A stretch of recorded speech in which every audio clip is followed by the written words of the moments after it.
Chapter 2070. Bai He, who came from a wealthy family in Jiangnan, had a better sense of aesthetics than his comrades.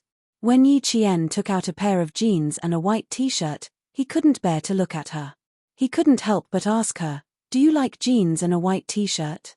Yi Qian only answered him with one word, "Convenient." The word convenient stunned Bai He for at least 3 seconds. The girls he had interacted with could spend hours dressing themselves up, and his mother was even more so. She could start preparing for what she was going to wear the next day the night before. Having interacted with so many girls who spent so much time getting dressed, Bai He didn't know how to react when he heard Yi Qian say convenient. Soon, he felt relieved. Yi Qian wasn't like the girls he had interacted with before. Yi Qian was a soldier, and soldiers shouldn't waste time. In order to pursue efficiency, they would definitely do whatever was convenient. In the end, he picked out the clothes that Yi Qian was wearing. It was a pair of loose brown cotton linen trousers that showed off the length of her legs, paired with a light sky blue cotton loose short-sleeved shirt and a pair of bohemian-style flat-heeled sandals. Yi Qian was shocked when she put it on. Zhu Huan and Bai He, who were waiting for her to change, couldn't hide their amazement. She looked really good. She was tall, fair, and had delicate facial features with a hint of coldness, but there was a hint of gentleness in the corners of her eyes. She had a temperament like ice and fire, and was exceptionally charming. When she put on a straw hat with a circle of colorful plastic flowers, she looked even more playful. Seeing that Yi Qian was still some distance away from them, Bai He whispered, "In the future, little Yi will be the flower in our team, and the kind that stands out from the rest. Life will be more exciting," Zhu Huan concluded. Wouldn't life be more exciting with a female soldier in a group of male soldiers? They would be more well-behaved in private. Yi Qian, who walked in the sunlight, didn't know that her comrades were talking about her. She handed the breakfast to them and asked with a smile, "So, which route is better?" There was no way to grasp the entire route. At the very least, they had to know the rough route. The map was their way of grasping the rough route. It was convenient for them to escape immediately if anything happened. Although the transportation is convenient, the roads in the city are complicated. Even experienced drivers would get lost. The white crane rolled the map into its hand and took a bite of the chicken roll. Coin, who was paying attention to the surroundings, saw a few people with totems tattooed on their arms knocking on the glass window of a taxi. With a dark gaze, it said in a low voice, "Looks like this street isn't peaceful anymore. Let's talk while we walk." He understood the language here, so he could clearly understand what these strong men were saying. Yi Qian's eyes darkened slightly. Antonio's influence had already exceeded their expectations. What about Captain Xia after he returned? Was he doing well? The white crane patted its shoulder lightly and said, "Let's go and take a carriage." "All right." Yi Qian hid his worries well and didn't let his comrades notice anything strange. He smiled faintly and got into the taxi. She believed in Captain Xia's ability, but she couldn't believe that he could really escape unscathed. The taxi drove for less than 3 kilometers before it blocked the road at a corner. The horn was blaring so loudly that it was deafening. As the car moved slowly, the three of them encountered a few strong men knocking on the glass window. The taxi driver lowered the window after the first knock, afraid that these people would smash his car. One of the strong men leaned on the window with one hand and looked at Yi Qian with a somewhat presumptuous gaze. Bai He and Long Ying behind them were also being sized up by 2 strong men. Chapter 2071. It wasn't just one taxi that was stopped by them. In less than 10 kilometers, Yi Qian saw countless taxis being stopped by them. Some people resisted and shouted, but it was no use. The only good thing was that they didn't hurt anyone. It was probably because of this, and the other party didn't do anything too outrageous. They only knocked on the windows and asked the tourists where to get on the bus, where to go later, and chatted with the driver. When they felt that there was no problem, they let the taxi leave. Yi Qian and the others stopped the taxi twice, and it took them 2 hours to reach the designated location of the embassy. It was an old 2-story residential building. The person who received them was the deputy ambassador, who had been in contact with the military. When he saw the 3 of them standing outside the door, he couldn't hide the joy on his face. "We're safe here," We're safe here. The ambassador was a middle-aged man in his early 50s. He warmly welcomed the three of them into the living room and immediately poured them a cup of tea. The joy on his face hadn't completely disappeared. The country has been waiting for news of the three of you. Now that the three of you have returned safely, the country is relieved. The military was indeed relieved. Major General Yang received Yi Jian's call and heard her voice coming from the other end. Major General Yang, who was pressing down on the steel cup, slowly grasped it tightly. The heavy stone in his heart was finally put down. From now on, listen to the embassy's arrangements. Don't act on your own. Wait for the 4 p.m. flight to fly back to China. Also, don't worry about Q King. We have our own people working with him. You can rest assured. Since this was the first time Yi Qian knew that the members of the Snowfield Brigade had to infiltrate the enemy's camp to complete their mission, the Major General couldn't help but explain. If it were anyone else, they wouldn't have said a word. Yi Qian felt guilty when she saw that even the Major General was comforting her. She pursed her lips and said softly, I know, you don't have to worry about me. He has his mission, and I have mine. We're all working hard for our respective missions. We'll meet again when we return to China. That's right. Her words made the Major General smile involuntarily. Qing Neo's ability to accept things was very strong, and her self-control was also very strong. At that time, when she said she wanted to leave, she did not hesitate at all. From this, it could be seen that she knew her responsibility very well. A soldier who knew his responsibilities would not let his country down. As for Xie Jinyuan, he was afraid that there would be some trouble. After hanging up the phone, the Major General's face turned serious. He was going to suffer some physical injuries. For a soldier, flesh wounds were common even during training. He just had to grit his teeth and bear with it. Before he left the country, Xie Jinyuan knew what kind of criminal he would be facing. He was mentally prepared and would not be defeated so easily. Right now, the military didn't know where he was, and J5 and the others couldn't contact him either. They could only wait for him to contact the military. As for when to contact the J5, with Xie Jinyuan's ability, he would send out the news within 3 days. All-round Soldier King was not a title that could be easily given. When Yi Qian found out about Xie Jinyuan, she was accompanying Principal Chen to the hospital for a checkup. Although Principal Chen had been discharged, his body was still injured and had to undergo monthly checkups for half a year. Yi Qian, who was sitting outside waiting for Principal Chen to finish his checkup, saw the familiar number. When she pressed the answer button, she had already taken 2 deep breaths. Chapter 2072. From the nervousness when she answered the phone to the joy when she hung up, Yi Jian, who was holding the phone, covered her face in the end. The corners of her eyes were already wet. This is great, this is great, this is really great. He didn't go back on his word. The man she believed in and loved deeply didn't go back on his word. J5 has sent the latest news back to the country. Q King is currently safe and has successfully approached Antonio. This is beneficial for the completion of the mission. That was what the Major General told her. She could tell that the Major General was very happy. She had been back for 3 days. From the moment she boarded the plane back to the country until now, all she could think about was his smile and what he said. Even in her dreams, she dreamed of him wearing a neat and fitting military uniform, standing under the sun with his right hand holding his military cap. He gave her an elegant but slightly mischievous smile and said to her, "Little fox, I'm back." He was back. The man she loved was really going to be back soon.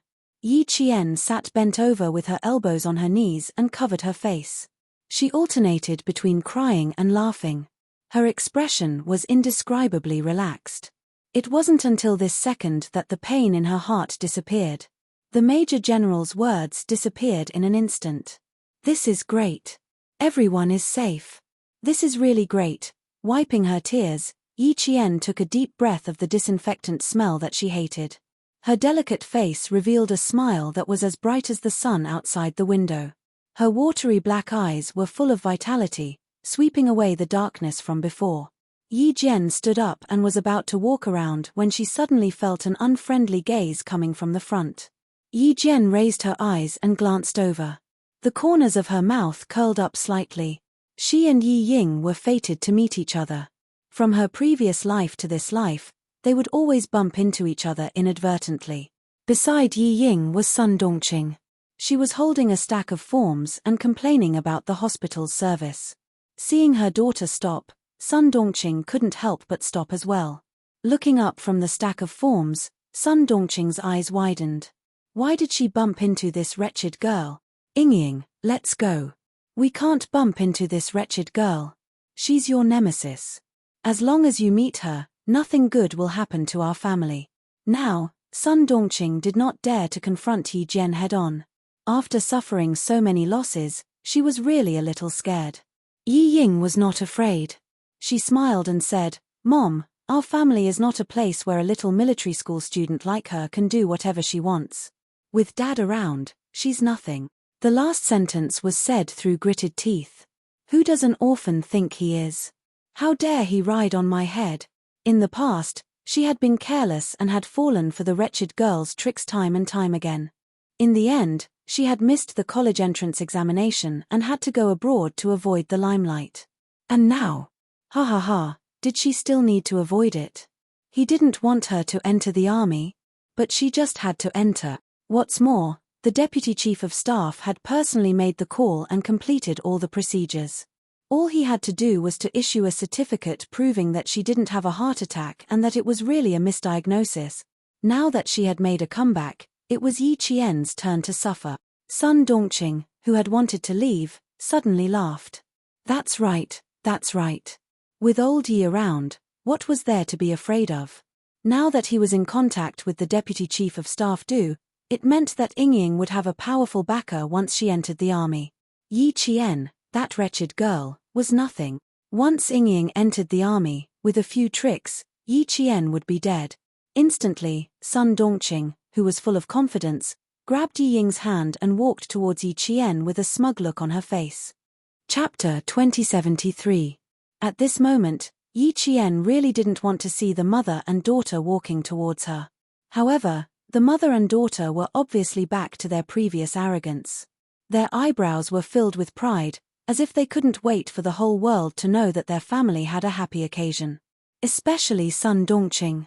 Her gaze was as if everyone else was inferior and she was the only one who was noble.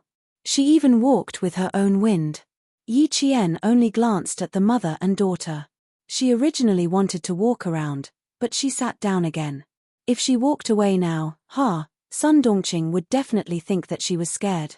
She was really embarrassed. She might not have such a competitive heart towards others, but towards Sun Dongqing and her daughter, she really had to have a competitive heart. Otherwise, they would be even more insatiable. Yi Ying could already tell that Yi Qian had cried. Seeing this, her cherry lips curved into a sweet smile. When Yi Qian cried, she had to smile even more. Not only did she have to smile, she had to smile sweetly and beautifully. She had to let her know that she, Yi Ying, couldn't be defeated just because she failed the college entrance exam. With a cold gaze, Yi Ying sat down lightly. She didn't even dare to look at Yi Qian. She pretended to be worried and asked Sun Dongqing, "Mom, do you think I'll be able to enter the capital government regiment directly this time? I'm still a little worried." Not only did she smile sweetly and beautifully, but she also had to show the smile of a winner. Using words and actions to suppress others was Sun Dongqing's strength. Yi Ying took after her in this aspect. Hearing this, she immediately understood and smiled. "My precious daughter, what else do you have to worry about? With your looks and talent, you can sing, dance, and even play the piano. The leader already said that as long as your body is fine, you can definitely enter the army. The leader also said that it's a pity that a girl with such talent like you doesn't enter the army. If you enter the army to gain experience for a few years, you'll just end up as a fetus. Be reborn." Yi Ying continued her mother's words coquettishly. She then lowered her head as if she was very embarrassed. "I just don't feel at ease. That's why I want you to enlighten me." Seeing that Yi Qian did not react even after saying so much, Sun Dongqing gritted her teeth and thought to herself, "Little bitch, you're pretty good at enduring. If she doesn't anger you today, her surname isn't Sunday." With a vicious expression, she gently patted Yi Ying's hand that was holding her arm and joked kindly, Why do you feel so uneasy? Now that it's settled, all we have to do is wait for your medical report to be sent over and the specialist will give you another consultation. Then, you can report to the army directly. What's there to worry about? It's because I can suddenly go to the army that I feel uneasy. Yi Ying held Sun Dongqing's arm and pouted. It used to be so difficult to get in, but now that I've returned from France, I can get in. Moreover, I'm in the capital political group. It's like a dream. I can't believe it. The mother and daughter deliberately slowed down their pace and walked over as they talked. When they were about a meter away from Yi Qian, Yi Ying smiled at Yi Qian, who was still unmoved, and asked, "Happy New Year, Yi Qian. Aren't you a military school student? You must know a lot about the army. Can you tell me why they said that I couldn't enter the army before, but now I can?" She intended to regain her lost face through Yi Qian. How could she let Yi Qian go? She asked aggressively, "I really can't figure it out. I didn't expect this to happen to me. If it were you, an orphan, and the army said that they don't want you, I dare say that you won't be able to enter for the rest of your life." Chapter 2074. Yi Qian knew exactly what Yi Ying was thinking. Seeing this, she slightly and lazily raised her eyes, then lowered her eyes and continued to remain silent. At this time, the more she remained silent and the less she spoke, the more it would ignite Yi Ying's anger. What she wanted to do was to ignite Yi Ying's anger and hear what she would say in her anger. Yi Ying was able to enter the military all of a sudden. Needless to say, it must be related to the Du family. In her previous life, Yi Ying was the daughter-in-law of the Du family. In this life, Yi Ying relied on the Du family's connections to enter the military. Would she become the daughter-in-law of the Du family? The Du family and family Xia did not get along. If the Du family, who used their power for personal gain, did a few more bad things, it would be easier for the family Xia to take action. Sun Dongqing could not stand Yi Qian's disregard. She stood up and stared down at Yi Qian, who had always looked down on her and thought she would not amount to anything. She gritted her teeth and said fiercely, "Stupid girl, you think you're so great just because you're a military academy student.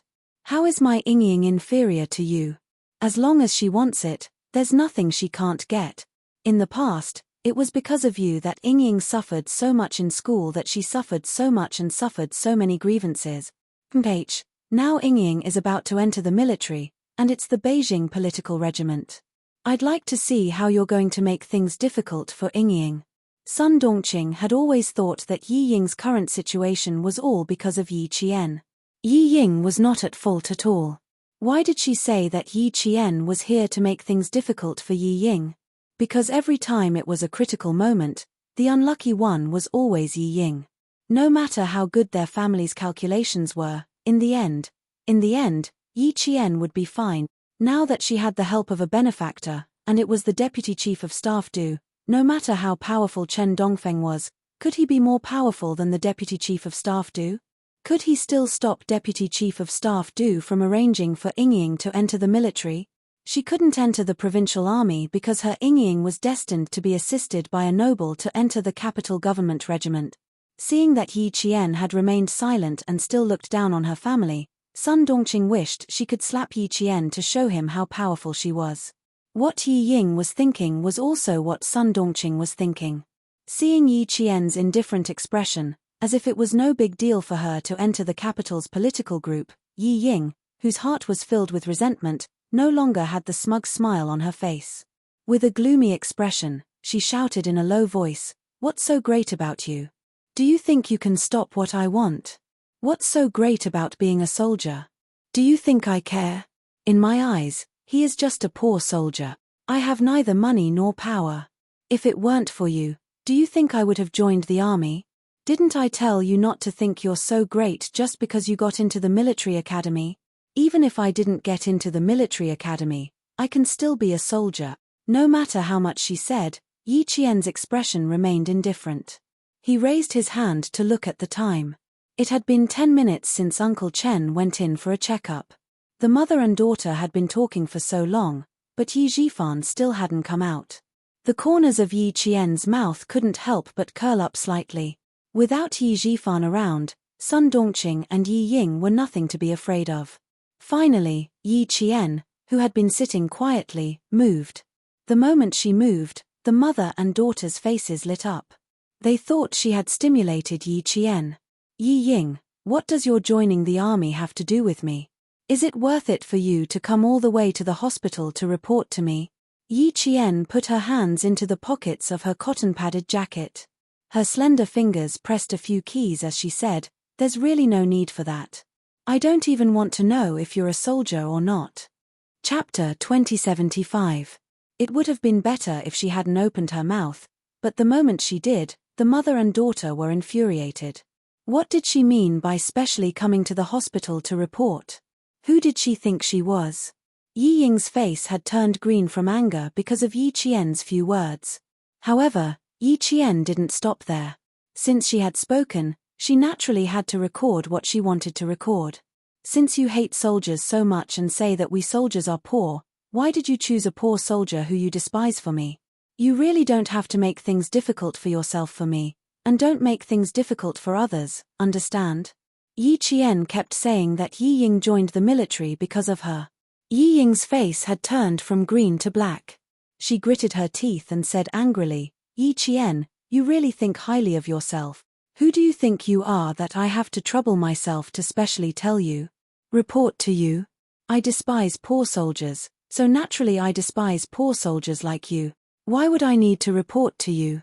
What a joke." She was so angry, so angry. She made it sound as if she was afraid of her and needed to eagerly come to the hospital to ask her if she agreed to enlist. Yi Qian, who had been recording with his phone, saw that she was extremely rude. Her eyes darkened as she stared sharply at Yi Ying.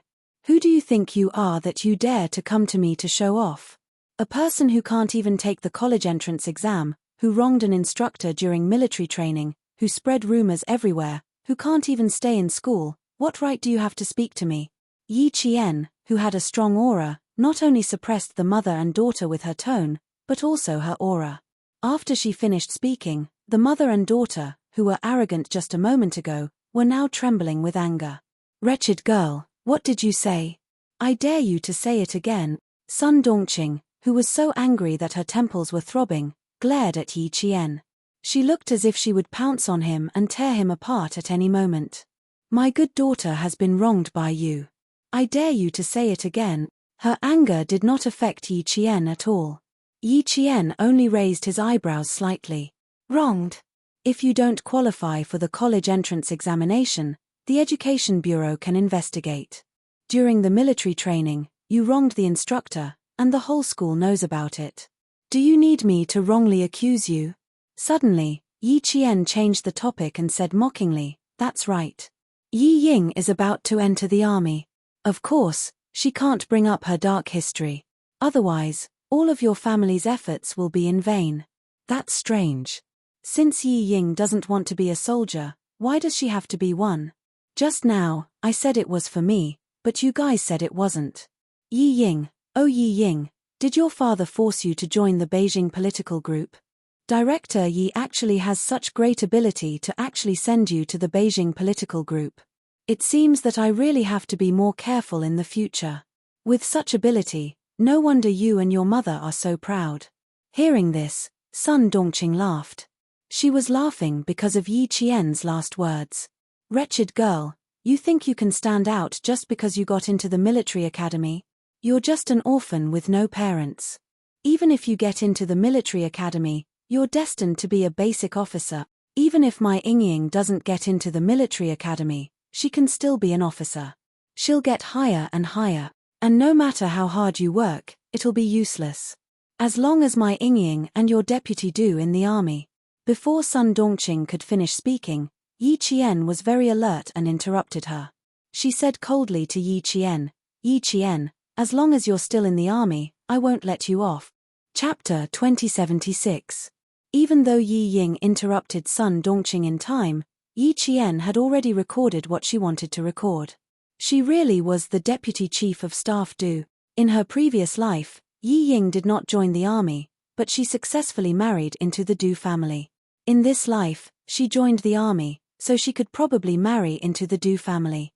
But Yi Jian stared at Yi Ying for a while with a vicious glint in her eyes. Then, she chuckled. This chuckle made Yi Ying feel a little flustered, especially when the look in Yi Jian's eyes was like a sharpened knife. It brushed past Yi Ying's scalp, causing her to feel a chill in her heart. Before she could calm down, she heard Yi Qian slowly say to her, "Yi Ying, even if you enter the capital government regiment, you'll only be a small artistic soldier. Even if you have the chance to become an officer, I belong to the field forces. Can a mere artistic soldier like you extend your reach into the field forces? If you dare to extend your reach into the field forces, do you think my leader will let you do whatever you want? Yi Ying, what do you think the army is? Is it a place where you can abuse your power?" His voice was majestic, powerful, and powerful. Every word was like a clap of thunder, making Sun Dongqing panic. She turned her head to ask Yi Ying, "Is what she said true? Could it be that even the deputy chief of staff can't do it?" It's. Yi Ying was also shocked by Yi Qian. She was in a daze for a short while, and Sun Dongqing had already said the person who shouldn't have come out of her mouth. Yi Ying was so shocked that she was like a cat whose tail had been stepped on. She exploded and said sternly, "Mom, I'm going in for a checkup. Come with me." Screwed up again, screwed up again. Dad repeatedly told her not to let anyone know who sent her into the army, but Mom couldn't hold back and said the deputy chief of staff do. Luckily, she didn't say anything else and only mentioned the deputy chief of staff do. So what if the brat heard? She didn't have any evidence to prove that the deputy chief of staff do help. Yi Ying quickly calmed down, but she didn't dare to say anything more to Yi Qian. She was still in a daze, only thinking that her daughter had joined the army and became an officer, but she couldn't teach Yi Qian a lesson. If that was the case, then what was the point of being a soldier? Ying, why don't? Mom, I'm going in for a checkup now. Stay with me, don't talk. Yi Ying said in a low voice, "Dad said we can't mention Deputy Chief of Staff do Mom, can you not be so impulsive?" Sun Dongqing, who originally wanted to say, "Why don't you transfer to the field forces?" was shocked. Her eyes flickered, and she was quite uneasy. Did I just say Deputy Chief of Staff do? Did I? Yes, she said it twice. She had recorded it clearly on her phone. Although Yi Ying might join the army in this life, and might even marry into the Du family again, it was hard to say if there would be any changes before she actually joined the army. Capital political group? Did she really think she could join the army just because she wanted to? Her cold and sharp gaze met with Yi Ying's, who had walked to the door of the examination room and turned back to look at her. They could see the hatred in each other's eyes. This was right. She and Yi Ying had to fight to the end. The door of the examination room opened, and the doctor came out and shouted. Yi Ying responded and pulled Sun Dongqing in. The door of the examination room on the other side opened, and Principal Chen and the doctor walked out, talking and laughing. Yi Qian, who had turned off the recording on his phone, greeted them with a smile on his face. Chapter 2077. Update: Qingyun has undergone surgery due to health reasons. She will not be able to recover until next Wednesday.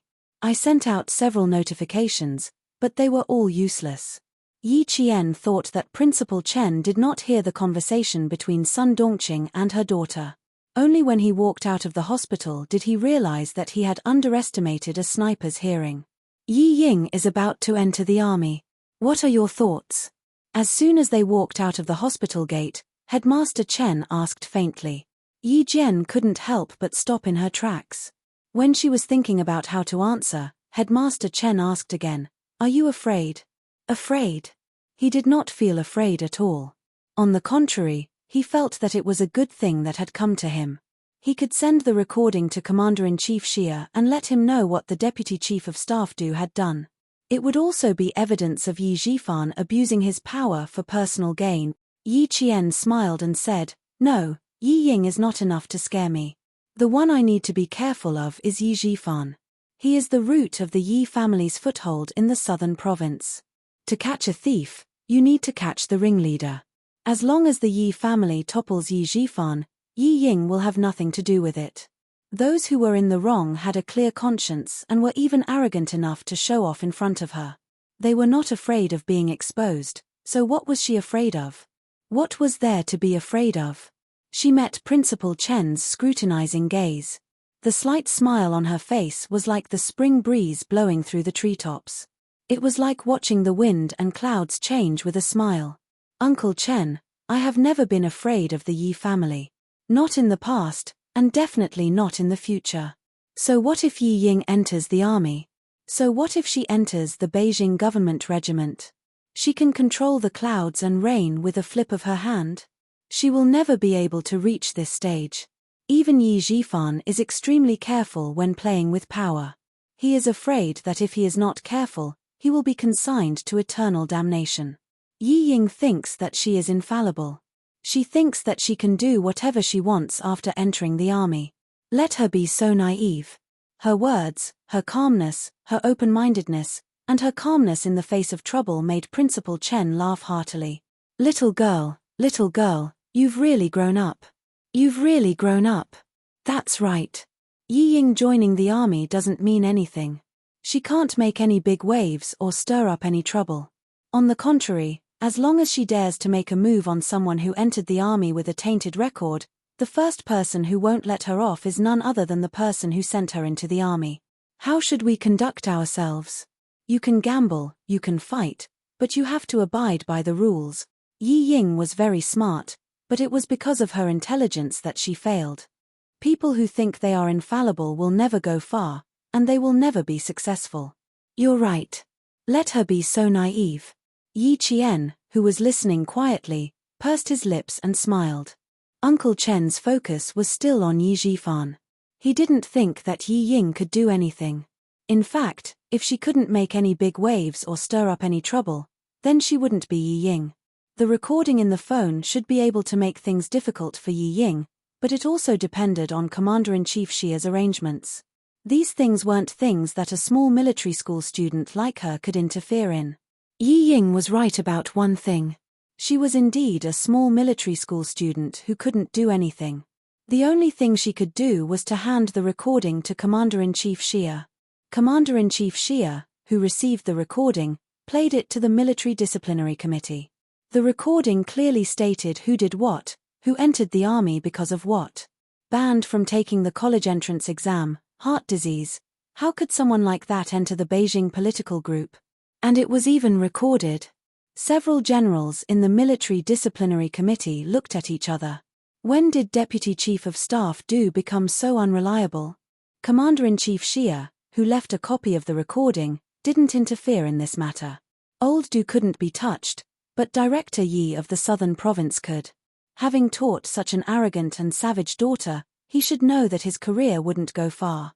Chapter 2078.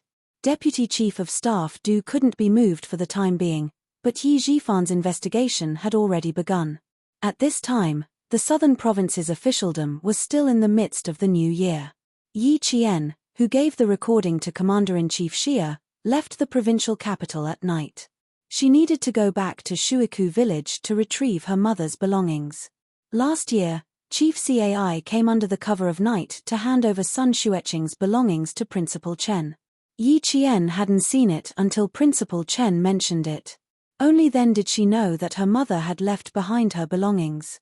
In addition, Yi Zhifan also had martyr Sun Xueqing's belongings. Thinking of her mother, Yi Qian, who had boarded the train, gently leaned against the train window.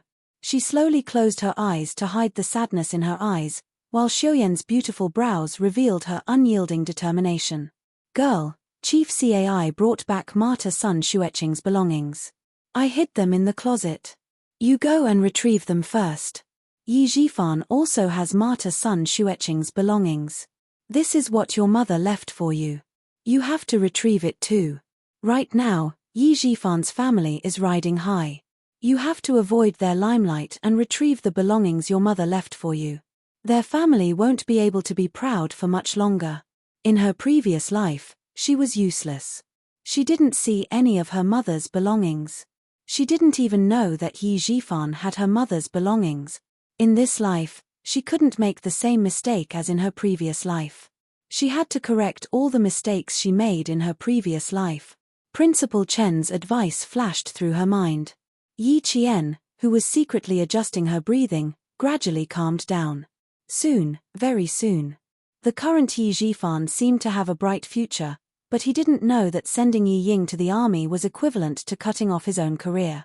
Let them be proud for a while longer. The higher you climb, the more painful it will be when you fall. She was waiting for this family to fall from the clouds into the mud. It was around 5 o'clock in the afternoon the next day when they returned to Shuiku village. It was the time when the village was filled with smoke and delicious food. The atmosphere in the village was very festive. Spring festival couplets were pasted on the door of every house, and red lanterns were hung up. Yi Qian, who had a faint smile on his face, thanked the villagers for their invitation and returned to his home. The house was still the same as before. The green tiles, the white walls, the grass, and the trees were all so familiar. Creak, creak, creak, she pushed open the rusty wooden door and turned on the light. The pure white light shone on every corner of the living room. The familiar furnishings and the familiar atmosphere. This was her home, a home that could let her put down all the defenses in her heart and make her feel at ease. When his gaze fell on the 2 large chairs in the main hall, Yi Qian's eyes turned sour. It was Grandpa Zhen's favorite chair. Grandpa Zhen would sit in one chair while she would sit in the other. She would quietly listen to Grandpa Zhen talk, listen to him teach her how to be a person, listen to him teach her how to be a person, listen to him teach her how to live her life, listen to him teach her, listen to him educate her. Things were still the same, but people had changed. Her home was still there, but the old man who wholeheartedly cared for her was no longer there. Yi Qian pursed her lips and walked step by step to the side of the large chair. Then, she slowly sat down. Her body was slightly tilted as she faced the other large chair. Just like before, she maintained the posture of listening to Grandpa Zhen's preaching. Grandpa, Yi Zhifan will fall from power very soon. Look, I've been waiting for this day for so long. You told me before that there are some things that I can't be too hasty about. I've always remembered your words. I've been waiting, hoping, and waiting. Now that it has finally happened, I'm really happy. Chapter 2079. After returning home, Yi Qian sat on the big chair and looked at the empty big chair opposite her. She vaguely felt like she had returned to the past, when she saw the kind-looking old man in an old-fashioned military uniform looking at her with kind eyes. Yi Qian felt her eyes sting, and she smiled. After returning home, she removed the outer layer that was the toughest and most resistant to wind and rain. The smile that lingered on the corner of her mouth was so soft. Grandpa, are you okay? I don't know when the girl will be back this time. Let me tell you a piece of good news. I've finally waited for Yi Zhifan's end. I've waited for this family's end. I've waited for 2 lifetimes, and Yi Zhifan's end has finally arrived. Grandpa, I'm really happy, really happy. She couldn't stop talking after suddenly opening her mouth. With a gentle smile on her face, Yi Qian seemed to have returned to the time when Uncle Zhen was still alive. She slowly, carefully, and softly said the words that she didn't know how to say to Principal Chen and Xia Jinyuan in front of the empty big chair.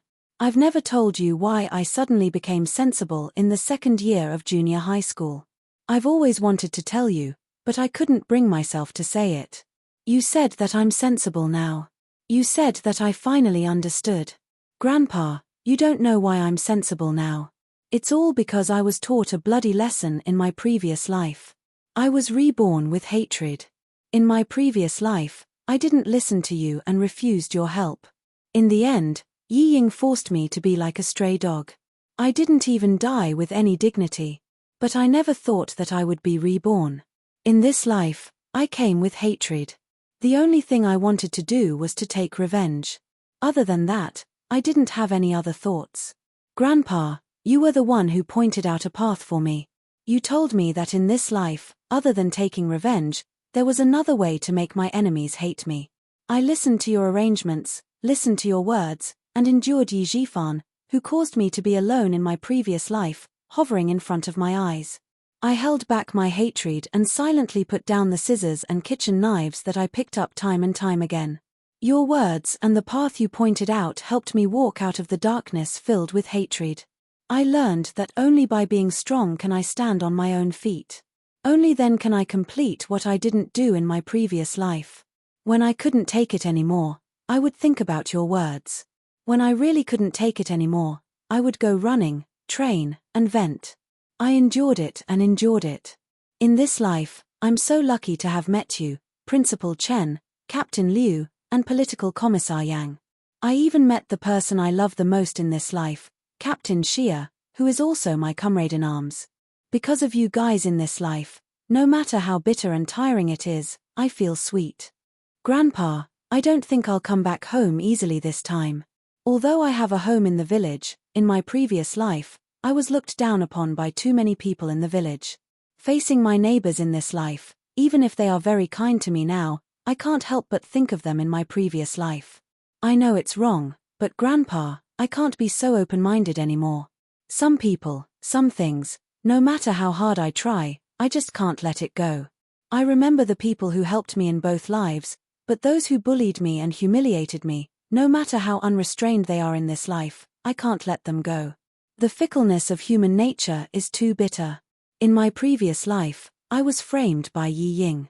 When I walked in the village, I was pointed at. Grandpa, every time I return to the village, I can't help but think of the past.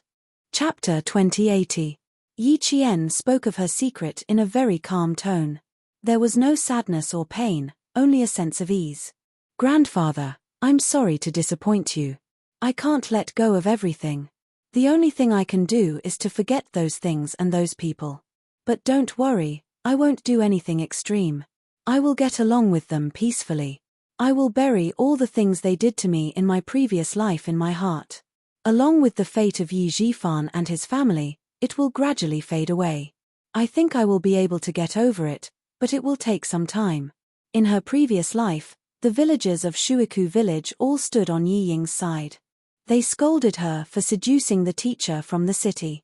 Later on, whenever Sun Dongqing returned to the village, she would spread the news of her dirty deeds. When Yi Ying returned from her studies in France, the villagers compared her to Yi Ying, and their hatred for her reached its peak.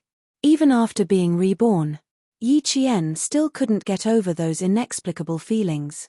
So, every time she came back, she would smile and decline the villagers' invitations to visit her house. She would never stay for dinner. She couldn't be calm without getting over it. This was Yi Qian's deepest secret. Even in front of an empty chair, it was very difficult to say it. She had to say the words that were buried in her heart, buried in her bones, word by word. It was as if they were extracted from the depths of her soul. Every word was wrapped in a layer of blood. Fortunately, she was able to face it calmly. Although every word was like crying blood, her expression was exceptionally relaxed. A dog barked faintly and woke Yi Jian up. She blinked her eyes slightly and the old man who seemed to be sitting on the big chair and listening to her talk suddenly disappeared with a kind smile. Yi Jian blinked again. Facing the empty big chair, the smile on her lips deepened. She knew what she had said. She also knew that she had been talking to herself. She just wanted to say it out loud. She wanted to tell the secret that had been buried deep in her heart. She felt much better after saying it out loud. That was it. This secret didn't need anyone else to know. It was enough for her to know it. Yi Qian took a deep breath and stood up. Under the light, her eyes were like a lotus flower in the clear sky after the rain. She had weathered the wind and rain, but she was strong. The fire in the kitchen had already been lit. Yi Qian added some dry wood and set up a copper kettle with water. After washing her hands clean, she opened a waterproof and moisture-proof leather bag. Her expression was solemn. When she took out the items from the leather bag, Yi Qian's fingertips trembled slightly. She had just taken it out from the inner compartment of the wardrobe. It was her mother's belongings. There were 2 diaries. While warming herself up, she opened the first diary. The diary recorded the daily life of a soldier, as well as the love of a female soldier. There was no more news of the person I loved. It was as if he had disappeared. He disappeared, but I got pregnant, leaving behind his bloodline to remind me that our love was not a dream. I returned to the village and married an honest young man from the neighboring village. He was also a pitiful man who would never be able to have a child of his own. He said, "I'm also a pitiful person." Yi Qian slowly flipped through the diary and read it carefully.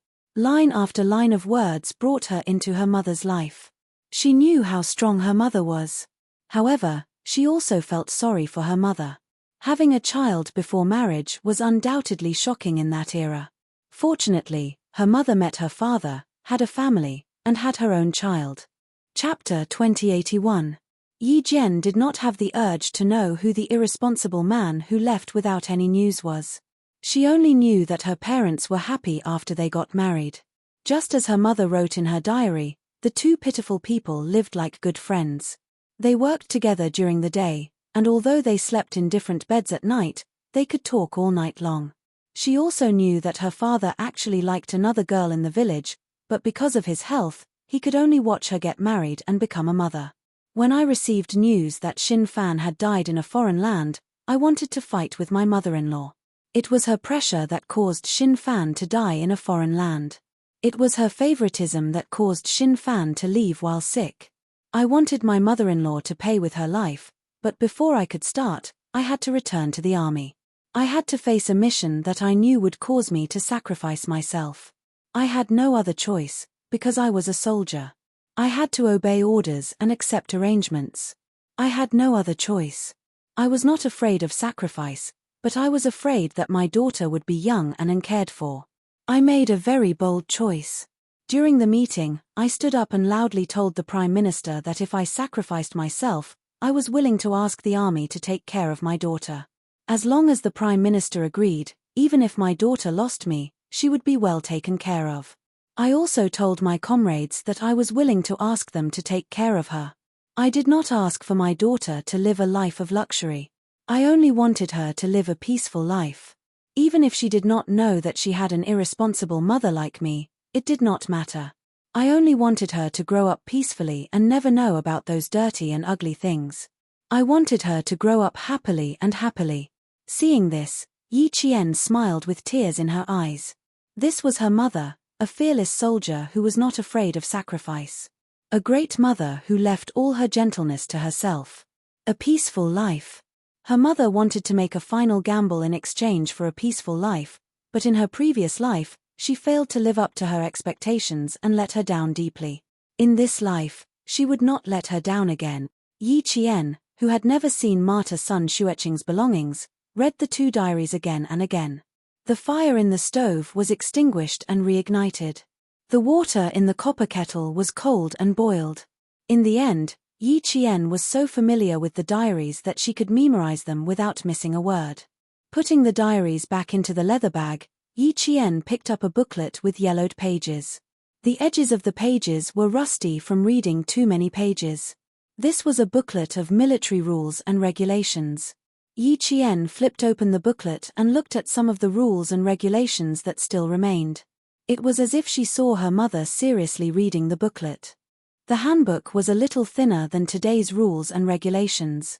Yi Jian finished reading it in less than an hour. Without closing the handbook, she stared at some of the underlined words. Her calm gaze slowly changed, becoming as sharp as the cold light on the tip of a sword. Smuggling, drug trafficking, violation of the law. These words were underlined. Her mother had sacrificed herself because of this. Now, the people who caused her death had not been punished. In fact, they had climbed to a higher position. In order to cover up their crimes, they had even erased her mother's life. Mother, your sacrifice will not be in vain. Your daughter will find the people who harmed you. Your daughter will finish what you have not finished. After putting all the items back into the leather bag, Yi Qian sat in the kitchen and rested for a few hours. She left Shuiku village at 5 in the morning. When she reached the entrance of the village, she turned back to look at the peaceful mountain village. Yi Qian looked away and strode away without looking back. There was a storm ahead, and she just sat there and watched it. Chapter 2082.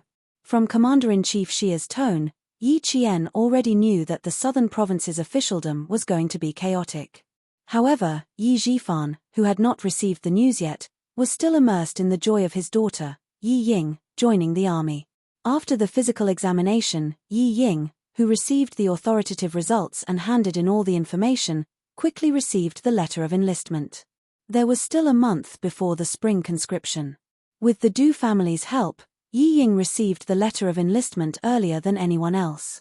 The army that she was going to report to was none other than the Beijing political regiment that Yi Zhifan wanted to send Yi Ying to. Good, good, good. I'm relieved now. Yi Zhifan, who received Yi Ying's letter of enlistment from the post office, looked at the name written on it and couldn't help but smile.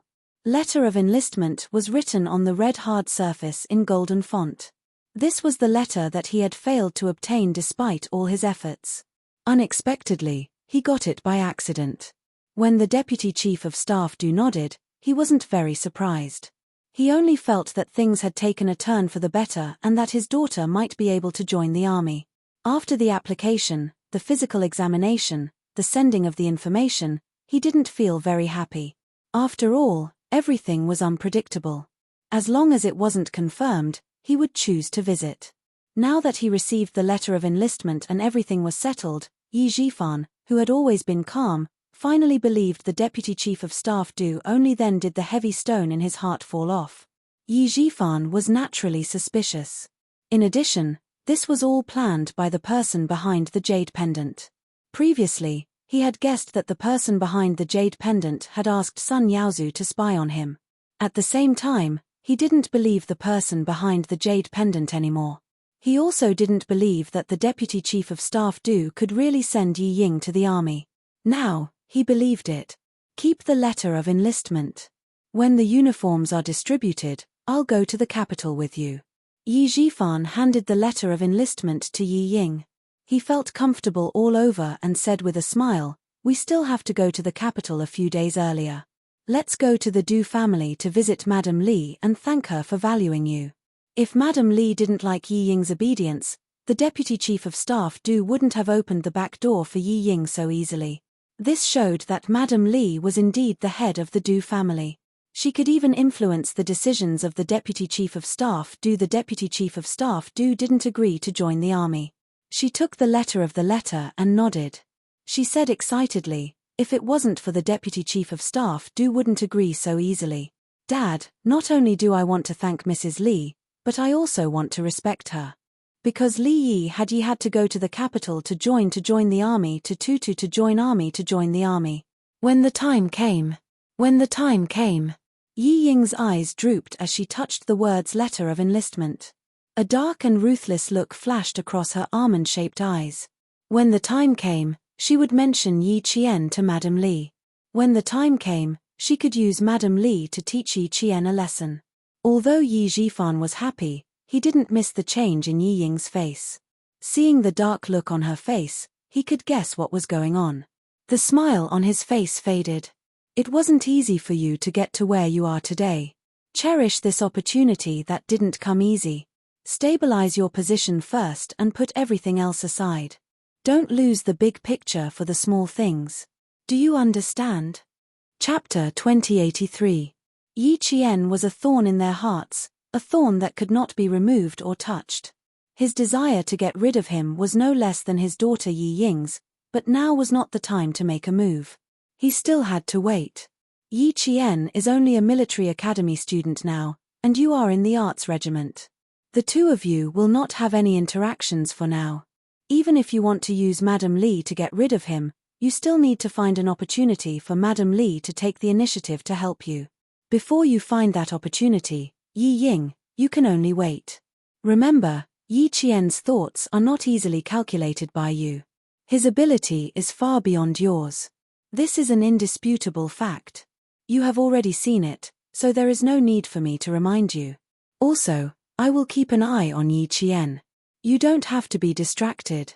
Work hard in the army. Don't disappoint Madame Li as a father. Yi Zhifan was undoubtedly qualified. He taught and nurtured his daughter with all his heart. He did not favor boys over girls. He only hoped that his daughter could achieve something. Now that she had received the hard-won enlistment notice, he was worried that his daughter would be too impetuous and lose the opportunity again.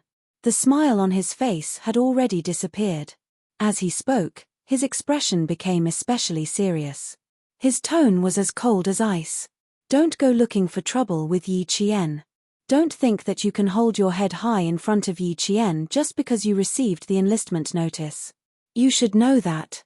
Yi Zhifan's speech became slower and slower. In the end, Each word was as heavy as a rock as he finished the last sentence. Where did you get this enlistment notice from? Yi Ying's heart was pounding.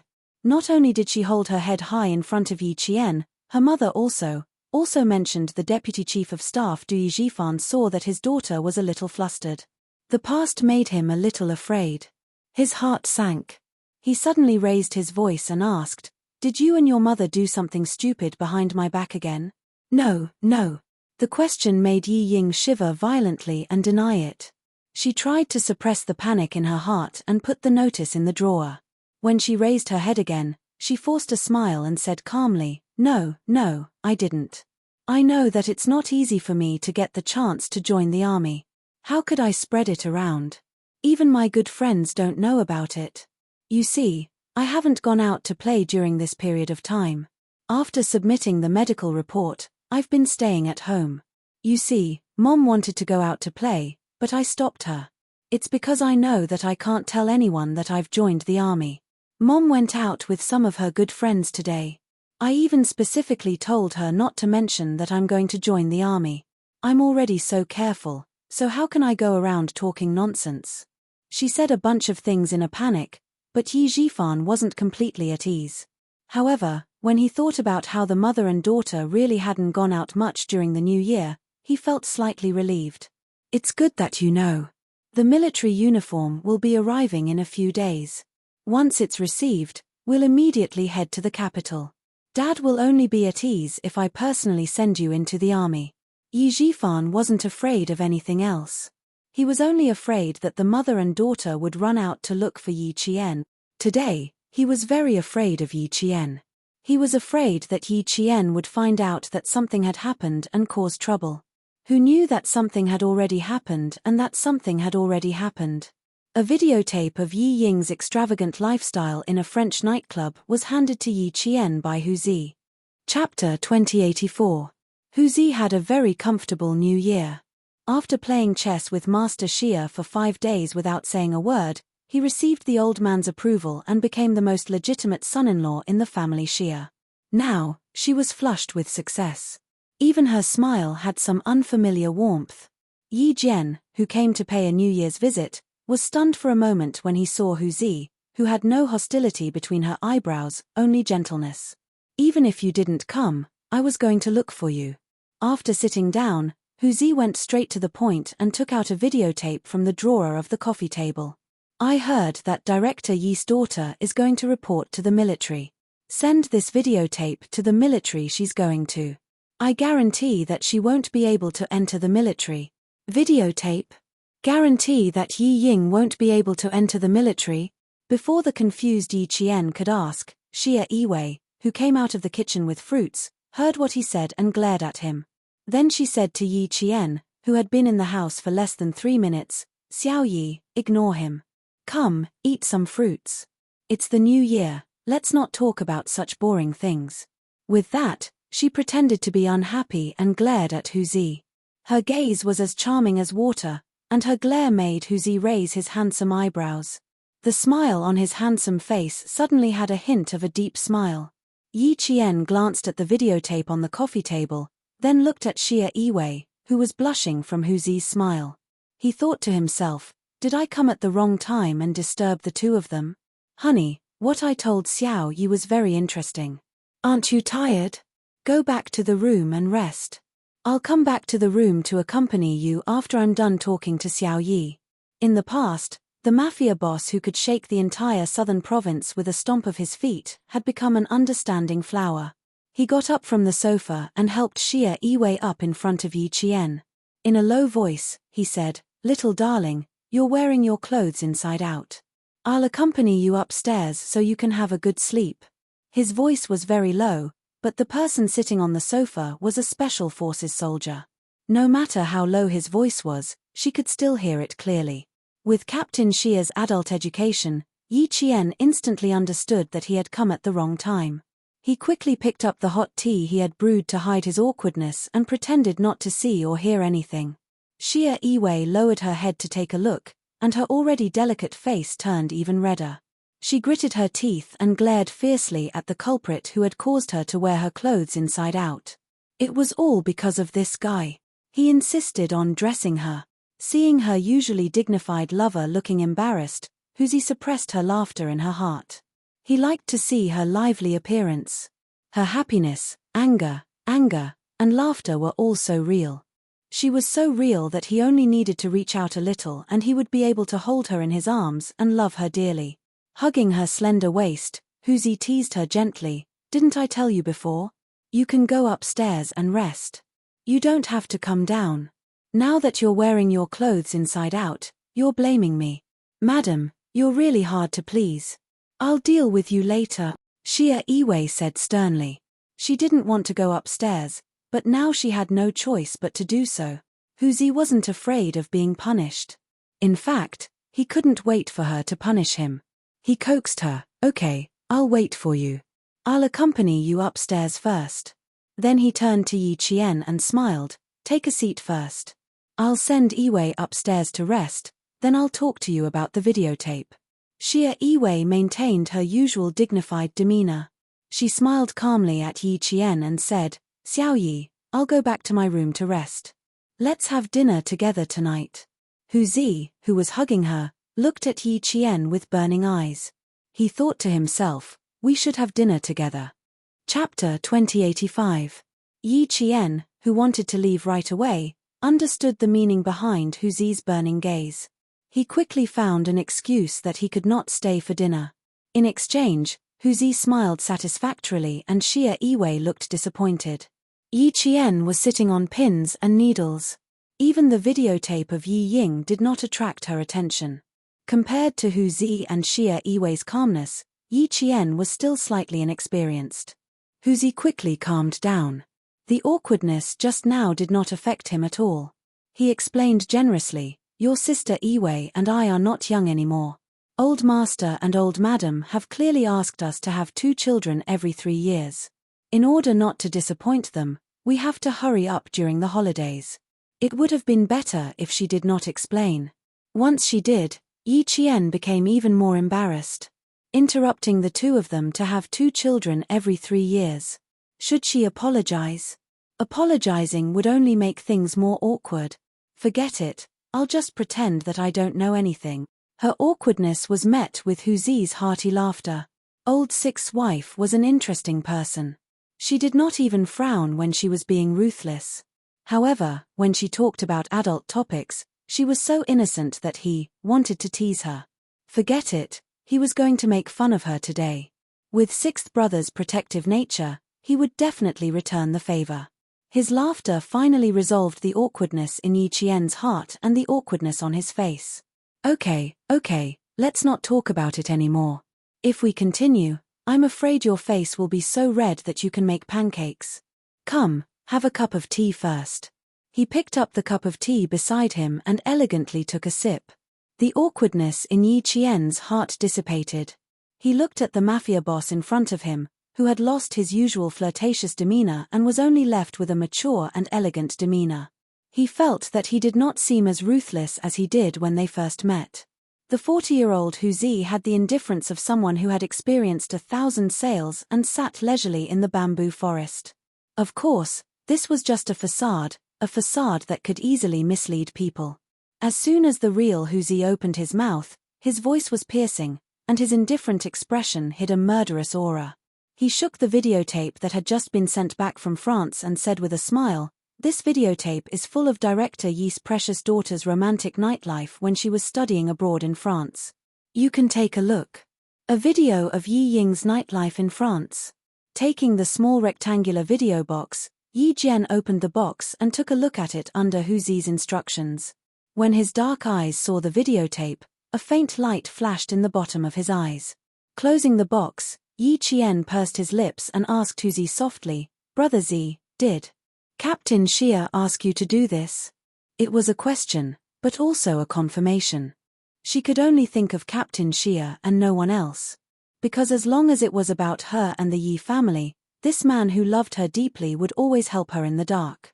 He had done so many things for her, so many that if he didn't mention it, she would never know. Yi Qian didn't know, and Huzi didn't find it strange either. He smiled and teased, "Other than Old Six, no one else can do this." Doing a good deed without leaving a name, how great. When Xia Jinyuan asked him to keep an eye on director Yi's daughter, he said that he didn't need to tell Yi Qian for the time being. The reason he didn't want to tell him was very simple. He didn't want to distract Yi Qian, who had just been admitted to the military academy. Old Six devotion. Yes, it was comparable to his own. They were both good men who were loyal to their women and had no complaints or regrets.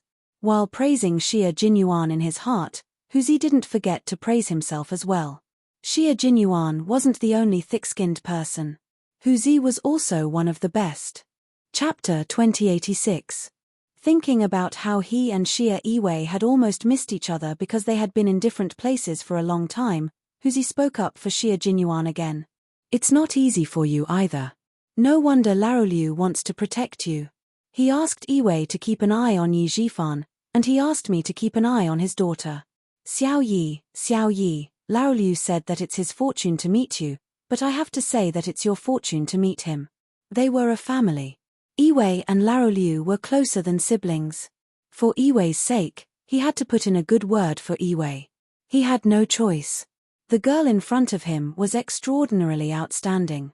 She was surrounded by wolves and tigers, and Laoliu was often not by her side. If she was taken by another man, Laoliu would be in trouble. Master Husan, who considered himself as his brother-in-law, was worried about his brother-in-law's lifelong happiness. Yi Qian was already emotional because of Huzi's words. When he thought of Captain Xia, who was still on a mission abroad, his eyebrows were filled with deep affection. Brother Z, you're right.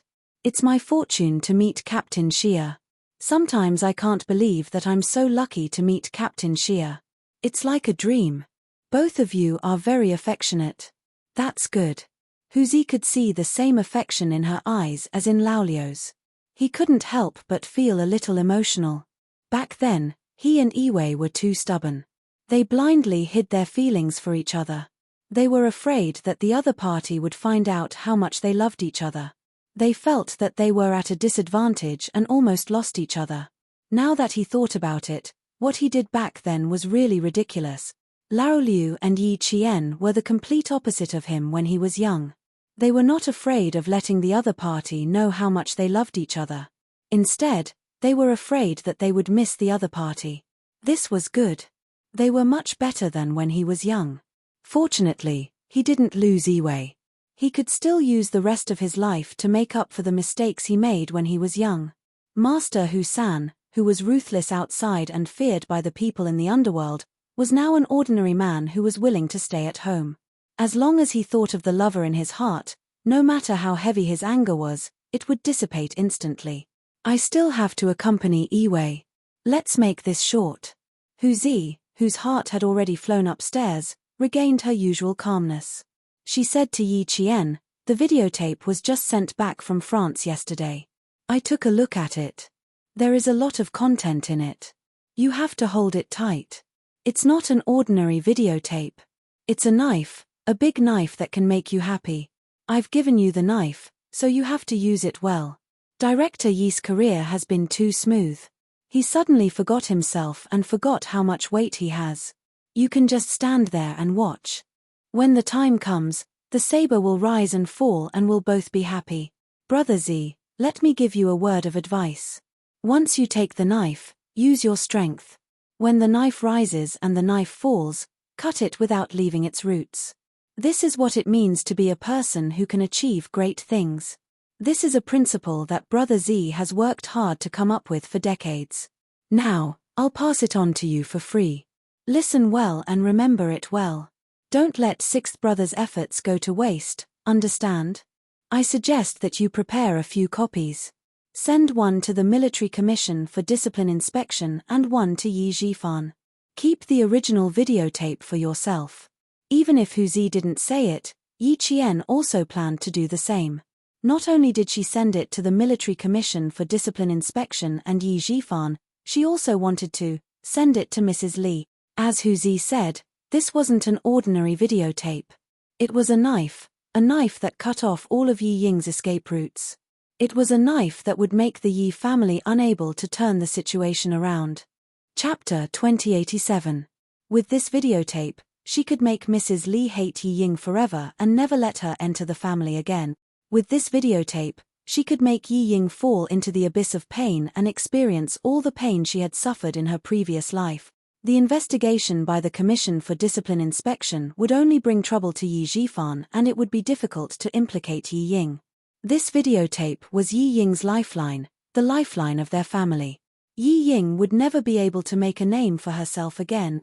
At Hu Zi's house, Yi Qian prepared a total of 4 copies of the videotape. She planned to send one to Commander-in-Chief Xia, one to Mrs. Li, and let Hu Zi keep the master tape. She would take the last one with her.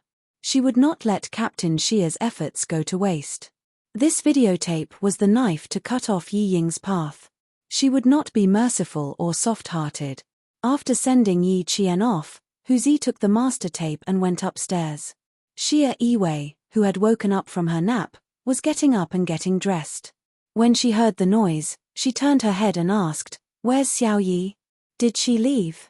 She still has something to do. How could she not leave?" After putting the master tape in the safe hidden in the closet, Hu Zi did not give Xia Yiwei a chance to get up.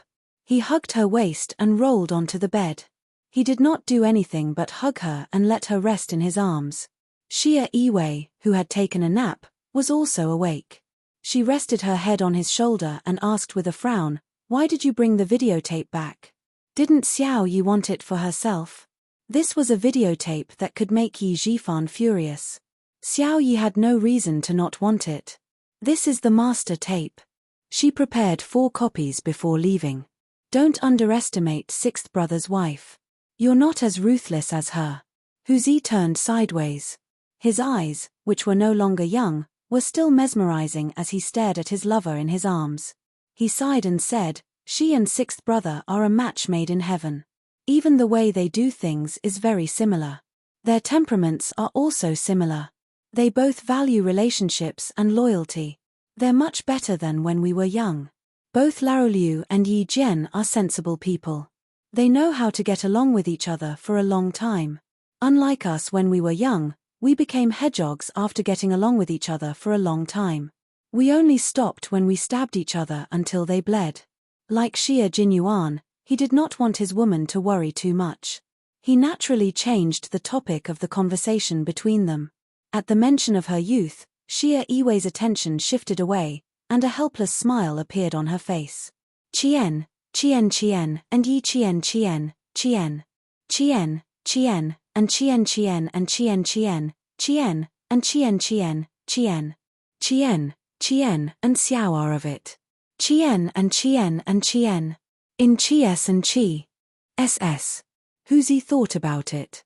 What his wife said made sense. But since she mentioned children and grandchildren, they had to have children to have grandchildren. Since time was right, they should make a child first. Hu Zi turned off his phone and unplugged the phone. Together with Xia Yiwei, they wholeheartedly devoted themselves to making a child together. He had completed what 6th brother had asked of him. The outcome of the game had been decided. It was up to Yi Qian to decide what to do next. Based on Qian's personality, he did not need to think too deeply to know that she would not treat herself unfairly. She would definitely watch the Yi family decline. After the incident with Sun Yaozu, he had a better understanding of Qian's character. Qian, who was calm and collected, would definitely calmly make the arrangements. Qian should not worry about his own woman. Instead, he should think about how to make a successful child. Chapter 2088. Yi Qian's arrangement was simple and direct. 1 copy would be sent to Commander-in-Chief Xia, 1 to Madame Li's company, and 1 to Yi Jifan himself. When she arrived at the post office, she had originally planned to send the videotape to Yi Jifan a few days later so that it would miss the date of the videotape to be sent to Jing City. When she arrived at the post office, she changed her mind and sent the 3 videotapes together. The post office staff was checking the addresses of the recipients with Yi Qian. Yi Qian nodded with a smile and said, "That's right." The post office staff bent down to pack the videotape. As Yi Qian watched the videotape package being put into the box, a cold light flashed across his eyes. The faint smile at the corners of his mouth suddenly became sharper. "Isn't Yi Ying going to enlist in the army?" Then let's take a good look at this videotape before enlisting in the army. Presumably, after watching this videotape, the arrogant family will be in a bad mood. Alas, it's a pity that I can't see their expressions with my own eyes. It's a pity that I can't see their expressions with my own eyes. After checking the 3 addresses one by one, the post office staff handed out the 3 mailing slips. Keep the slips. If you don't receive the mail, you can check it at the post office with the slips. Okay, thank you. Yi Qian thanked him with a smile and took the slips. After walking out of the post office, Yi Qian looked back at the counter where he had just sent the mail. There was a cold smile in his dark eyes. The weather was good these days. The warm sunshine dispelled much of the cold air. Many pedestrians sat on the stone benches to bask in the sunshine and enjoy the warmth of the sunshine. Yi Qian covered his forehead with his hand and looked up. His gaze passed through the shiny leaves and met the sprinkling sunshine. A smile that was brighter than the sunshine appeared on his beautiful face. Such good weather. Yi Ying, enjoy it. When he withdrew his gaze, the mobile phone in his pocket vibrated. Yi Qian looked at the caller ID and picked it up with a smile. Do you want to tell me that you're in Nan province now? On the other end of the phone, Song Jiqiu covered the phone tightly and looked at the person who had asked her to make the call. She laughed and said, "Brother, how do you know her so well? I want to lie to her. I've been with her for a year. Of course, I know her better than you." Yang Heng, who had just returned to China last night, raised his eyebrows and pointed at his phone, gesturing for him to speak to Yi Qian. "Give me the phone, I'll speak to her myself."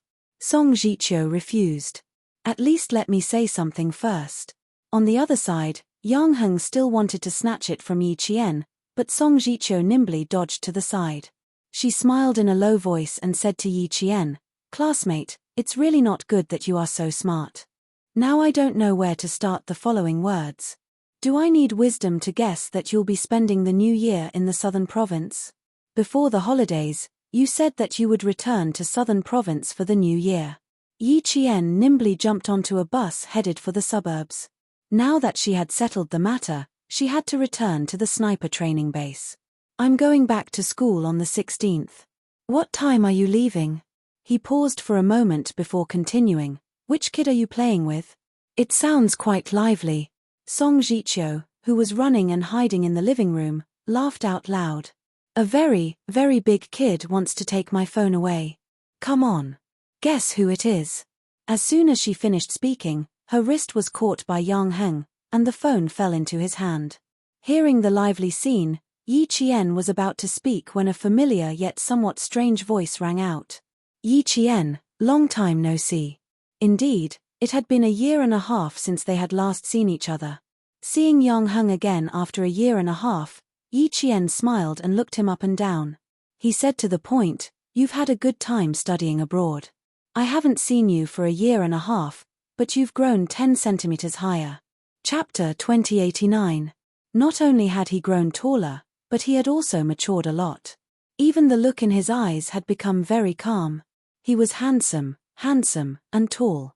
He pushed open the glass door of the cafe and walked in. Along the way, he attracted the attention of countless girls. "You have a good eye.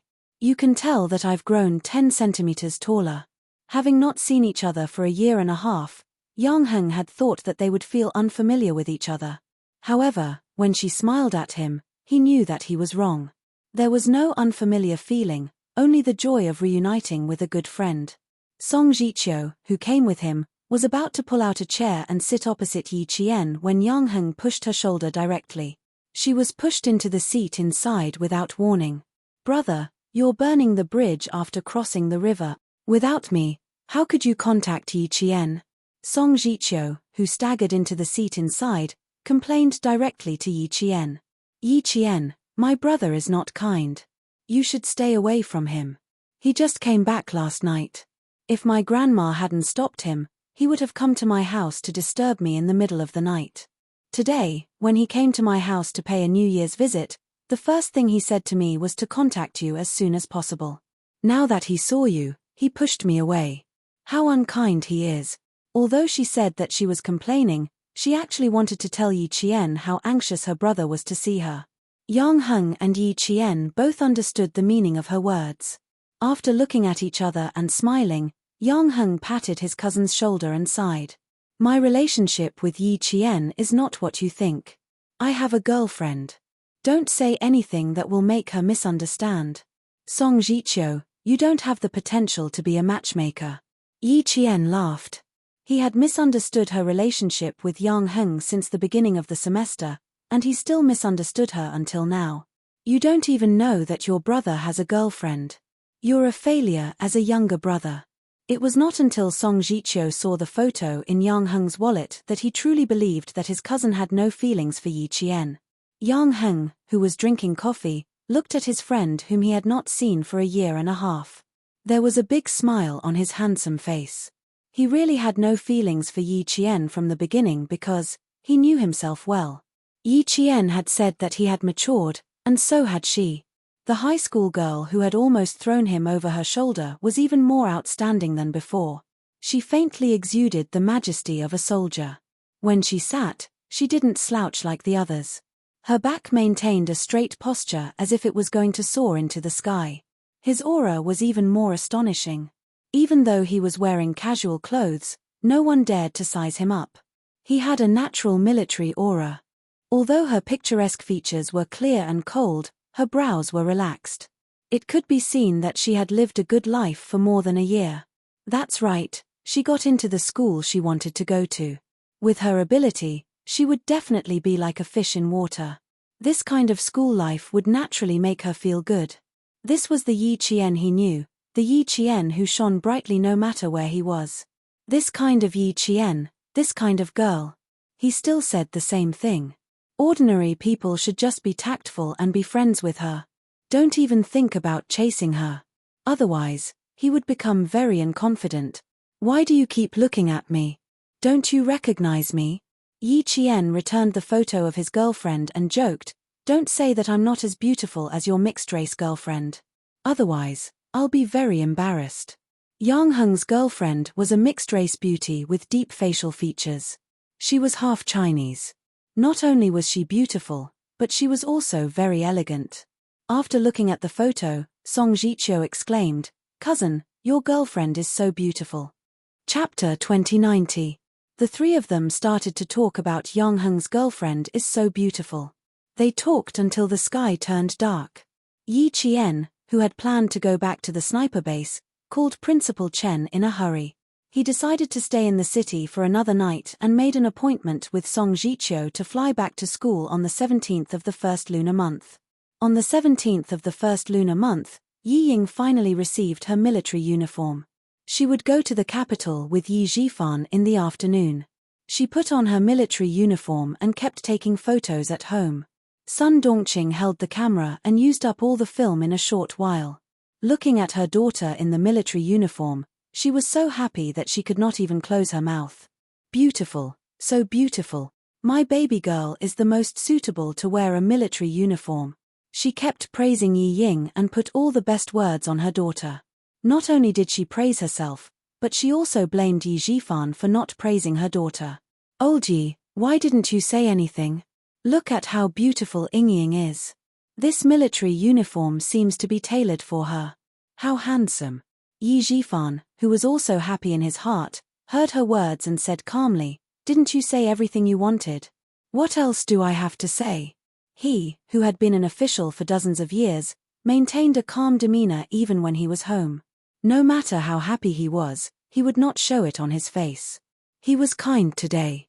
If he had seen his wife and daughter act so crazy in normal times, he would have reprimanded them for not being dignified enough. Although his daughter looked valiant in the military uniform and was full of energy, he could not forget himself because he was happy. Entering the army was just the beginning. There was still a long way to go in the future. Although Yi Ying had entered the army today, she was a compulsory soldier after all. Compared with Yi Qian, who had graduated from the military academy and was at least a second lieutenant after graduation, Yi Ying was much worse. A compulsory soldier who would retire at the end of his term and a second lieutenant who had graduated from the military academy. Anyone could see the difference between the two. Thinking of Yi Qian, Yi Zhifan, who was leaning on the sofa, felt a little relaxed. He could not help but sit up straight. Looking at his wife and daughter, who were so happy that they forgot themselves, Yi Jifan, who had been smiling, looked a little cold. He was almost overjoyed. Sun Dongqing said, "Oh, you always praise everyone in the meeting. Why don't you say anything when it comes to your daughter? Don't you remember that our daughter went to the capital this afternoon? It will be difficult for us to see her again." Yi Ying had already noticed the change in her father, but she didn't think too much about it. She was overjoyed when she saw that Yi Jifan didn't seem to be interested, so she turned around and sat on the sofa. She hugged his arm and said coquettishly, "Dad, praise me too. You're better than Mom at praising people. Just listen to her mother's praises. She's pretty, good-looking, and handsome. You must have praised him differently. He's really good." Yi Jifan, who was no longer happy, pointed at her shoulder and said coldly, "Even if it's now, it won't be too late for me to praise you when you have a star here." That one sentence made the smile on Yi Ying's face disappear. During this period of time, she had learned about the military rank system in our country and knew what it meant to have a star on the shoulder. She was smart, so she quickly understood what Yi Jifan was trying to say. Sun Dongqing also knew this, but she didn't want to see her husband's mood dampening, especially when she saw her daughter, who was about to join the army, looking so wronged. She immediately said, "If you're so capable, why don't I see you wearing a military uniform and getting a few stars?" Chapter 2091. The more she spoke, the angrier Sun Dongqing got. She threw the camera in her hand onto the sofa and yelled, "All you do is criticize our daughter here and there. Yi Jifan, do you think our daughter can't compare to that wretched Yi Qian? Let me tell you, Yi Jifan, my daughter is amazing. So what if she has Xing Xing? When she finds a son-in-law who is a general, let's see if you can still say that she can't compare to Yi Qian." Every time Yi Jifan scolded Yi Ying, Sun Dongqing would jump out to defend her, as if someone had stepped on her tail. She was afraid that her precious daughter would be criticized. Yi Jifan saw that she was being foolish again and yelled, "I'm just reminding our daughter not to get carried away. Don't forget that Yi Qian has a higher starting point than her. You only know that our daughter is wearing a military uniform, but do you know what military rank Yi Qian has after graduating from the military academy? Do you know what kind of soldier our daughter is? She's an art soldier and a compulsory soldier. What about Yi Qian? She's an officer. Even if she's a basic officer, she's still an officer with a position. What do you know?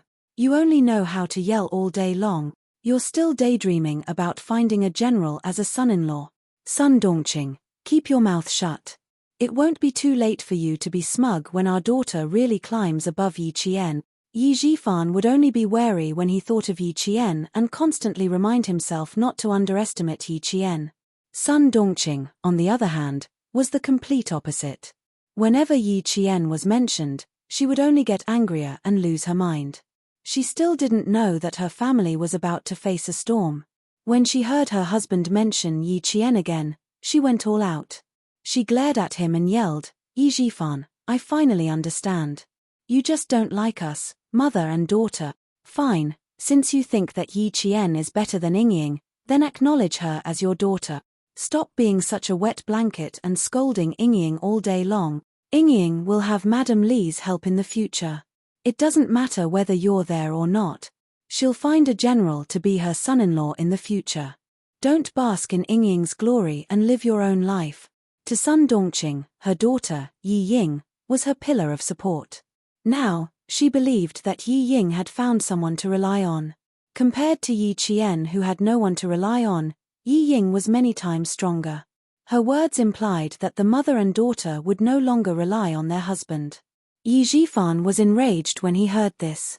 He slammed his palm on the coffee table and shouted angrily, "Are you tired of living? You want to make trouble with me? It's because I have a mother like you that I've made so many mistakes." Originally, they were still happy. Suddenly, it turned into a husband and wife scolding each other. Instantly, the atmosphere was filled with the smell of gunpowder.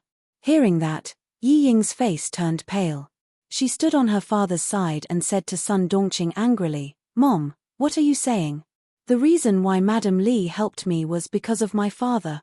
Mom, how could you be so foolish? The angry Yi Jifan felt a little better when he heard this. At least his daughter wasn't foolish. Yi Ying's anger was extinguished by Sun Dongqing.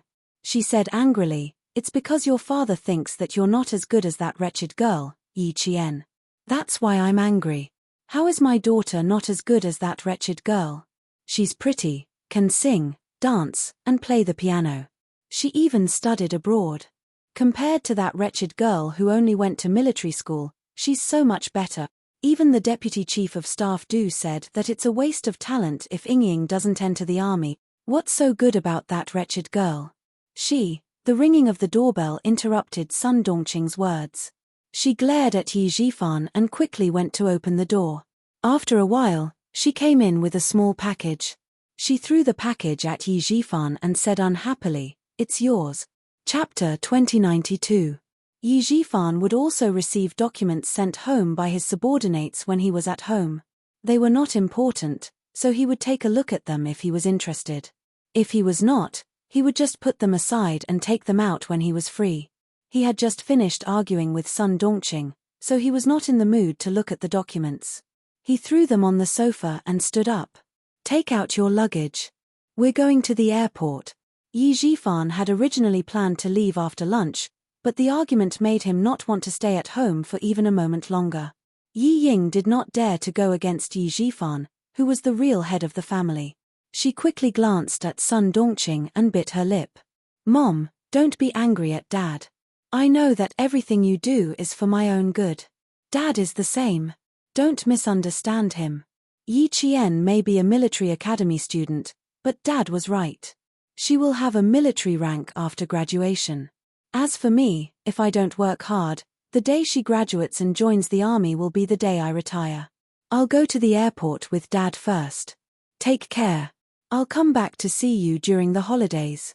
Compared to the blind Yi Ying in the past, she was much more sensible. However, her temper had long been raised to the point where she could not keep her cool at the slightest thing. Her words were always better than her actions. Yi Jifan knew his daughter well, so he constantly reminded her. He was afraid that she would miss the hard-won opportunity again. Now that he heard Yi Ying's understanding words, Yi Jifan felt that his efforts were not in vain. She was much more sensible. He did not want to argue with his wife, who had gone through thick and thin with him. Although they did not have any feelings for each other, they had been together since they were young. Their daughter was already so old. What was the point of arguing? When he spoke, Yi Jifan's tone softened. "You're already in your 40s, but your temper is worse than when you were young. In the future, when my daughter is not at home, I'll have to give in to you so that my daughter won't worry about the family." Although his tone softened, he did not mention anything about Sun Dongqing going to the airport to send Yi Ying off. Sun Dongqing knew the reason why he didn't mention it at all. She also knew that what he said just now was just to reassure her daughter. It didn't matter. She didn't care about it anymore. She wasn't afraid that he would mess around outside. As long as he dared to mess around, at that time, no one would have a good time. They would run to the Urban Construction Bureau and the provincial government to make trouble, so that he wouldn't even be able to keep his official position.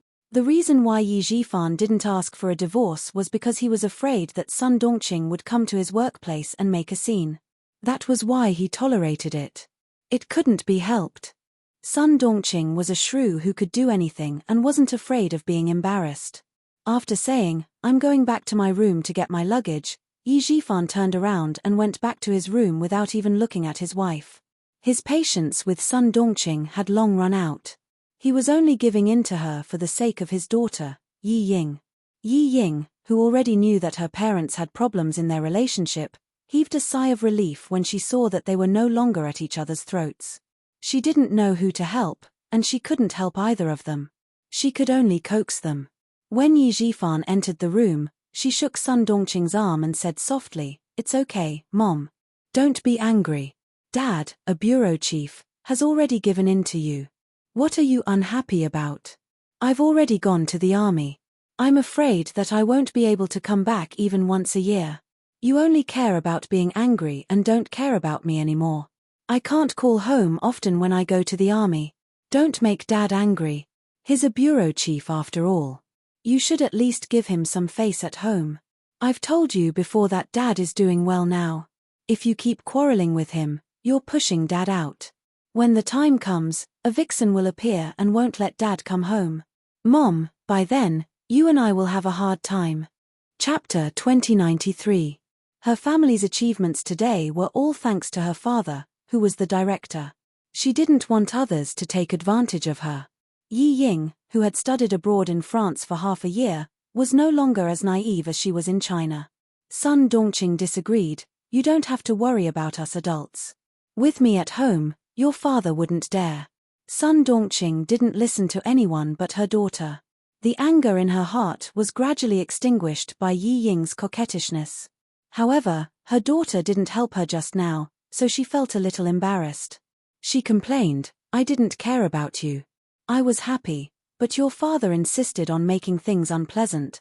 He could have mentioned anyone, but he had to mention that wretched girl. Let's not talk about her anymore. I feel terrible when I think about not being able to go home for a year. Yi Ying didn't want to see her parents quarrel again, so she quickly changed the topic. Sun Dongqing, who was still a little unhappy, looked distressed when she heard this. She looked at her delicate daughter lovingly and reminded her, Ying, you have to take good care of yourself in the army. Don't let yourself be wronged. You have to eat well and sleep well. Don't make things difficult for yourself. Don't fight for the hard work. Just do it. Yi Jifan, who was coming out of his room with his luggage, heard this. His face, which had just calmed down, became gloomy again. Don't fight for the hard work. Did she think the army was her home? Did she have to be picky? Ying, come and get your luggage. He interrupted her directly to prevent himself from getting angry again. He immediately ordered the driver to go upstairs to get the luggage. He didn't give Sun Dongqing a chance to say anything stupid. He said to her coldly, I'll tell you when we arrive in the capital. Then he quickly brought Yi Ying downstairs. When they got in the car, Yi Jifan mentioned Yi Qian again. He had to let Yi Ying know how far she was from Yi Qian. Without Sun Dongqing's interference, the father and daughter's conversation remained calm. Principal Chen also carefully reminded Yi Qian, when you arrive at school, you must obey the arrangements. Do whatever the leader tells you to do. Learn more, observe more, and do more. Don't avoid the important things. It's not easy to get the title of excellent student. You're not the only one who wants it. There are many excellent students who want it. Ying, as long as you do your best, you have a clear conscience whether you get it or not. I have the troops here to take care of you. Don't worry, don't be distracted because of me. Yi Jian's flight would take off at 1 o'clock at noon. She would meet Song Jiqiu at the airport and go back to school together. Headmaster Chen insisted on taking her to the airport. Since the car he took was the jeep of the sniper base, Yi Jian did not stop him. If you're afraid of getting tired from eating, then you're not a good soldier. I remember all of that. You make me happy again. Someone in the front shouted Yi Qian in the crowd. Principal Chen immediately found the direction of the voice. He pointed at two tall figures walking over and asked Yi Qian with a smile, Are they your classmates? Yi Qian also saw them. He waved his hand and answered, Yes. The boy on the left is Song Jiqiu. He's my classmate. The other one is Yang Heng. You've met him before. He's studying in Australia now. Across the crowd, Headmaster Chen looked the two boys up and down, which made Song Jiqiu's heart tremble. Chapter 2094. Later, Song Jiqiu described Principal Chen's eyes to Yi Qian in this way. It was like a bullet going through the center of the eyebrows and killing with one shot. It was like being on a battlefield. This was the eyes of a world-class sniper, sharp, calm, and deadly. Yang Heng did not feel like being shot by a bullet. He only felt that it was difficult for him to breathe under such a gaze. It was difficult for him to take a step forward. In fact, Principal Chen withdrew his gaze quickly. He did not expect that such a glance would make the two boys feel so stressed. Seeing that the young men were a little nervous, he did not linger. After Yi Qian took the ticket, he left with the soldiers. Young people had their own way of getting along with each other. If he continued to stay, it would only make them feel uncomfortable. It's so stressful. I don't dare to speak loudly. After Principal Chen got in the car and left, Song Jiqiu turned around and said to Yi Qian, "It's like meeting the chief. I'm so nervous that my palms are sweating." Hearing this, Yang Heng nodded in agreement. After taking a breath, he found himself with the ticket to get rid of the suffocation caused by the difficulty of breathing. He said to Yi Qian, "You can check in now. Let's go in first." Yi Qian did not know that Yang Heng was going with them. Seeing this, he could not help but ask casually, "Is your boarding time similar to ours?" She thought that Yang Heng was going to another city. "Yes, I'm boarding at the same time and on the same plane as you." Yang Heng, who did not tell her, waved the ticket in his hand. He raised his eyebrows and looked at Yi Qian, who was surprised. He laughed loudly and said, "Do you need to be so surprised? I'm your parent. I'm sending you two back to school. Come on. It's obvious that you want to go out to play." Song Jiqiu exposed her cousin's lie without hesitation and said to Yi Qian quickly, "Uncle knows that my brother has a mixed-race girlfriend and threatens to break off their relationship.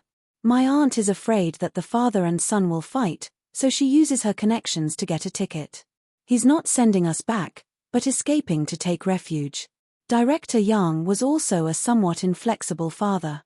When he found out that his son had found a foreign girl and lived together with her, he was so angry that he pulled out his belt to teach his disobedient son a lesson. Mother Yang was so scared that she broke out in a cold sweat and hurriedly let her son escape from the limelight. When Yang Heng heard this, he said that it would be better to go to his cousin's military academy. Mother Yang didn't say anything and asked her old classmate to get her son a ticket. She sent her son out of her husband's sight. When Yi Qian heard this, he laughed a little unkindly.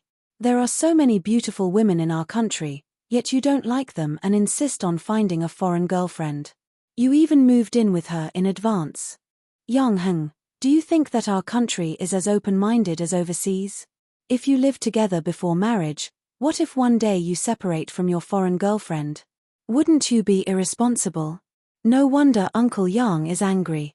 With Yang Heng's help, the tense atmosphere caused by Principal Chen suddenly dissipated. The three of them chatted and laughed as they passed a group of people who had just entered the airport and went to check in. A slim and tall woman in the crowd suddenly raised her head and looked to the left. She seemed to have heard Yang Heng and Yi Qian's voice just now. "Get the ticket first, then go to the restaurant next door to have lunch. After a short rest, go to check in." Yi Zhifan took out his wallet and took out his ID card. He said to Yi Ying beside him, "Give me your ID card as well." Yi Ying looked around and didn't find anything. She took out her ID card and said, "Dad, I seem to have heard Yi Qian's voice just now." "You heard it. Don't be surprised." Having said that, Yi Zhifan also looked around and didn't find anything. He took Yi Ying's ID card and went to get the ticket. Chapter 2095. Yi Ying did not give up. She looked around and saw a familiar figure passing by the security check gate. She fixed her eyes on it but did not find anything. "Are you still looking for her? If she is here, you can say hello to her generously. Moreover, it is not surprising that she is here. It is the beginning of the semester. It is normal for her to go to school by plane. It is abnormal for her to go to school by plane. The plane ticket is so expensive. How can she afford it?" Yi Ying did not dare to say it out. She was afraid that she would be blamed again.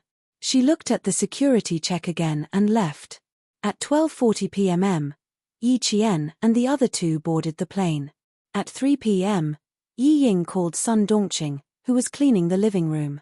She told her that she had boarded the plane and would call back when she arrived in the capital. Sun Dongqing, who was sitting on the sofa, picked up the postal package she had received in the morning and put it on the tea table. She said to Yi Ying worriedly, "Okay, take care of yourself. Don't be afraid to tell your father. I will take care of the family. Your father can't do anything." Her voice was so loud that Yi Zhifan, who had turned off his mobile phone, heard it clearly. He ignored her and took out the magazine on the plane to read. It took more than 3 hours to go from the southern province to the capital. It only took a little more than an hour to go from the southern province to the city where Yi Qian's school was. At this time, Yi Qian and Song Jiqiu had arrived at the gate of the school. They watched Yang Heng, who could not enter the school, leave. The University of Science and Technology of China and the army implemented military management at the same time. Irrelevant people were not allowed to enter or leave the school at any time. Even if Yang Heng wanted to visit the school, he could not. He had to go out alone. His back is so lonely. I told him not to go with me, but he didn't believe me. Song Jiqiu took pleasure in Yi Jian's misfortune. Then, she said to Yi Jian with a smile, however, my brother has friends all over the world. Don't worry. He will definitely call me later and tell me that he has a playmate. That was true. Yang Heng was very popular in high school. He had a group of friends with different faces wherever he went. Yi Qian picked up the suitcase with the students' military uniforms and said with a smile, let's go. Let's start anew. She lowered her voice when she said the word new. She, who had turned around, suddenly turned back. She looked at the road with cold eyes. The moment she turned around, she felt someone staring at her. It was the start of the school year, and countless motorcycles were parked at the school gate with the students on them. Even if Yi Jian felt that someone was staring at her, she could not catch it immediately. An inconspicuous black car slowly passed by the roadside, and the tea-colored window slowly rolled up. A man wearing sunglasses sitting in the back ordered the driver indifferently, go back to the hotel. The driver, who was wearing white gloves, answered respectfully, yes, sir. He stepped on the accelerator and drove into the traffic. Then he smiled inexplicably. But she looks a little trickier than her mother. The person on the other side of the phone said something. The man in the sunglasses said, you don't have to keep an eye on Yi Jifan for now. He didn't interfere with Sun Yaozu's business. As for his daughter, wait until we get to the army. The man's voice was not young. It was deep and a little hoarse. It sounded cold and creepy. It seemed that every word he said was full of calculation. At the same time, Sun Dongqing picked up the postal package on the coffee table and cut it open with a pair of scissors. She didn't know why, but when she cut open the package and saw the videotape, her eyelids suddenly twitched. She was distracted for a moment, and a small cut appeared on her finger. Chapter 2096. Sun Dongqing, who was in pain, hurriedly got up to treat her wound. The phone at home rang. She pressed on her finger to stop the bleeding and looked up at the clock on the wall. A deep smile appeared on her face. She put the videotape on the coffee table and ignored it. She hurriedly went to pick up the phone at the corner of the sofa.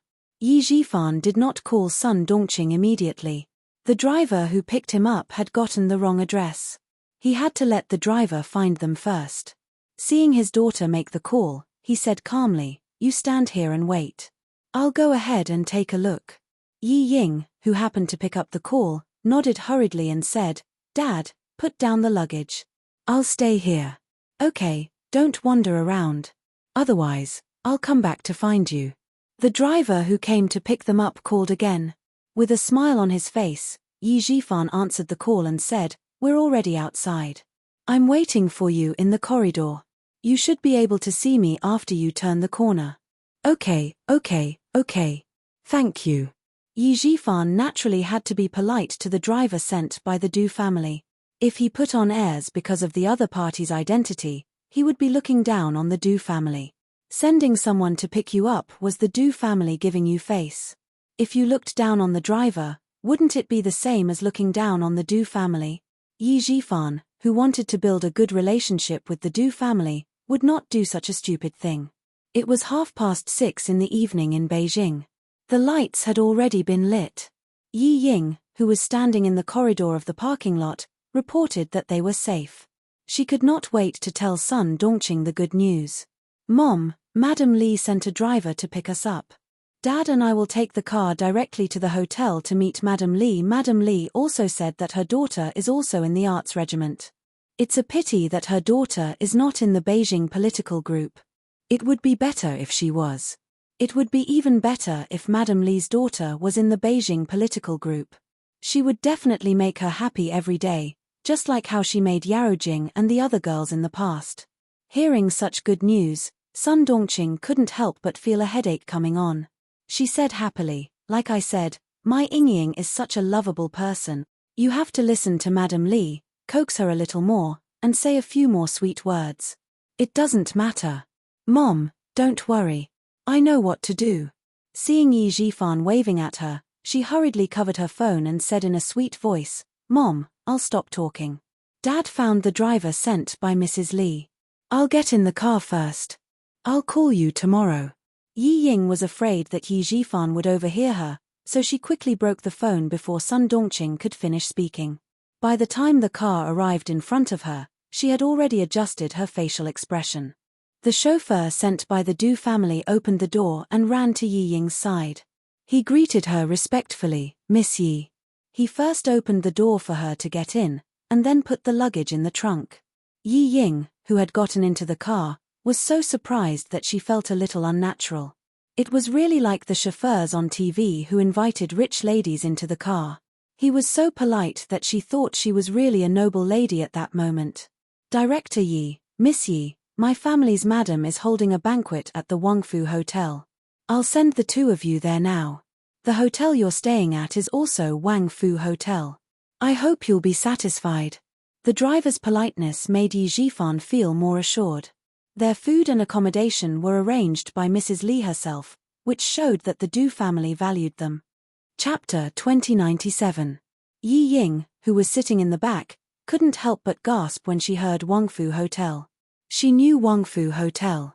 It was the most famous and most expensive hotel in the country. It was loved by stars both at home and abroad, as well as Hong Kong and Taiwan. Even the cheapest standard room cost more than 10,000 yuan for a night. Although her family had some assets, they weren't rich enough to spend more than 10,000 yuan for a night in a hotel. Thinking of how much Mrs. Li valued her and how much she would eat and live in the future, Yi Ying couldn't help but feel happy.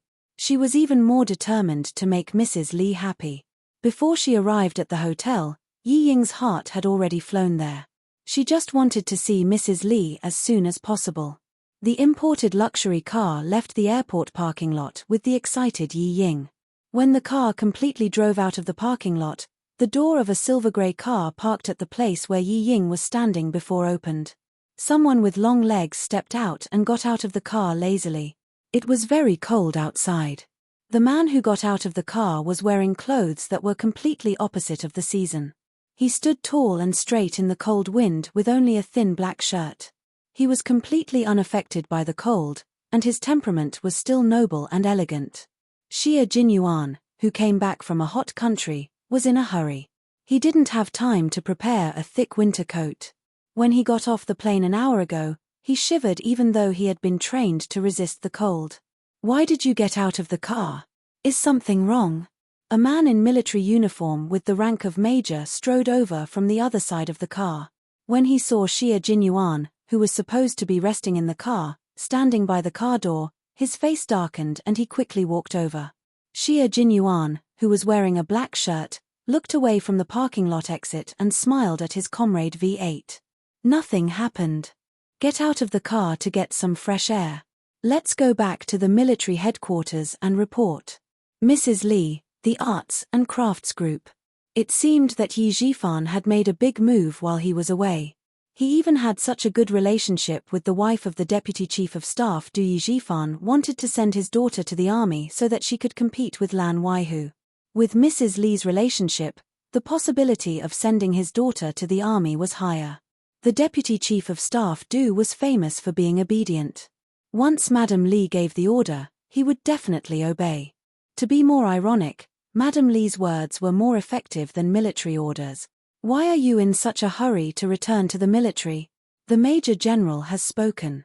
It won't be too late for you to go to the hospital and treat your injuries before reporting to him. V8 frowned and started the car. He glanced at Xie Jinyuan's waist and said, "You know very well how serious the consequences will be if the puncture wound is not treated properly."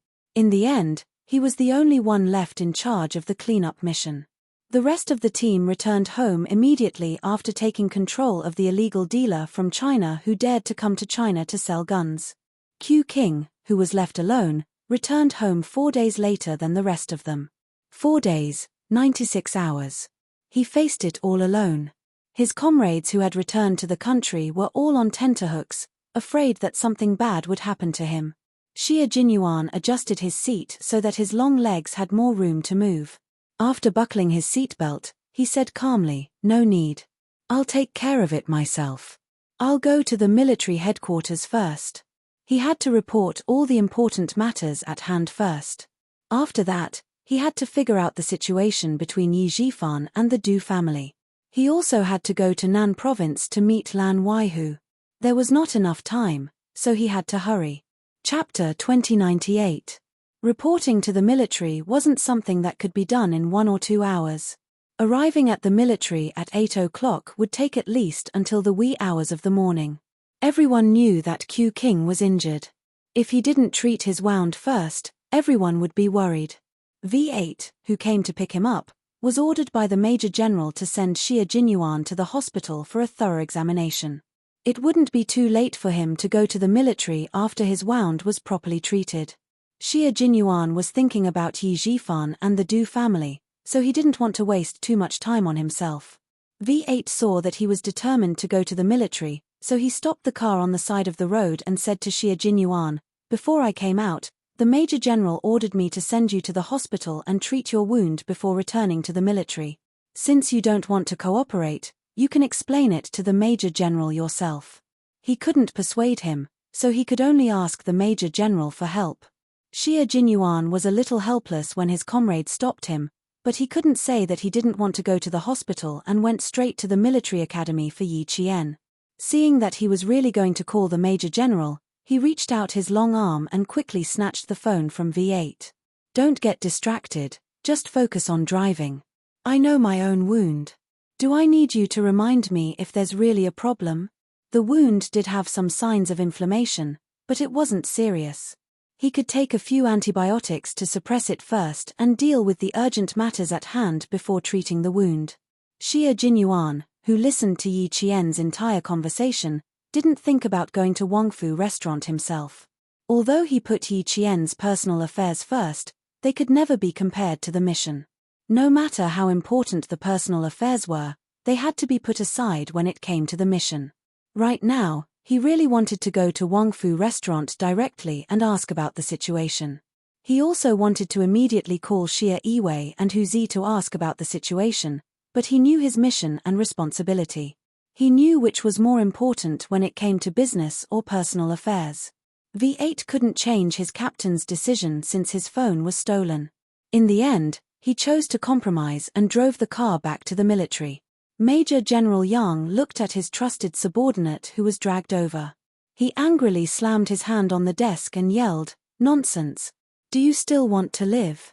As he cursed, his hands did not stop dialing the internal line and immediately asked the guards to call a military doctor over. He wanted to see for himself how serious his injuries were. Then, he questioned V8. "I told you clearly that you must bring him to the hospital for a checkup. You ignored my order and brought him to the military. Can you take responsibility if anything happens to him?" Just as V8 was about to say that it was his fault, Xie Jinyuan said, "Major General, it's not my comrade's fault. I was the one who insisted on returning to the military. He didn't want his comrades to be implicated because of his decision." Jun Yang was slightly tired as he explained in a deep voice, "I have an urgent matter to report. I must return to the military first." As he spoke, he unbuttoned his black shirt and pulled out a thin, white strip that was about the length of chewing gum from his chest. "Memory stick. I got it from the surveillance camera in Antonio's office. There's a very important conversation in it. The translation is in Chinese, and it mentions a certain border outpost in our country twice. A notorious arms dealer mentioned a border checkpoint of our country." What did this mean? It meant the seriousness of the situation. Major General Yang took the memory stick from a camera company in 1999. It was used to store video and other media. He looked sharply at Xie Jinyuan. "What do you suspect?" Before he could say anything, Major General Yang's face was as dark as water. Chapter 2099. Xie Jinyuan calmly looked at the Major General, whose expression was getting more and more serious, and slowly voiced his suspicions. The firearms and ammunition that Antonio sent to various countries included all kinds of transportation methods. As far as I know, Antonio successfully took over the border checkpoints of 2 Western countries and 1 South Asian country and used them as a safety line to cover the transportation of firearms. I've only been with Antonio for a short period of time, but I already know that there are problems with the border checkpoints of 3 countries. This shows how big his firearms business is. Currently, there are always traces of firearms dealers in the war-torn countries of Wei Shu, Acre, and Iran, as well as Antonio. The more wars there are, the more the firearms dealers earn. They illegally transport weapons and endanger the safety of a country. I can't help but think deeply about it. His words made the Major General's brows furrow even tighter. What are you trying to say? Just say it. Right now, I suspect that the Chinese businessman who was escorted back to China had a route at the border, Xia Jinyuan said directly. V8, who hadn't left, showed an incredulous look on his face when he heard this. It was as if he had heard something shocking and couldn't believe it at all. King Q meant that if we didn't completely solve this problem, our country would become a war-torn country. Wasn't that a little too much? There was a brief silence in the office, and then the Major General shouted angrily, Xia Jinyuan. His suspicion made the Major General furious, and his heavy military power came straight at him. It was as if the air was being compressed, and it was as heavy as a heavy stone falling down. Do you know what you just said? If you dare to suspect those soldiers, I'll be the first to come after you. The Major General's understanding was different from V8's, but he did partially guess the meaning of Xia Jinyuan's words. In the face of the Major General's anger, Xia Jinyuan didn't show any fear and replied in a deep voice, Major General, I know very well what I said. I really do suspect that, and now I'm only reporting my suspicions to the military. Whether things are as I suspect, the military still needs to investigate. The businessman who was escorted back to China transported illegal weapons to China through layers of checkpoints. Major General, how many ways do you think he went through? How many people have benefited from it? Also, I won't suspect the comrades stationed at the border. They're loyal to their duty and protect the country. They even sleep with steel guns in their arms. Major General, they've sacrificed enough. As a soldier, I don't want to hear about any soldiers who wear the same uniform as me sacrificing themselves at the border. Xia Jinyuan, who had an injury on his waist, could not stand for a long time. Facing the Major General's cold gaze, he pointed to the guest sofa and said with a smile, Can you at least give me a seat to dry my body? He was of the Major General. And mentally, the Major General wanted to throw the documents on the table directly at the face of the guy who was still in the mood to smile with him, but it was just a thought. He really couldn't bear to throw it. Of the he was. Aren't you trying to show off your ability? Why? Can't you stand for a while? While he said that, his eyes signaled for V8 to go over and help him. He didn't want to cause any problems. Chapter 2100. This kid had always been a tough guy since he was young. He never screamed unless he was pushed to his limits. Could it be that he was seriously injured? The Major General thought of Xia Jinyuan's usual behavior and his expression became particularly grave. Just then, there was a knock on the door. The guards had arrived with the military doctor. Come in. The Major General, who no longer pursued Xia Jinyuan's words, immediately raised his voice. After the military doctor entered, he pointed at Xia Jinyuan and said anxiously, Doctor, hurry up and take a look at him. V8, who helped Xia Jinyuan sit down, said softly, Captain, your courage is as big as your reputation. You managed to make the Major General's mood fluctuate with just a few words. You're amazing. You flatter me. Xia Jinyuan's thin lips curled slightly. While the Major General was instructing the military doctor, he lowered his voice and said, Brother, I've implicated you just now. Find an excuse to leave. Don't stay here any longer. V8's arm stiffened and his voice trembled. Brother, is the injury on your waist serious? It's a little serious and it's a little inflamed. Xia Jinyuan told his comrade honestly and comforted him with a sympathetic gaze. That's why I reminded you to find an excuse to leave so that the Major General won't be angry with you. Then I really have to thank you for your reminder. V8 gritted his teeth and helped his comrade sit down. He said to the Major General, Major General, I have something to deal with here. Can I leave first? The Major General did not hesitate and waved his hand in agreement. V8 did not stay for a second and strode away. Soon, the military doctor removed the blood-stained gauze. The Major General, who still had some anger in his heart, saw the wound on his waist. At that moment, the last trace of anger in his heart was extinguished instantly along with the bloody wound. It was a very serious wound that went straight through the side of his waist and came out from the back of his waist. Although the wound had been stitched up, there were signs of inflammation around it. It was red and swollen and looked terrifying. The military doctor picked up a small medical flashlight and shone it on the wound. Wearing a mask, he examined the wound and said in a deep voice, "The wound shows signs of inflammation. We can't rule out the possibility of pus forming inside. To be conservative, we should remove the stitches again." The military doctor gently pressed his hand around the wound with a pair of sterile gloves. After taking a closer look, he raised his head and asked Xia Jinyuan in surprise, "Did you sew it yourself?" Although the stitching technique was appropriate, the stitching was sloppy, and there were signs of pulling at the top and bottom of the stitching. At a glance, it was obvious that the stitching was done by oneself. Moreover, the stitching speed was very fast, and the stitching was not done properly. Xia Jinyuan nodded faintly and said, "Help me disinfect the surrounding area first. We'll talk about removing the stitches later.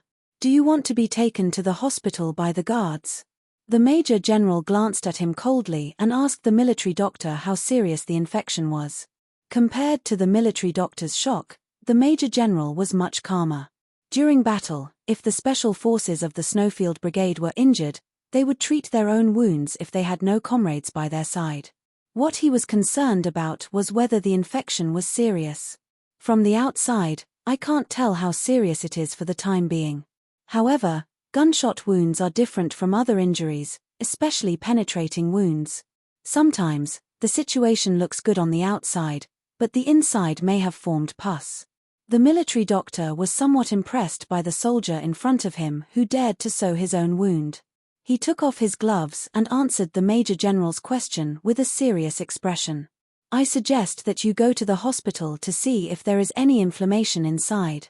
Xia Jinyuan knew that he could not escape going to the hospital tonight. He asked the military doctor to disinfect the wound first and said to the Major General, "There's no need to trouble the guards. I'll take the initiative to go to the hospital after reporting to you." Chapter 2101. Major General realized that the problem did not end with the arrest of the illegal Chinese businessman. He looked at Xia Jinyuan, who was in charge again, and asked the military doctor, "Can his injury be treated in a few hours?" "There are no signs of fever. It can be treated in a few hours." The military doctor packed up the medical supplies, saluted and left. It was already 8:30 at night. The office building of the military headquarters was brightly lit. The security outside was tight. Inside, uniformed soldiers were working on their work quietly. The Deputy Chief of Staff Du came out of the General Staff Department building and took a car to Wang Fu Restaurant. He was tired after an entire day of meetings, so he sat in the back and closed his eyes to rest. Director Yi of the Southern Province took his daughter to report to the Beijing political group. In the end, his wife insisted that he go over and talk to Director Yi. He had already said what he needed to say and helped with what he needed to do. What else did he need to see? The Deputy Chief of Staff Du did not want to go. When the waiter opened the door of the private room, his face was full of smiles. He strode over and said with a smile, sorry, the General Staff Department called for an emergency meeting. Director Yi has to wait for so long." Yi Zhifan didn't dare to accept this sentence. He had been paying attention to the movement at the door. When he saw the corner of a military greencoat, he was very perceptive and stood up to greet the Deputy Chief of Staff Du before he walked over. "I'm sorry to disturb you. Please forgive me." He did not forget to remind Yi Ying to get up quickly. Mrs. Li liked the father and daughter's eyesight. People should have good eyesight. Otherwise, they would appear clumsy. Okay, you two don't need to chat. Old Du, let the waiter serve the dishes. Director Yi saw that you did not come and insisted on waiting. I couldn't persuade him, so I had to serve some desserts for Ying to eat. Mrs. Li, who was wearing a gold velvet cheongsam with a rich peony flower embroidered on the collar, smiled and invited the two to sit. She personally poured a cup of tea for her husband and said elegantly, "The two children have not arrived yet. The new year has just ended. I really don't know what they are busy with. I want to find someone to eat with, but there is no one to accompany me. Ying is the best. She is obedient and sensible. She knows that I want to talk and chat. See, before you came, it was this child who kept me company to relieve my boredom." Hearing this, the Deputy Chief of Staff laughed even louder. He looked at the young lady beside his wife and nodded approvingly. She is indeed obedient. Director Yi has taught her well. If it was Jari, TSK, at most, 10 minutes. Ying, who was flattered in her heart, tried hard to suppress the corners of her mouth that wanted to curl up. She lowered her head shyly as if she couldn't bear the compliment. Her voice was a little soft, but she didn't sound petty as she replied, "You're flattering me. Madam is knowledgeable. It's my fortune to be able to talk to Madam. Hey, why are you so cute? I am still outside, but I can still hear you through such a thick door." The one who spoke was Du Jari. Dressed in a military uniform, she walked in with an arrogance that Ying envied. It was the kind of arrogance that could only be possessed by someone who was confident. Chapter 2102. Before meeting Du Jari, Ying was already envious of Mrs. Li.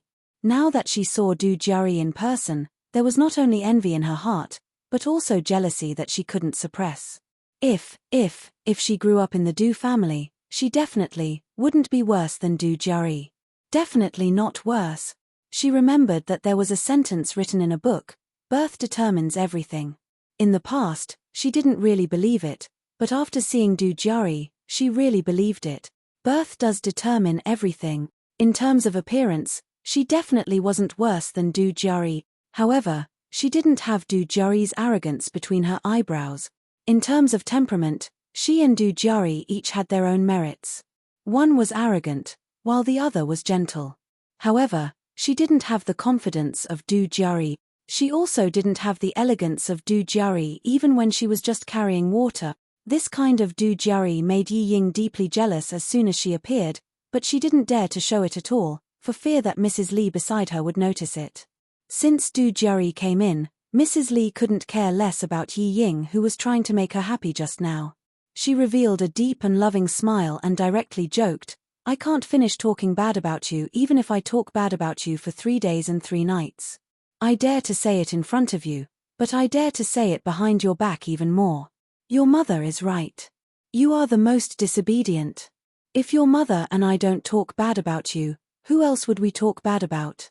Compared to his eldest daughter, the Deputy Chief of Staff doted on his naughty but considerate youngest daughter more. After joking, he introduced her to Yi Jifan. "Chief Yi, this is my daughter, Jari, who always gives me a headache. Jari, come and say hello to Uncle Yi." He pretended to criticize, "Look at you, you don't even know how to be polite. You don't even know how to say hello when you come in." When Du Jari came in, it was her home ground. She took off her military cap and put it on the table. She smiled and said, "You didn't introduce him. How would I know who he is?"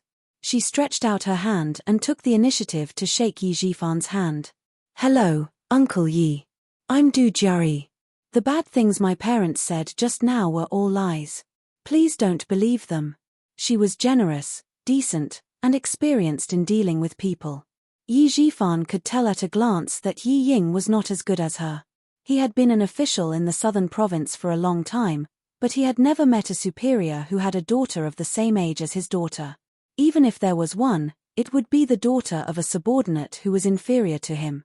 In comparison, he felt that his daughter's temperament was outstanding. Now, compared with the daughter of the Deputy Chief of Staff Yi Jifan could not help but sigh with emotion. He said to Mrs. Li and the Deputy Chief of Staff "When I see Miss Du, I really understand the meaning of the saying, dragons give birth to dragons, phoenixes give birth to phoenixes, and the son of a mouse can dig holes." In one sentence, the 3 members of the Du family were praised. Du Jari said in her heart, "It's a bit interesting." Then she took the initiative to talk to Ying when Mrs. Li introduced her. She's really well behaved. I don't dare to speak loudly. Besides, she's even more beautiful than my mother said. Yi Ying was a little flattered. She quickly got up a little and said in an anxious tone with a little admiration, Miss Du is more beautiful and very handsome. You're quite honest. Yes, although you're very beautiful, you're indeed a little worse than me. Du Jiari purposely said with a smile. The pair of eyes that looked at Yi Ying were as bright as diamonds, shining brightly. Her eyes were obviously sizing her up. She was very presumptuous and calm. Yi Ying was a little nervous because of her words. Now she was sizing her up, which made her even more nervous. Moreover, as a girl, her intuition told her that although Du Jiari was smiling at her, there was unfriendliness in her eyes that made her tremble. She didn't like her. Chapter 2103. This discovery made Yi Ying's palms break out in layers of cold sweat. She did not even notice that the phone in her bag had been vibrating non-stop. Yi Ying's intuition is correct. Du Jiari really doesn't like Yi Ying. Obedient, well-behaved, honest, and beautiful. Yet another one who wants to establish a relationship with the Du family. If it wasn't for her father saving Big Brother's life, I really wouldn't have come over to entertain this father and daughter pair who came from God knows where. Mrs. Li doesn't show up, letting her daughter look at Yi Ying wantonly. She wants to find herself an obedient daughter-in-law. If her future sister-in-law can't stand it and gives her a hard time, she won't want such a daughter-in-law. The little wife Mrs. Li chose for you this time is really good-looking. You can come up. Du Jiari doesn't care about Yi Ying's feelings. She sends a letter to her brother Li Yuan, who is 1 year younger than her downstairs. Under Mrs. Li's knowing eyes, she starts to chat with Yi Ying enthusiastically. Li Yuan takes Mrs. Li's surname. After he was born, Mrs. Li made the decision directly. The Du family didn't say anything and let Mrs. Li make all the decisions. When Li Yuan comes up, the real master is here. Li Yuan, who has just turned 23, is tall and handsome. He has been studying abroad for many years and has an unruly arrogance. But Mrs. Li has taught him well. He is tall and straight, with the noble air of an aristocratic family. When Mrs. Li sees her youngest son, she talks more than before, especially the sentence, "My son has never had a girlfriend. Director Yi, how about we be in-laws? What do you think?" Li Yuan's half-joking words made Yi Ying's heart beat like a little deer. When Li Yuan smiled and said, "Miss Yi is very suitable for the image of a girlfriend in my heart," Yi Ying's cheeks were so red that Li Yuan could not help but cast sidelong glances at her. Yi Zhifan knew that Madame Li would not speak without thinking. She only said this because she really meant it. For a moment, even someone as calm as him was a little excited. The father and daughter are so excited that they don't care about the vibrating mobile phones in their bags. After 3 rounds of drinking and talking happily, the vibrating mobile phones in their bags are directly turned off by Sun Dongqing. Sun Dongqing heard that both phones had been turned off. She sat weakly on the sofa like a frosted eggplant. It's over, it's over. The days that I finally had hope for are over again. Her disappointing daughter, this time she was really going to be angered to death. He had sent her abroad to study because he wanted her to study hard and start from scratch. But what about her? But as for her, Ioro, she was so angry. But she actually hung out with those blonde guys from overseas, and even allowed them to put their hands into her clothes and grope her all over. She even curled up on the sofa with the 2 men and kissed them here and there. She was infuriated. She didn't look like a student at all. She was just a slut. Sun Dongqing, who was shocked by the contents of the videotape, was really angry. Although she always defended Yi Ying, she was a woman who came from the countryside. What she hated the most was debauchery. The things that she couldn't bear to see the most, her daughter had done them all. Everything was done. God damn it. The whole family was disgraced. Sun Dongqing, who couldn't get through to her husband, burst into tears. It was too embarrassing. After such a shameful thing happened, she wanted to take a rope and strangle herself to avoid being criticized behind her back. Sun Dongqing called the phone again and again, but it was always turned off. She was so angry that she screamed and jumped. Suddenly, She rushed back to her room and rummaged. She wanted to go to the capital. She wanted to go to the capital. Chapter 2104. Sun Dongqing didn't think about anything else. She just wanted to bring her daughter back from Jing City as soon as possible. It was okay if her daughter was humiliated at home, but she couldn't let her daughter embarrass herself outside. That was all she could think of. The most important thing now was to bring Yi Ying back from Jing City.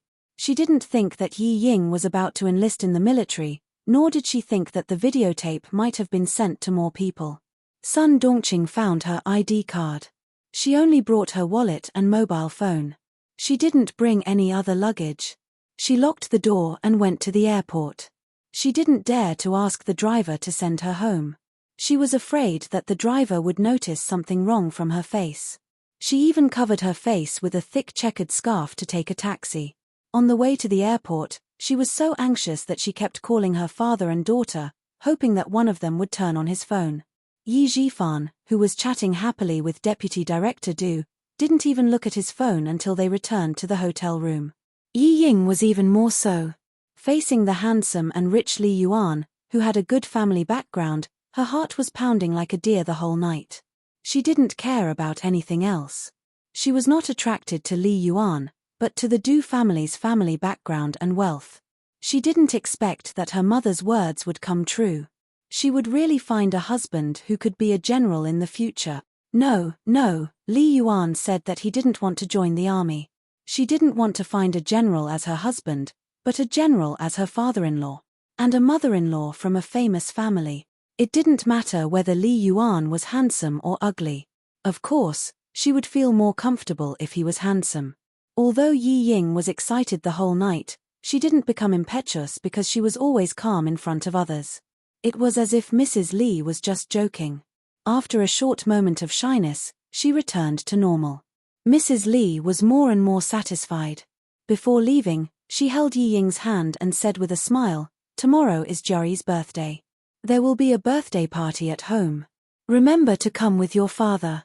Not only did she need to be obedient, but she also needed to see how good her social skills were. She then turned to Yi Zhifan and said, "Director Yi, remember to come tomorrow. Don't forget about it." Yi Zhifan was stunned for a few seconds by the sudden good news. When he finally recovered, he slapped his forehead and said apologetically, "I didn't think that tomorrow would be Miss Du's birthday. I didn't make any preparations at all. It would be rude of me to go over there." How could Yi Zhifan forget about this kind of good thing that could help his daughter integrate into the upper-class circle as soon as possible?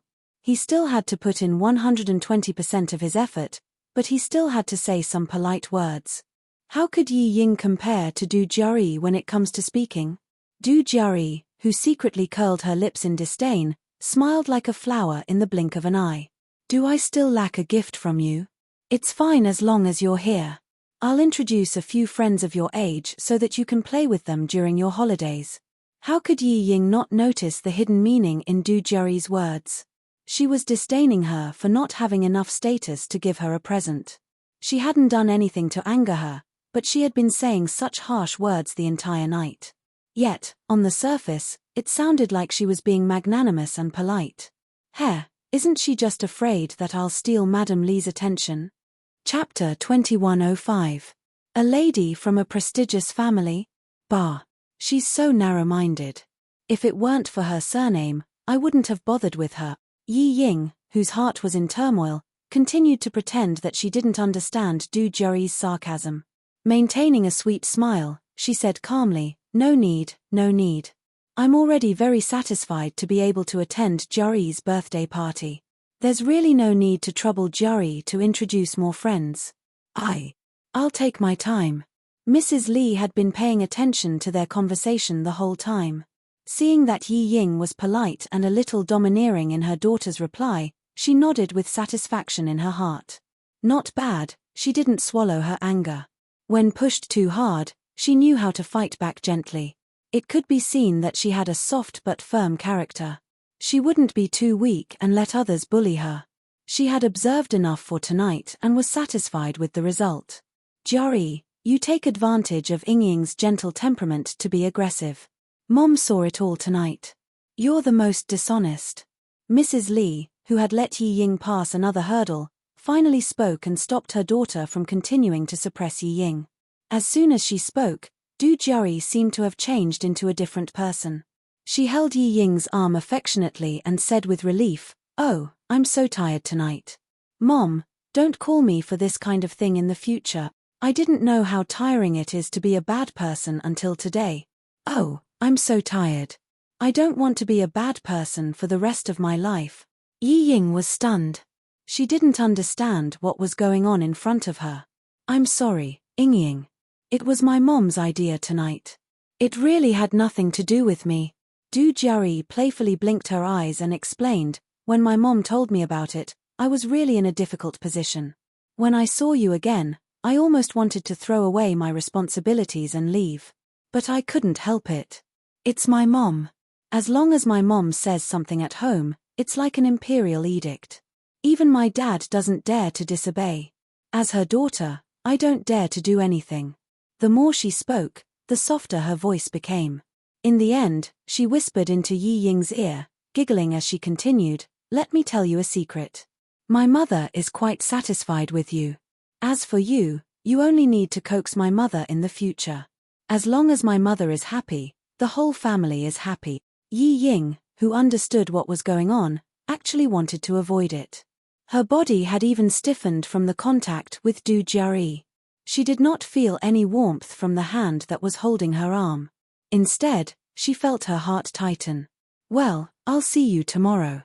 Go to bed early tonight and come over early tomorrow to help me receive the guests." Du Jiari had always been strong-willed. Regardless of whether Yi Ying was willing to come over early or not, she made the decision directly. To her, letting the daughter of a small bureau chief come over to help her in advance was already giving the other party a lot of face. She could only rush over. How could she refuse? Madame Li, who was already strong, did not think that her daughter was strong. Instead, she thought that her daughter's arrangement was good.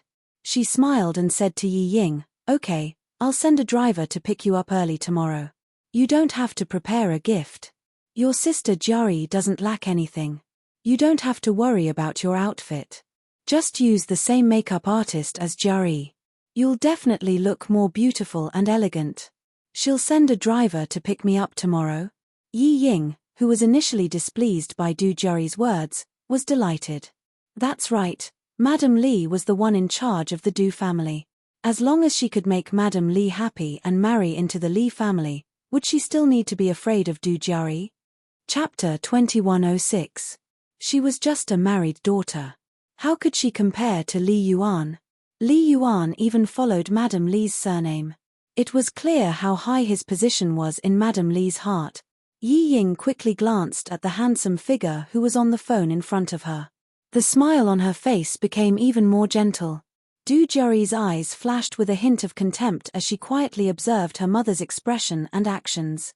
Maintaining the smile on her face, she continued to hold Yi Ying's arm tightly as she pouted and acted coquettishly.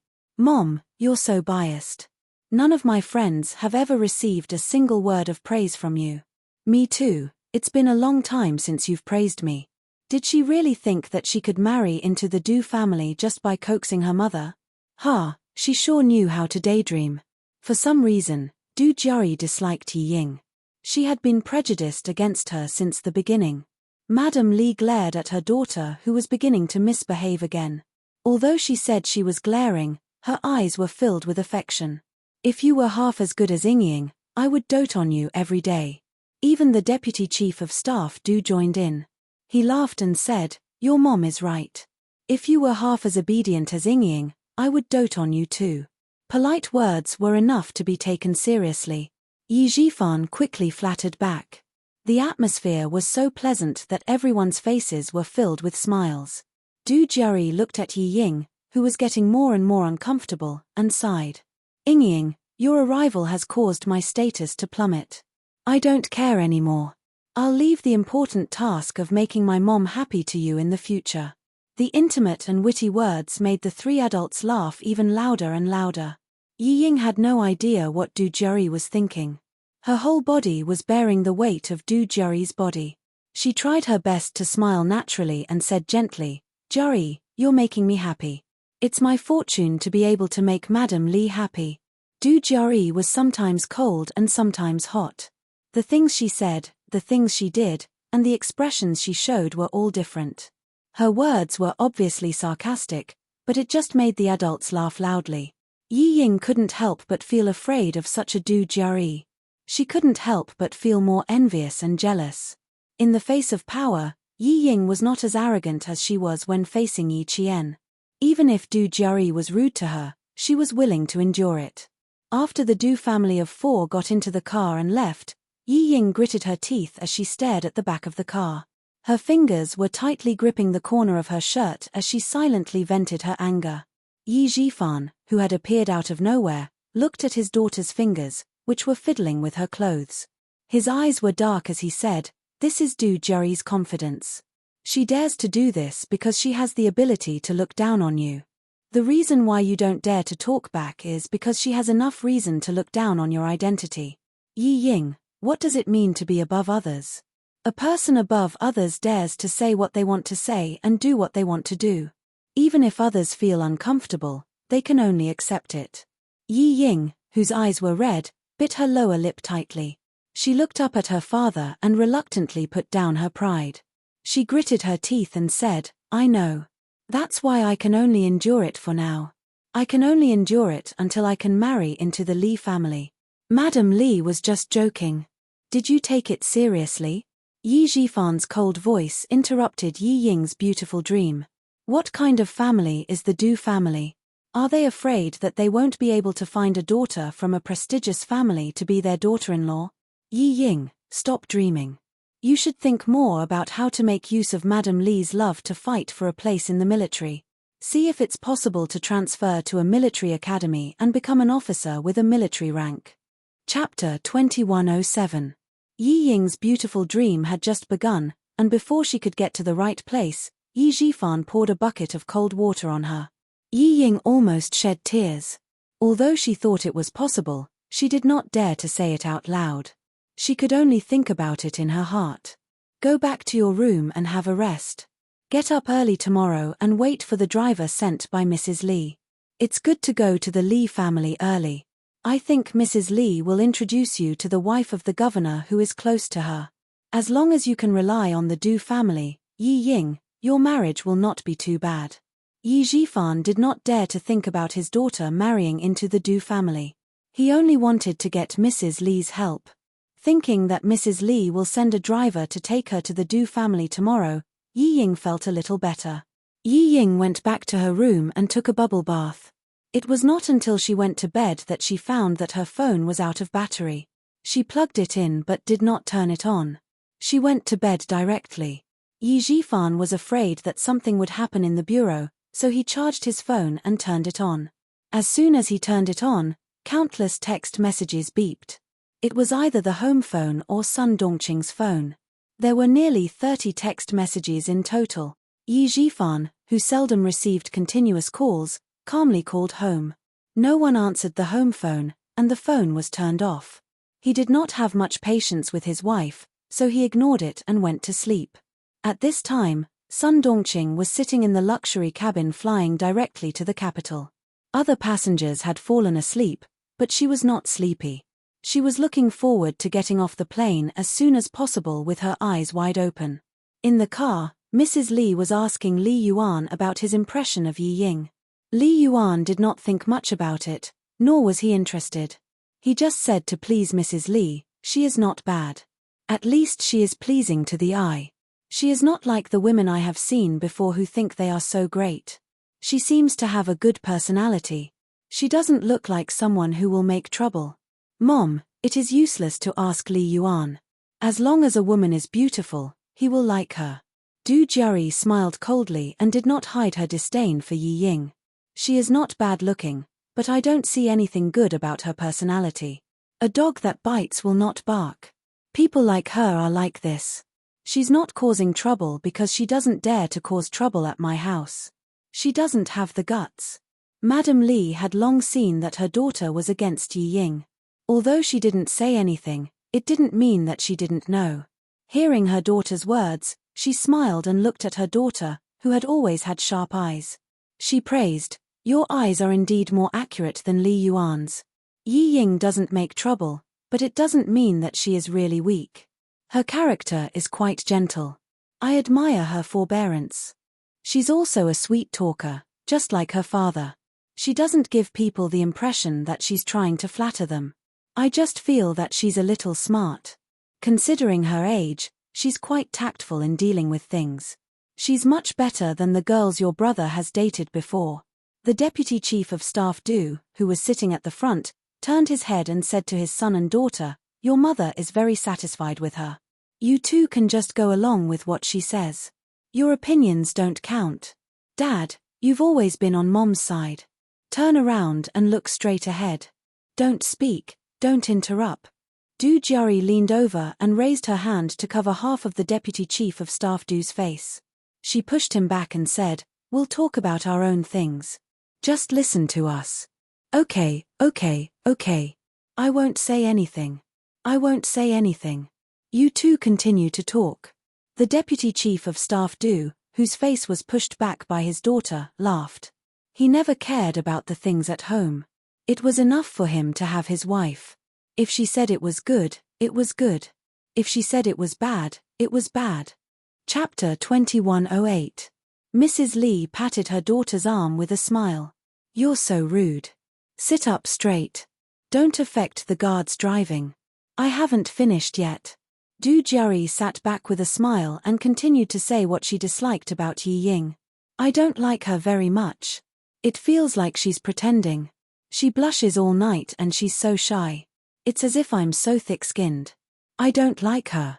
And, Mom, didn't you notice that her eyes were a little flirtatious?" When Li Yuan came in, she quickly glanced at him and lowered her head. "I really thought she was shy at that time. But in the end, you said you wanted her to be Li Yuan's girlfriend." "Ha!" Du Jiari snorted softly with a mocking look on her face. She started to stare at Li Yuan from time to time. She's not looking at him shyly. She's just sizing him up. Does she want to see if Li Yuan is good enough for her? She's just the daughter of a little director. What right does she have to think that Li Yuan is good enough for her? Du Jiari's words had a great impact on Mrs. Li. After a long time, she nodded and said, "You're all young people. Looking at young people with the eyes of young people, sometimes you can see more clearly than adults. Hearing what you said, it's possible that Yi Ying deliberately behaved well in order to leave a good impression in front of me. But," although Mrs. Li agreed with her daughter's words, she did not directly deny her love for Yi Ying. "But she's really gentle and filial. You can see it from her pouring tea for Yi Zhifan from time to time." She turned to ask Li Yuan, who was not interested, "What about you? What do you think?" Her daughter's thoughts were important, but it also depended on her son. "As long as she's good enough for you and my sister, I have no objections." Li Yuan shrugged indifferently. Yi Ying's beautiful face flashed in his mind, and his eyes were a little more interested. Her father is not bad. Southern Province is a rich province. I want to go there to develop my career. If I have Yi Zhifan's guidance, it should be smooth. Du Jiari rolled her eyes at Li Yuan. "Do you need Yi Zhifan's guidance to develop your career in Southern Province? Isn't it enough for you to have uncle's guidance? Eldest uncle, second uncle, and third uncle can also help. Do we still need Yi Zhifan?" "Sister, you're dreaming. Uncle will only help Li Jinyan. Why would he help my mother? It was already good enough that he didn't go against his mother. Third uncle doesn't want to count on him either. He's been hiding abroad for so many years. What can he do to help me?" At the mention of his grandfather's family, a layer of darkness appeared in Li Yuan's eyes. "With eldest uncle and second uncle around, what can we do? If you don't even try to fight for it, how do you know you can't do anything? Third uncle was forced to retire from the army and go abroad by first uncle. Now you can join forces with third uncle, right? There's also first aunt. She's his second wife, and she can't wait to get rid of Li Jinyan. Don't you know that you should join forces with first aunt?" Hearing this, Li Yuan glanced coldly at Du Jiari, who had simplified the matter. "No matter how much eldest aunt wants to get rid of Li Jinyan, she won't help me, who also wants to divide the Li family, What are you arguing about? All of you, shut up. Madam Li glanced at her son and daughter angrily. The smile in her eyes was replaced by dark clouds. Your second uncle will be here tomorrow. Don't talk about his past. Also, spend more time with your grandmother. She loves you two the most. Chapter 2109. Du Jiari doesn't dare to make trouble when Mrs. Li is angry. She secretly glares at Li Yuan, who caused her to be criticized, and feels depressed. Thinking of her grandfather's family, Du Jiari purses her lips and holds Mrs. Li's arm gently. She says softly, "Mom, don't be angry. My brother and I know what to do. We won't embarrass you and third uncle in front of eldest uncle and second uncle." Why was it said that daughters were considerate? In fact, it meant that daughters were attentive. Her daughter immediately comforted her when she saw that she was angry, but her son didn't. Men were not so attentive and cared about personal gains and losses. Mrs. Li sighs and pats her daughter's shoulder gently. "I'm relieved that you are sensible. Don't tell your brother that he needs to rely on his uncles in the future. They are unreliable. Your eldest uncle and your grandmother are like fire and water. It's good that your second uncle doesn't care. Your grandmother doesn't have to worry about it. Your third uncle has just come back. How can he help your brother? What's more, there is Li Jinyan. He alone is enough for your grandmother and your third uncle to worry about. Let's solve our own problems. Don't bother your grandmother." Mrs. Li is not in a good mood when it comes to her family. Du Jiari sees that she frowns and doesn't want to talk about it. She nods obediently and lowers her eyes to hide the complicated feelings in them. Her grandfather's family seems to be rich for generations, but their relationship is not ordinary. Her grandfather was a playboy all his life. He married her eldest grandmother and gave birth to her eldest uncle and second uncle. In the end, he raised her younger grandmother and gave birth to her third uncle and mother. What surprised her more was that her younger grandmother and her eldest grandmother were not blood-related sisters. Her younger grandmother was adopted by her eldest grandmother's family. Later, the affair between her grandfather and her sister-in-law was exposed. Her eldest grandmother, who was strong-willed, slapped her younger grandmother in the face and the two sisters turned against each other. It was not until her eldest grandmother passed away due to illness that her younger grandmother was able to marry into the Li family and become her grandfather's legal wife. The two elders fought for her grandfather for a lifetime and let the resentment of the older generation continue to the next generation. Du Jiari thinks that her grandfather's family is obviously prominent, but the resentment of the older generation affects her generation. She can't help but sigh heavily. It is very quiet in the car, so her heavy sigh is particularly obvious. Madam Li, who was already in a bad mood, felt a little amused when she heard this. "Why are you sighing all of a sudden? Is there anything in the family that you need to worry about?" "Mom, I am thinking about my grandmother." Adjusting her sitting posture, Du Jiari asked softly, "Mom, tell me what happened to grandfather's family back then. Why did eldest aunt pass away in an accident, and why was third uncle forced to retire from the army and leave for a foreign country? Tell me, I really want to know." Li's mother's mother. Li's aunt's mother's. Hearing this, Madam Li's face turned cold again, and she said in a low voice, "Don't ask about things you shouldn't know." "Why?" Deputy Chief of Staff Du interrupted Du Jiari and said with a smile, "Jiari, that's all in the past. Why are you, a young person, bringing up the past?" He is still as secretive as before. His face changes as soon as he mentions it. Du Jiari reluctantly says, "Oh." She thought about it and said, "Didn't Li Jinyan say that he is back?" "Mom, do you think he will come to our house tomorrow?" Chapter 2110. That depends on your first aunt's mood and his own mood. Madam Li's attitude was quite cold when it came to Li Jinyan. It's better if neither of them comes. She had no feelings for her eldest brother, not to mention that he was at odds with old Madam Li Yuan, who was resting with his eyes closed, said with a faint smile, "Li Jinyan won't come, but cousin will definitely come. Because as long as it's something Li Jinyan hates, the two of them will like it." "That's right. Li Jinyan will definitely not come." Du Jiari nodded thoughtfully. His eldest uncle's family wasn't complicated. The main reason was that his eldest aunt didn't like Li Jinyan, who was born from his first wife. She wholeheartedly wanted to fight for the family inheritance for her son and daughter. It was not that Li Jinyan was not sensible, but that first aunt could not tolerate the son left by the first wife. From time to time, he would make some trouble. As a result, the relationship between Li Jinyan and first uncle was quite bad. Fortunately, Li Jinyan joined the army and was stationed at the seaside all year round. He could not return home even once a year, so first uncle's family was quite peaceful so far. As if thinking of something, Madame Li's eyes suddenly became serious. She said in a low voice, "Li Yuan, since Li Jinyan is back, you should visit your grandfather's house more these days. Your grandfather still cares about his eldest grandson, Li Jinyan. Don't let him take all the benefit."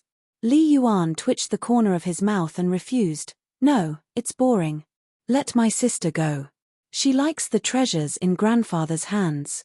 If you don't go, I will go. It just so happens that I have 4 days off. I can go and accompany grandfather and little grandma." Du Jiari agreed immediately. She also thought about the treasures in grandfather's hands. Those were all antiques. It was said that many of them were the palace treasures that great-grandfather swept when he was a warlord. Little grandma, who wanted to take out the treasures in grandfather's hands, would definitely be happy for her to go. Madame Li nodded. "That's fine. Don't provoke Li Jinyan in the future. Although your grandfather also wants to leave good things for me and your third uncle, Li Jinyan is the eldest grandson of the Li family after all. Although your grandfather dotes on you, he will never do more than his eldest grandson." The family whispered from time to time in the car and only stopped when they reached home. Li Jinyan, who had just returned home, was now sitting on an aged sofa made of yellow pear wood. He had a cold expression on his face as he chatted with the two elders. Although he said that he was accompanying Zhong Xian, he was actually just sitting by the side and listening quietly. "Tomorrow is that last Jiari's birthday. Old master, now that third brother's child is back, why don't you let Jinyan bring his brothers over tomorrow? Let third brother's child recognize everyone. Otherwise, when he goes out in the future, he won't be able to recognize everyone. That would be too disrespectful." The one who spoke was Old Man Li. She was 15 years younger than Old Man Li. She took good care of herself, so her hair was still dark. She wore an old-fashioned modified cheongsam, which made her look particularly elegant and dignified. She spoke unhurriedly with a soft accent. Just by listening to her, one could tell that she had a good voice when she was young. Li Jinyan, who had been silent all this time, raised his eyes when his name was mentioned. He said indifferently, "My leave is limited. I still have a meeting tomorrow. Sorry, I don't have time." "Is that so? I didn't think it through," Old Madam Li said with some disappointment. She looked at Old Master Li and deliberated for a moment before saying, "Then I'll bring her over. There's no need to trouble Jinyan. As for the gift, Old Master, why don't you give Jiari the painting that second brother drew? This lass has liked it for a long time, and I've never been willing to give it to her." Chapter 21:11. Among the descendants left behind by her elder sister, only her second son made her slightly satisfied. He didn't care about anything and didn't care about his family. He carried a picture clip and walked the world, becoming a famous painter both domestically and abroad. She had several of his paintings in her hands, and any one of them was worth hundreds of thousands. Li Jinyan had no interest in these things. Seeing that it was getting late, he got up and said to the white-haired and white-bearded Old Man Li, who was sitting on the sofa, "I won't disturb you anymore. Rest early." He nodded slightly at Old Lady Li, put on his military cap, and left. Old Lady Li, who was watching his back, secretly clenched her fists. She didn't even want her old face anymore. She just hoped that he would say something and let the old man open his mouth and give the painting to her granddaughter. In the end, he was the same as his father. He just didn't let her have her way. It would be good if everyone in the first branch died outside, so that one or two of them wouldn't come to anger her. "I have no objections if you want to leave the good things for third son. Third son's surname is Li.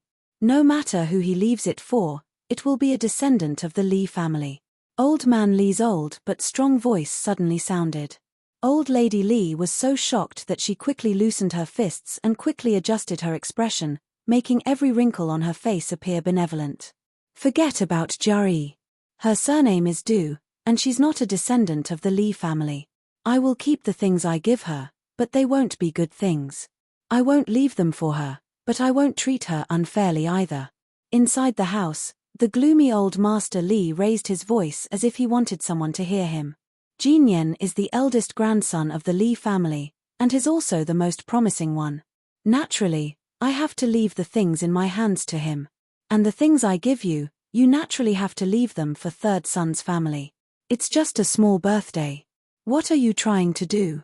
Do you need the eldest grandson of the Li family to congratulate you? Did they come to Jinyan's birthday? As his grandmother, have you ever thought of giving him something good? The more she spoke, the more respectful old Lady Li's expression became. It seemed that her relationship with old man Li wasn't like husband and wife, but more like master and servant. Old Madam Li, who had lived cautiously all her life, did not dare to show any disrespect to this husband who could control her life and death back then. Hearing this, he smiled and nodded. You're right. The Li family's things naturally have to be left to the Li family's descendants. As long as old Master Lin still had third brother in his heart, she would naturally compensate Jiari. The lights in the rooms of the mansion went out one by one. Soon, only the street lamps outside the house and the corridor were illuminated. Li Jinyan, who walked out of the mansion, looked back at the mahogany door plaque, and a faint sneer appeared in his cold eyes. Li Mansion? He really did not have any kinship with the Li residents. The only kinship he had left was with his maternal grandfather's family. As for the things left for him, Li Jinyan raised his head and rubbed the left side of his face. His eyebrows were cold. Would a person who had once yelled at him to get out of the Li family suddenly treat his so-called eldest grandson well? He wouldn't wake up early if there were no benefits, and he deliberately said those words loudly. He was probably plotting something again. Li Jinyan walked out of the Li residence with a cold look in his eyes. When he was outside, he took out his phone and dialed a number that had been turned off for the past 2 days. Surprisingly, it actually went through this time. Xia Jinyuan was also very surprised. He deliberately looked at the caller ID before saying, Demon King? Yes, in the capital. In the military? He sat in the car he drove and did not start the engine. He asked Xia Jinyuan calmly, come out for a visit in the capital. Forget about the military.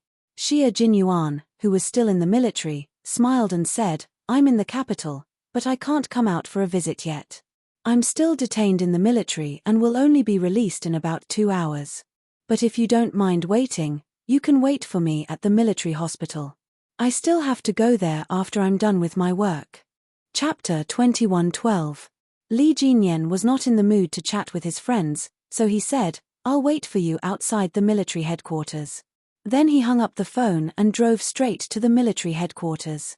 V8, who was waiting in the car, was so shocked that his eyes nearly popped out of their sockets when he saw Li Jinyan. When Xia Jinyuan came out of the car, he saw the two idiots chatting in the cold wind. It was midnight, yet they would rather stand outside in the cold wind than get into the car to warm up. Were they doing cold resistance training? Naturally, trained special forces soldiers could chat in the cold wind, but Sun Dongqing could not. She was so cold when she got off the plane that her whole body was almost frozen. Wearing a cotton coat, she could not resist the cold wind at all. She had no choice but to go back to the store in the airport lobby to buy a down jacket. Feeling warm, Sun Dongqing hurriedly turned on her phone. A few text messages popped up. Sun Dongqing took a look. Even though it was already past midnight, she couldn't wait any longer and immediately called Yi Zhifan. Yi Zhifan was in a daze when he heard the phone on the bedside table vibrate non-stop. He did not turn on the lights, so he reached out to pick up the phone and said in a hoarse voice, hello. Then he was startled awake by Sun Dongqing's howling. Old Yi, something big happened. Something big happened to Yingying. Yi Zhifan's eardrums hurt from her piercing voice. He frowned and said in a deep voice, Yingying is in Beijing with me. What could possibly happen to her? You must be confused from sleeping too much. Sun Dongqing, Can you stop making a fuss all day long? Someone sent a video to our house. It was the package I received yesterday. I thought it was material for you. Sun Dongqing, who was finally able to talk to her husband, suddenly had a backbone. She quickly told him the whole story. What should we do? What should we do? I asked her to study abroad so that she could make a name for herself, but in the end, this damn girl did something shameless. Old Yi, I'm afraid we're really in big trouble. Yi Jifan got up from the bed with a livid face and said angrily, take a taxi to Wangfu Hotel right now. Call me when you're downstairs and I'll come down to pick you up. Remember, don't let the hotel staff see your face. Also, hold on to the videotape in your hands. Something big had happened. Something really big had happened this time. After hanging up the phone, Yi Jifan's face was gloomy as if a storm was about to come. He put on his clothes, opened the door with force, and walked to the next room. He kept ringing the doorbell impatiently. Yi Ying was having a beautiful dream. She dreamt that she had married into the Du family and had become Li Yuan's wife. Just as she was exchanging rings with Li Yuan, she suddenly saw Yi Qian walking over from the front. Just as she was about to provoke her with a smile, the ear-piercing sound of police sirens came from outside the church. Yi Ying quivered and opened her eyes. There was no sound of the police car, but the doorbell rang clearly. It was ringing very urgently. Yi Ying, whose beautiful dream was interrupted, got up from the bed with a gloomy face. She was angry, but she did not dare to open the door directly. She looked through the electronic eye and saw that it was her father. Only then did she suppress the anger in her heart and open the door. Dad, why aren't you asleep yet? She said unhappily. I was sleeping soundly. Why did you wake me up? I have to go to Mrs. Lee's house early in the morning tomorrow. If I don't sleep well, I won't even look good with makeup. Yi Jifan, who was so angry that his chest was heaving up and down, did not speak immediately. Instead, he walked into the room. Yi Ying, who was still in a daze, did not realize that something was wrong with him. She closed and locked the door. Just as she turned around, a black shadow flashed past her eyes. Pa. She was slapped hard on the face as she was caught off guard. Chapter 21:13. Yi Ying was stunned by the slap. She covered her face and stared at Yi Jifan in disbelief. After a few seconds, she asked loudly, Dad, what are you doing? Instead of sleeping at night, you came here to slap me. What are you trying to do? What did I do wrong? Did I make you unhappy? You still have the cheek to ask me what you did wrong? Yi Jifan slapped Yi Ying's left cheek again without any hesitation. The two slaps left 10 red fingerprints on Yi Ying's cheeks. Yi Ying, whose mouth tasted of rust, widened her eyes. Tears welled up in her almond-shaped eyes. She screamed, Am I your biological daughter? Am I your biological daughter? You came here and slapped me twice without any reason. Dad, are you trying to beat me to death? If you weren't my biological daughter, I would strangle you to death right now. Yi Jifan was so angry that his face turned the color of a pig's liver. After he slapped her with all his strength, his vision turned black. Yi Ying, who felt wronged, wailed, I'm not your daughter. I'm not your daughter. I want to go back to the southern province. I want to find Mommy. She was as wronged as a 5 or 6-year-old child. Since when did you treat me as your biological daughter? All you do is compare me to Yi Qian. You say that I'm not as good as him here and there. You belittle me to the point that I'm worthless. Now you come here and hit me. Dad, since when did you treat me as your daughter? After being slapped twice for no reason, Yi Ying felt as wronged as a child who had lost her parents. She screamed until her eyes were about to pop out. Yi Jifan looked at his daughter coldly. Not only did the anger in his heart not dissipate, it burned even more fiercely. He didn't understand how his daughter had become like this. When she was young, she was clearly smart and clever. She was like a jade carving that was loved by everyone. At that time, he thought, forget it. If I don't have a son, so be it. If I have a smart daughter, as long as I nurture her well, she will be better than other people who secretly give birth to a son. He really thought so back then. But now, he regretted it. He regretted it. She regretted not giving birth to a son and bringing him home. She regretted raising such a shameless thing. She still had the cheek to coax him and call him that. She was shameless. Yi Jifan turned on the lights in the room. As soon as the bright and luxurious crystal chandelier lit up the room, Yi Ying, who was screaming, saw clearly how ugly Yi Jifan's expression was. However, she didn't understand what she had done wrong during the day. She couldn't accept being slapped twice in the middle of the night. Tomorrow, she still had to go to the Du family to accompany Madame Li on stage. Tomorrow, she still had to get to know the young masters and young misses of the more powerful families. How could she, who had been slapped twice in the face anyone? You keep saying that I'm your daughter, but do you treat me as your daughter? You clearly know how important tomorrow is to me, but you came up and gave me 2 slaps. How can I face anyone tomorrow? Can you meet anyone? Is that bitch Yi Qian your real daughter? All day long, you only say that she's better than me. When have you ever said that I'm better than her? No. Never. The more she blamed him, the angrier Yi Jifan became. He pointed at Yi Ying, who still dared to challenge him, and shouted fiercely, tell me everything you did in France. What? France.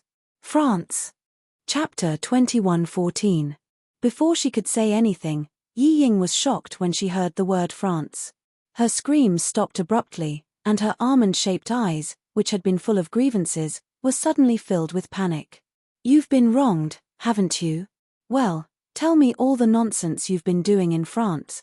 Changing boyfriends every week. Running to a bar to be hugged by 2 men.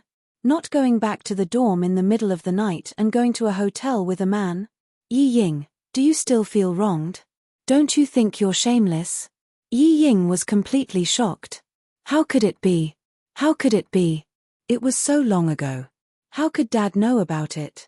Her expression made Yi Jifan even more certain that these things were true. They were all true. Yi Jifan clenched his teeth as the anger in his heart grew stronger. The anger on his face surged directly between his eyebrows. He shot a murderous look at Yi Ying, which made Yi Ying step back in fear. She was scared. She was scared. She was really scared that she wouldn't be able to walk out of the hotel room. Yi Ying's cowardly retreat made Yi Jifan's face burn with anger. Unable to restrain his anger, he lifted his foot and fiercely stomped on the coffee table.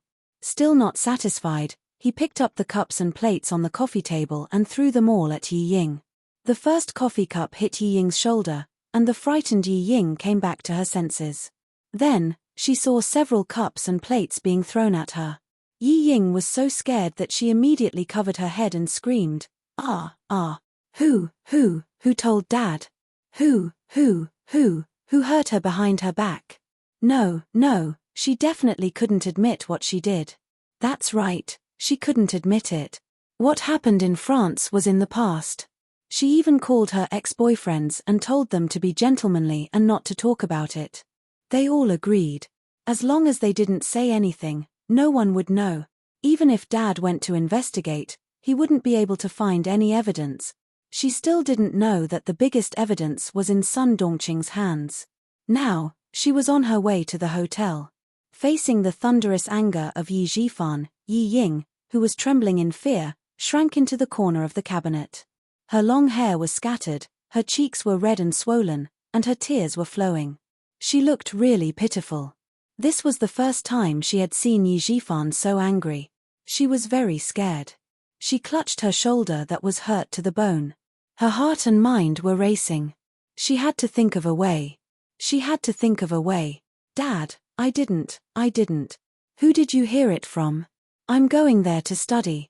How can I join a bar? How can I have a boyfriend? I didn't. Someone framed me, that's right. Someone must have framed me. It must be Yi Qian, that bitch. She knew that I was going to join the army, so she set me up. Dad, how could you listen to her? She clearly doesn't want me to be a soldier. You can't listen to her, you can't. Instead of thinking about how to make up for his mistakes, he only wanted to shirk his responsibilities. He was too disappointed. Even if she set you up, it's because she had something on you first. You didn't do those shameless things, so who would set you up? What could they use to set you up? You said Yi Qian set you up because she didn't want you to be a soldier. But she didn't even know you were in the army. Yi Zhifan hadn't seen the videotape yet. After his anger, he felt exhausted. Yi Ying, you disappoint me. I'm completely disappointed in you. Yi Ying, who was about to faint from crying, tried her best to shrink her shoulders and cover her face with her hands to prevent further injury. Her voice was hoarse from crying. She knows, Dad, she knows. Chapter 21:15. She had to make her father believe that Yi Qian framed her. Only by making him believe that she would not be beaten again. She burst into tears and pushed all the blame onto Yi Qian. She knew, and that's why she framed me. There's no one else other than her. Dad, I really didn't do anything to embarrass you and Mom. I really didn't. Dad, you have to believe me. You have to believe me. It's really Yi Qian who framed me. She framed me. She had to make her father believe her. Otherwise, she would not have an easy time tonight. Yi Ying's eyes flashed as she covered her face with her hands. She would never admit to the ridiculous things she did in France. She had to make her father believe that it was Yi Qian who framed her. She had never done anything to embarrass her parent. Suddenly, Yi Ying was glad that she told Yi Qian during her physical examination that time and let her know that she had enlisted. Otherwise, she would not have been able to push all the blame onto her today. Moreover, other than Yi Qian, she could not think of anyone else who would frame her. Yi Qian, how dare you frame me? Fine. If I don't have an easy time, you won't have an easy time either. Yi Ying, who hated Yi Qian to the core, only wanted to push Yi Qian out when something happened. Just like when she was young, she only needed to push Yi Qian out whenever she did something wrong. The one who was beaten and scolded was always Yi Qian. It had never had anything to do with her. This time, there was no exception. Yi Ying, who was screaming her grievances, was afraid that Yi Zhifan would do something irrational to her in his rage. She tried her best to reduce her presence. She hugged her shoulders and curled into a ball in a corner. She did look very pitiful. She didn't dare to speak to Yi Zhifan directly. She only glanced at him from time to time. Every time she glanced at him, she would be frightened by Yi Zhifan's ferocious expression. The more scared she was, the more her body trembled. The more she trembled, the more she wanted to use pity and grievance to make Yi Zhifan feel sorry for her. She didn't dare to say that she wasn't Yi Zhifan's daughter anymore. She only hoped that she could get some pity from him so that she could escape this calamity. How could Yi Zhifan, who was so angry that his vision was turning black, feel sorry for him? He really wanted to strangle this disobedient bastard to death with his own hand. How did Yi Qian know that you joined the army? How did she know? How would you know? He slowly sat down on the sofa after standing there for a long time. He stared at the stubborn Yi Ying and asked, how did she find out? How did Yi Qian know? Yi Zhifan already had an answer in his heart. Other than the mother and daughter pair, who else would sue Yi Qian? Who else knew that Yi Ying was about to join the army? To be safe, he didn't even mention it to his colleagues at the bureau. Yi Ying sobbed, tears and snot flowing down her face. I told Mom. Last time, during the physical examination, Mom and I bumped into Yi Qian. We couldn't help but tell him. He had repeatedly warned her not to tell anyone before she actually joined the army. In the end, the mother and daughter pair told Yi Qian. At this moment, Yi Zhifan seemed to have aged a lot. But even if Yi Qian knew about it, she didn't have the ability to get her hands on the videotape unless she had someone backing her up. But would there really be someone like that willing to help Yi Qian?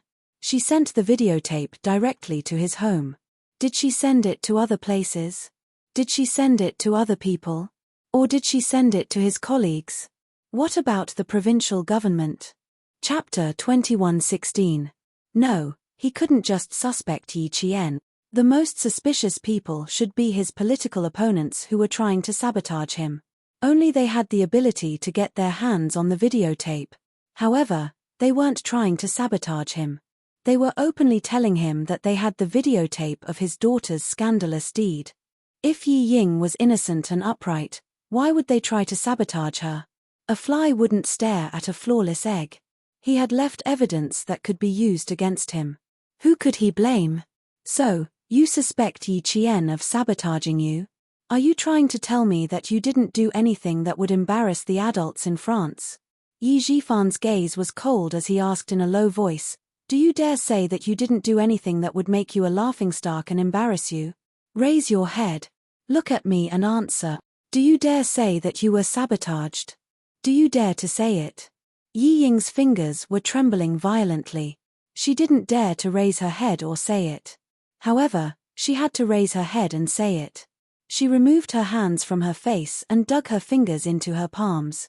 I didn't. It was Yi Qian who sabotaged me. Other than him, who else would go to such great lengths to sabotage me? Fine. She was still stubborn even at this point. The look in her eyes said it all, but she still pushed all the blame to Yi Jian. Yi Jifan, whose blood was boiling, nodded coldly. Okay, I hope you can continue to be stubborn later. He was too disappointed. He was really too disappointed. She dared to do it but didn't dare to admit it. She didn't know how to solve the problem. She was so stupid that she only knew how to frame others. Fine. She didn't have any skills. Other than talking, she didn't do anything else. She was useless. She was just like her mother. Yi Jifan's chest was heaving up and down. He panted heavily and didn't say anything else. Yi Ying, who was trembling in fear and crying, didn't dare to get up. She huddled in a corner and hoped that time would pass quickly. When Sun Dongqing arrived at the hotel, it was almost 4 o'clock in the morning. When she saw Yi Jifan's gloomy expression, she was furious. Where's the disgrace? Where is it? I must teach her a lesson tonight. The thing that she hated the most was done by her own daughter, hugging, and even getting a room.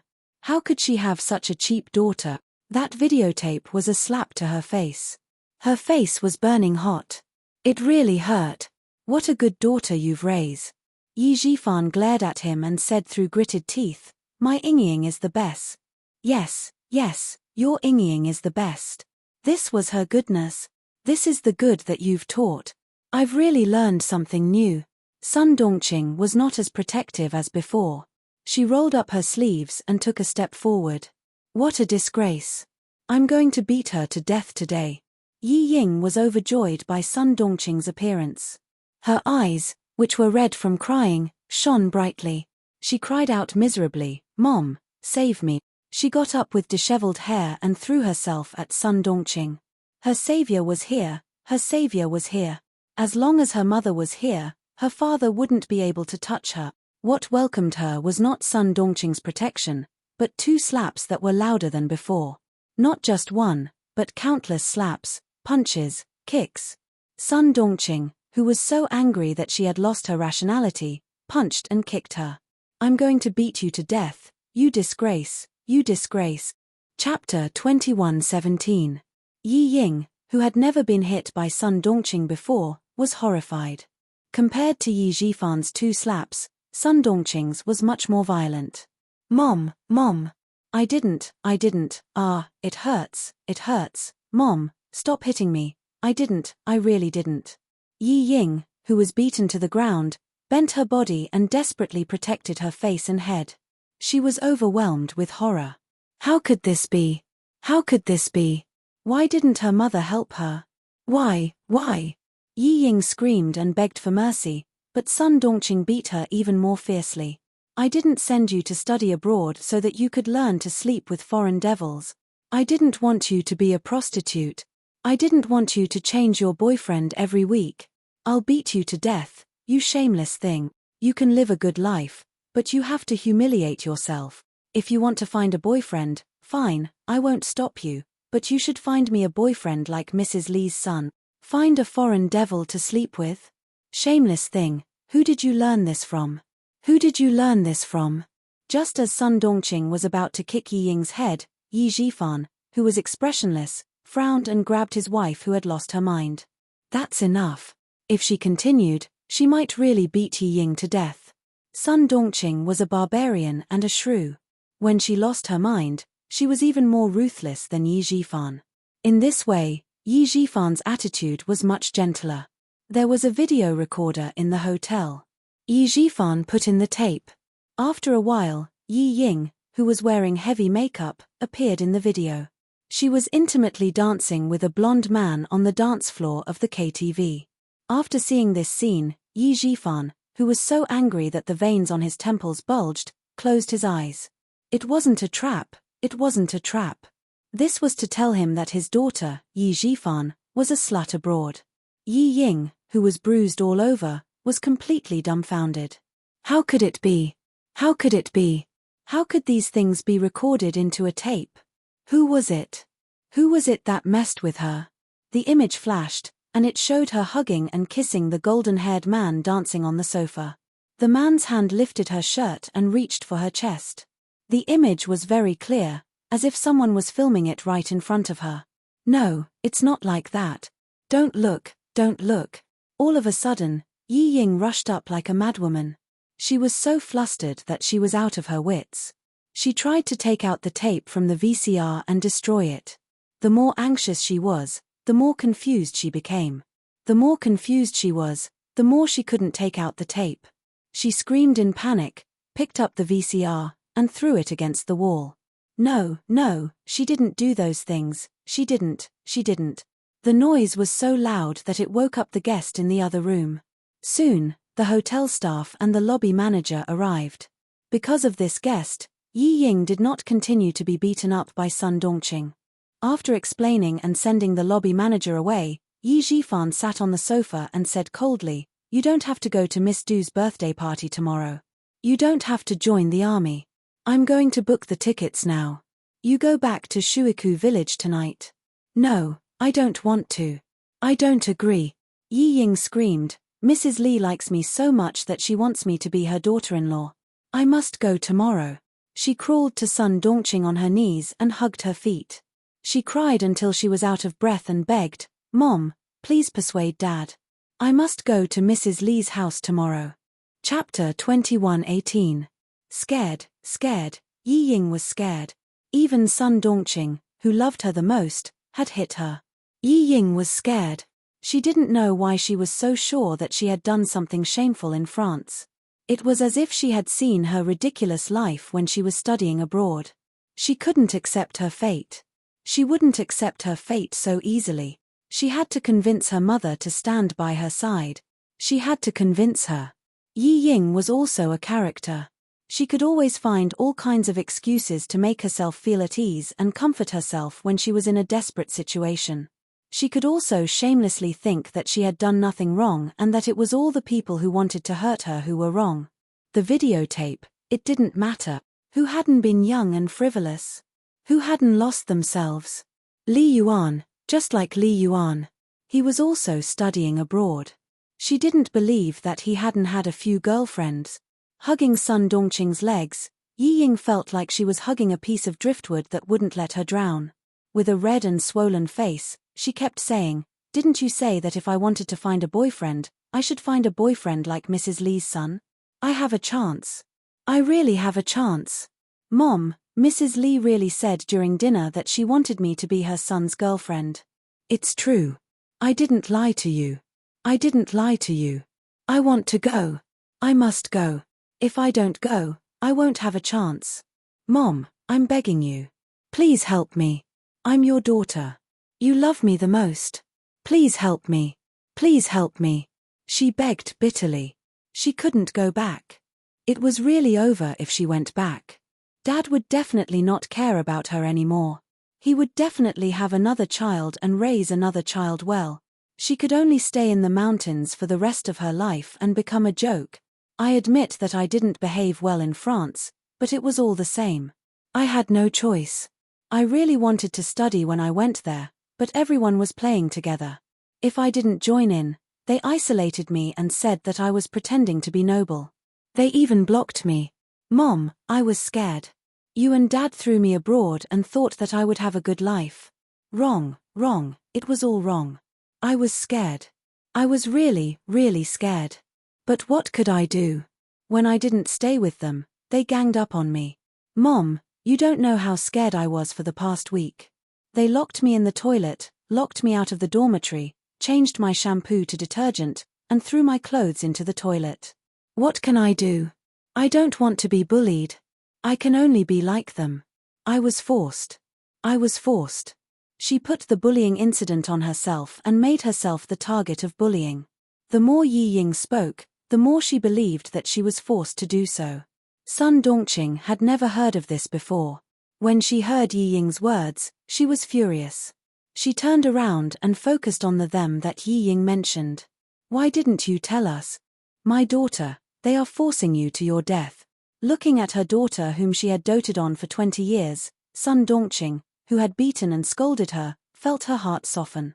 She thought that her daughter had abandoned herself, but in the end, she was forced to do so. Being forced and abandoning oneself were two completely different things. That was because she did not protect her daughter well. No matter how shameful her daughter was, it was her parents' fault. Old Yi, you. Sun Dongqing, whose attitude had softened, was about to speak when she was coldly interrupted by Yi Zhifan. Forced you? Yi Ying, you can lie to your mother, but do you think you can lie to me? Chapter 21:19. As soon as Yi Zhifan opened his mouth, Yi Ying panicked. I found you a prestigious French university, not some random university. Force you? Yi Ying, you can lie to your mother and yourself. No one can force you. You're the one who degenerated. Every word made Yi Ying feel like she was falling into an abyss. Her heart sank to the bottom. Sun Dongqing, who was holding Yi Ying's shoulders tightly, knew that her husband would not lie to her about this. Then, her daughter was lying to her just now. Mom, Mom, Mom. Yi Ying did not dare to say that her shoulders were hurting. She knew that only by crying out in pain could Sun Dongqing's heart soften. She was thinking quickly about how to get away. Yi Zhifan, who had decided to give up on Yi Ying, pressed on. Sun Dongqing, do you think the other party only has one videotape? Can you guarantee that they didn't send more videotapes to my station? My colleague. Do you really think it's just a videotape? Sun Dongqing, can you grow a brain? Now, someone doesn't want your daughter to enter the army, do you understand? He pointed at the videotape that was broken by Yi Ying and growled darkly, can you guarantee that the other party won't send the videotape to the army after Yi Ying enters the army? She did not know. She only knew that her daughter had done something shameful. She had to teach her a lesson so that she would not do something shameful again in the future. As for other things, she did not think about it. After being reminded, Sun Dongqing panicked and stammered, no, is there really no other way? We can only go back to the village. What do you think? Yi Zhifan, who had a headache that was about to explode, quickly rubbed his temples. Ideas came one after another. If they could not find the person who sent the videotape, Yi Ying would not be able to leave the village, let alone enter the army. As for marrying into the Du family, don't even think about it. Once the videotape fell into Mrs. Li's hands, the whole family would be finished. Yi Ying, who was crying so hard, saw that her mother's attitude softened. She immediately continued to plead, there is a way, there is a way. As long as Mrs. Li treats me well, no one will dare to offend our family. Mom, I will marry into the Du family. Believe me, I will definitely marry into the Du family. Li Yuan has a good impression of me. He even asked me to look for him when I'm free in the future. He'll take me out to play. The Deputy Chief of Staff Du also agreed. Mrs. Li also asked Li Yuan to take care of me. Mom, did you hear that? She wants me to marry Li Yuan, right? Sun Dongqing felt that her daughter's words made sense, but when she saw Yi Zhifan's ferocious expression, she swallowed her words. If it was any other matter, she would still dare to argue with her husband, but this matter made her so angry that she wanted to beat her disobedient daughter to death, not to mention her husband who was an official. In the face of Yi Ying's attempt to escape, Yi Zhifan sneered. Before the videotape, he actually had the idea of marrying his daughter into the Du family. After all, Mrs. Li's words were too tempting. What about now? Not anymore, not even the slightest bit. Now he only hoped that he could bring Yi Ying back to his hometown as soon as possible and let the person who sent the videotape see his sincerity.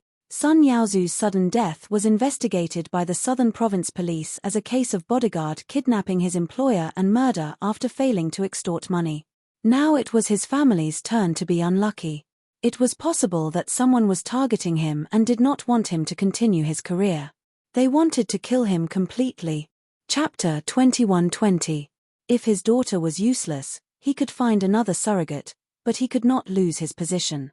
The person behind the jade instructed him to build a relationship with the Du family, so he definitely did not want to see him fall out with the Du family. After weighing the pros and cons, giving up Yi Ying was the best choice. As Yi Qian said, for his career, Yi Zhifan would definitely disown his family. Whoever stopped him, he would be ruthless, even if his own daughter stood in his way.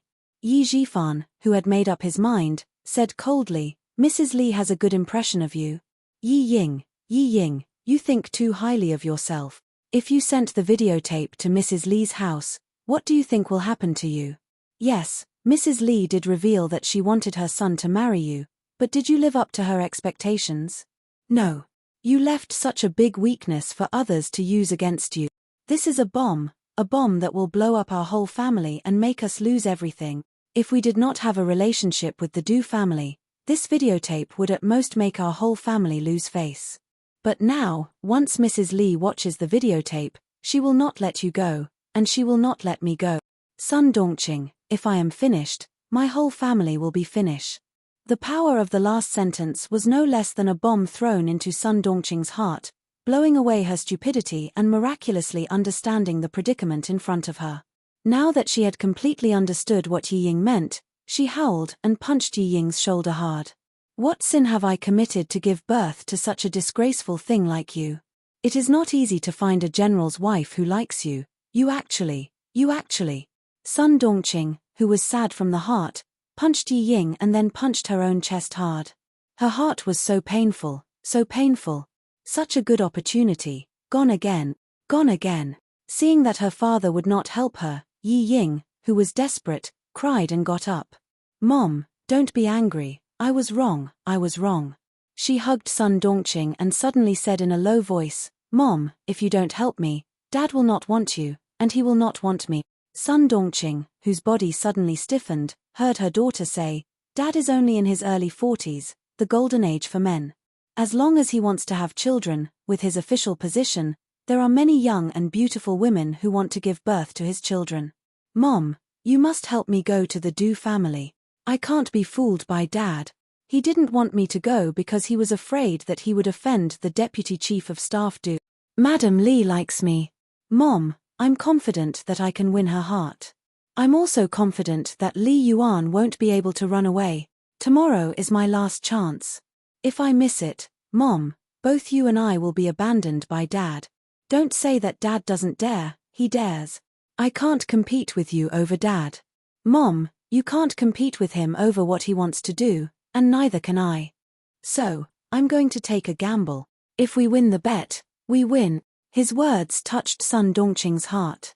That's right. Her daughter was right.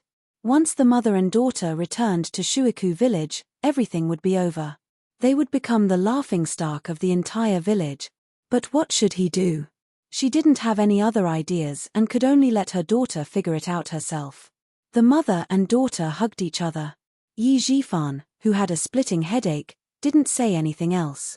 He glanced coldly at Yi Ying, got up, and said to Sun Dongqing, Look after her. I'll go back to my room and book tickets for you two to go home. He didn't know that when he went back to his room to book the tickets, Sun Dongqing and Yi Ying left Wangfu Hotel in a hurry. He also didn't know that the mother and daughter had caused a huge disaster. Chapter 21:21. It was 5 o'clock in the morning, and the cold wind blew through the capital city. Occasionally, there would be some noises on the streets, and after that, there was only the quiet streetlights waiting for dawn. Yi Ying did not dare to stay any longer. She staggered into a taxi with Sun Dongqing and gave the driver the name of a chain hotel in the country. She desperately wanted to escape from Yi Zhifan's control. What should she do tomorrow? She did not have a solution now. Mom, I have to put ice on my face to reduce the swelling. Forget about my body, I'll wear a long-sleeved dress.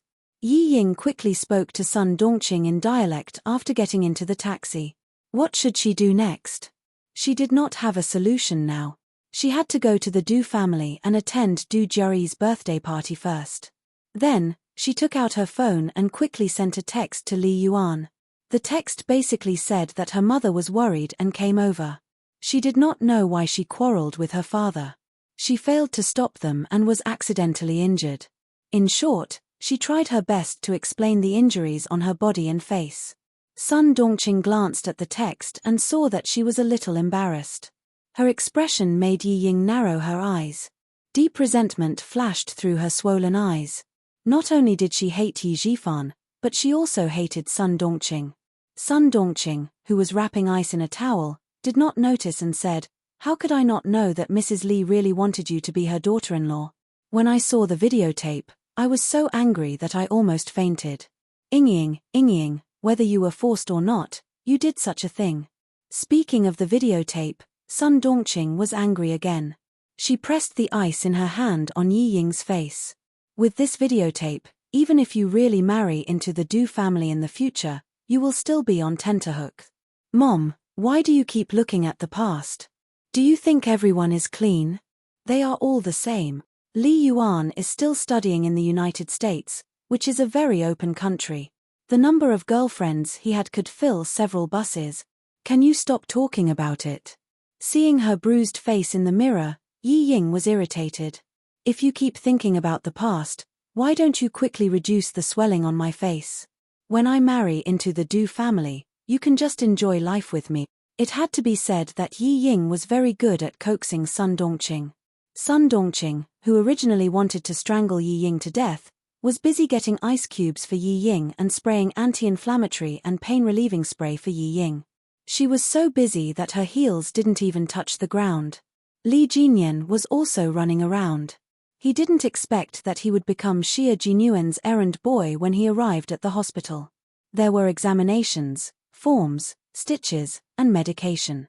By the time they were done, it was already early in the morning. Xia Jinyuan, who had finally cleaned up the pus in the wound and was stitched up again, lay lazily on the hospital bed and chatted with Li Jinyan, who was resting on the hospital bed. You came here in the middle of the night to talk to me about the overseas competition. Is your time that tight? I haven't seen the specific list of people on our side, and the Major General didn't mention to me who will be going either. When the list is out, we will arrange a training session to improve our teamwork. Li Jinyan, who was resting with his eyes closed, just wanted to find someone to talk to. The list was secondary. When he heard Yi Ying, he said calmly, "You are injured now, how are you going to arrange the training? Yi Qian should also be selected. Her schedule isn't easy to arrange. It had been a month since the last training session. She should have started school by now." Chapter 21-22. If she does well this time, the school won't have too many problems. If she doesn't, I'm afraid they won't let her go.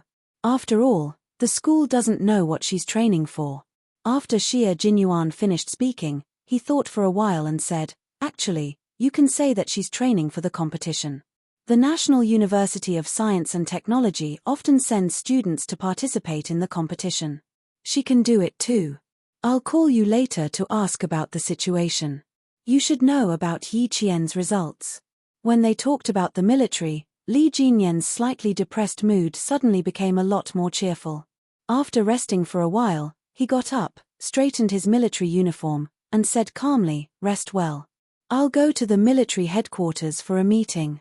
Xia Jinyuan, who could tell that he had something on his mind, looked at him meaningfully and said with a half-smile, "You're in a good mood so quickly?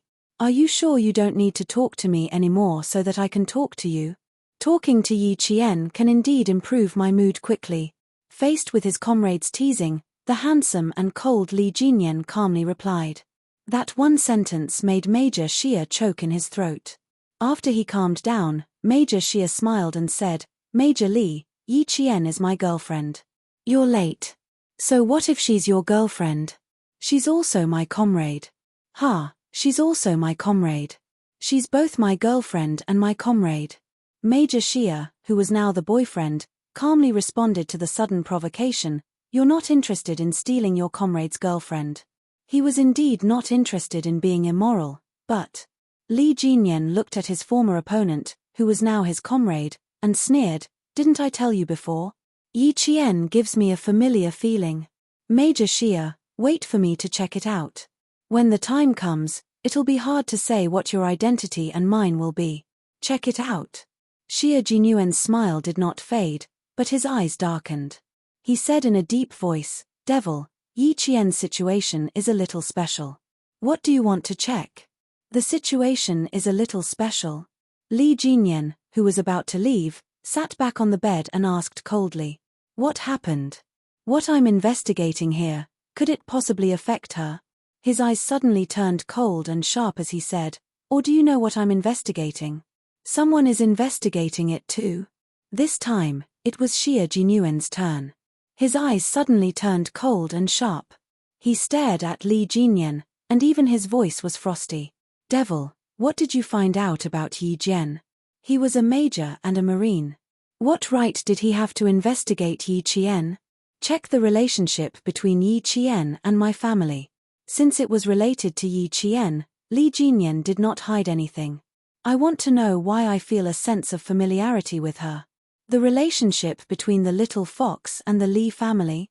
Xia Jinyuan did not expect to be asked such a question.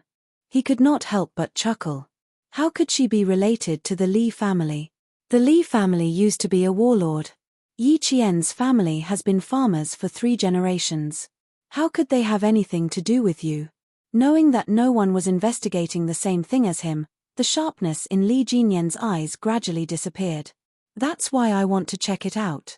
He calmed down and said indifferently, "Otherwise, I'll always wonder why I feel a sense of familiarity with Yi Qian." It was not a sense of familiarity between a man and a woman. At first glance, he felt a sense of déjà vu, so much so that he misunderstood that he might like Yi Qian.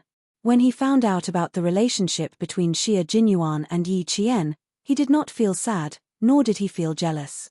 Instead, he felt relieved. These 2 feelings puzzled him, so he had no choice but to investigate. Xia Jinyuan felt that it was a fantasy. How could it be possible? Chapter 21-23. Demon King, perhaps you can think of the so-called sense of familiarity as a kind of appreciation between the strong. Looking at his stubborn comrade, Xia Jinyuan felt helpless. "I once conducted a detailed investigation on Yi Qian. The military has also investigated her. Devil, I can tell you with certainty that she has nothing to do with the Li family. If she does, the military will definitely find out. The military has detailed information on 3 generations of her family. You're overthinking it." Li Jinyan only replied calmly to his comrade's advice, "I trust my intuition." "To hell with your intuition," Xia Jinyuan cursed in his heart. Seeing that he was so insistent, he reminded him, "Recently, Yi Qian has been troubled by something. Since you have to investigate it, I hope you can postpone it for the time being. I don't want to complicate matters because of your investigation." "Sure." Li Jinyan nodded. He would definitely be cautious when it came to Yi Qian, but he pursed his lips and asked, "What's troubling Yi Qian? What happened to make you so nervous?" "No, it's not Yi Qian. As for the specific reason, I'm sorry, Devil, I can't tell you. I just hope you can delay your investigation." His intuition told him that Yi Qian had something to do with the Li family. He didn't know what to say. Go ahead, go ahead, go ahead. He wouldn't investigate anymore once he gave up. Li Jinyan, who still had to go to the military, didn't stay any longer. He opened the door and strode out. In the ward, Xia Jinyuan, who had been in a high-intensity battle for more than 10 days, raised his head and rubbed his slightly dizzy temples. Due to the severe lack of sleep, he thought for a while and carefully recalled his investigation of Yi Qian's family. After thinking for a while, he was certain that his little fox had nothing to do with the Li family. If the devil insists on investigating, then so be it. He had already reminded him not to cause trouble for the time being. With his character, he would do it. Xia Jinyuan stopped thinking about it and closed his eyes to rest. He needed to call Hu Zi later and ask what happened between Yi Zhifan and the Du family. As for his little fox, he had to go to the southern province to look for her after he rested. He had a lot of things to deal with, so he had to rest well. Xie Jinyuan, who slept until 8 o'clock, opened his eyes. The first thing he did was to call Hu Zi in southern province. He needed to know what Yi Zhifan and the Du family were up to. Only then did Xie Jinyuan realize that while he was away, Yi Qian had done quite a few big things. Hu Zi told Xie Jinyuan everything that had happened to Sun Yaozu without exaggerating.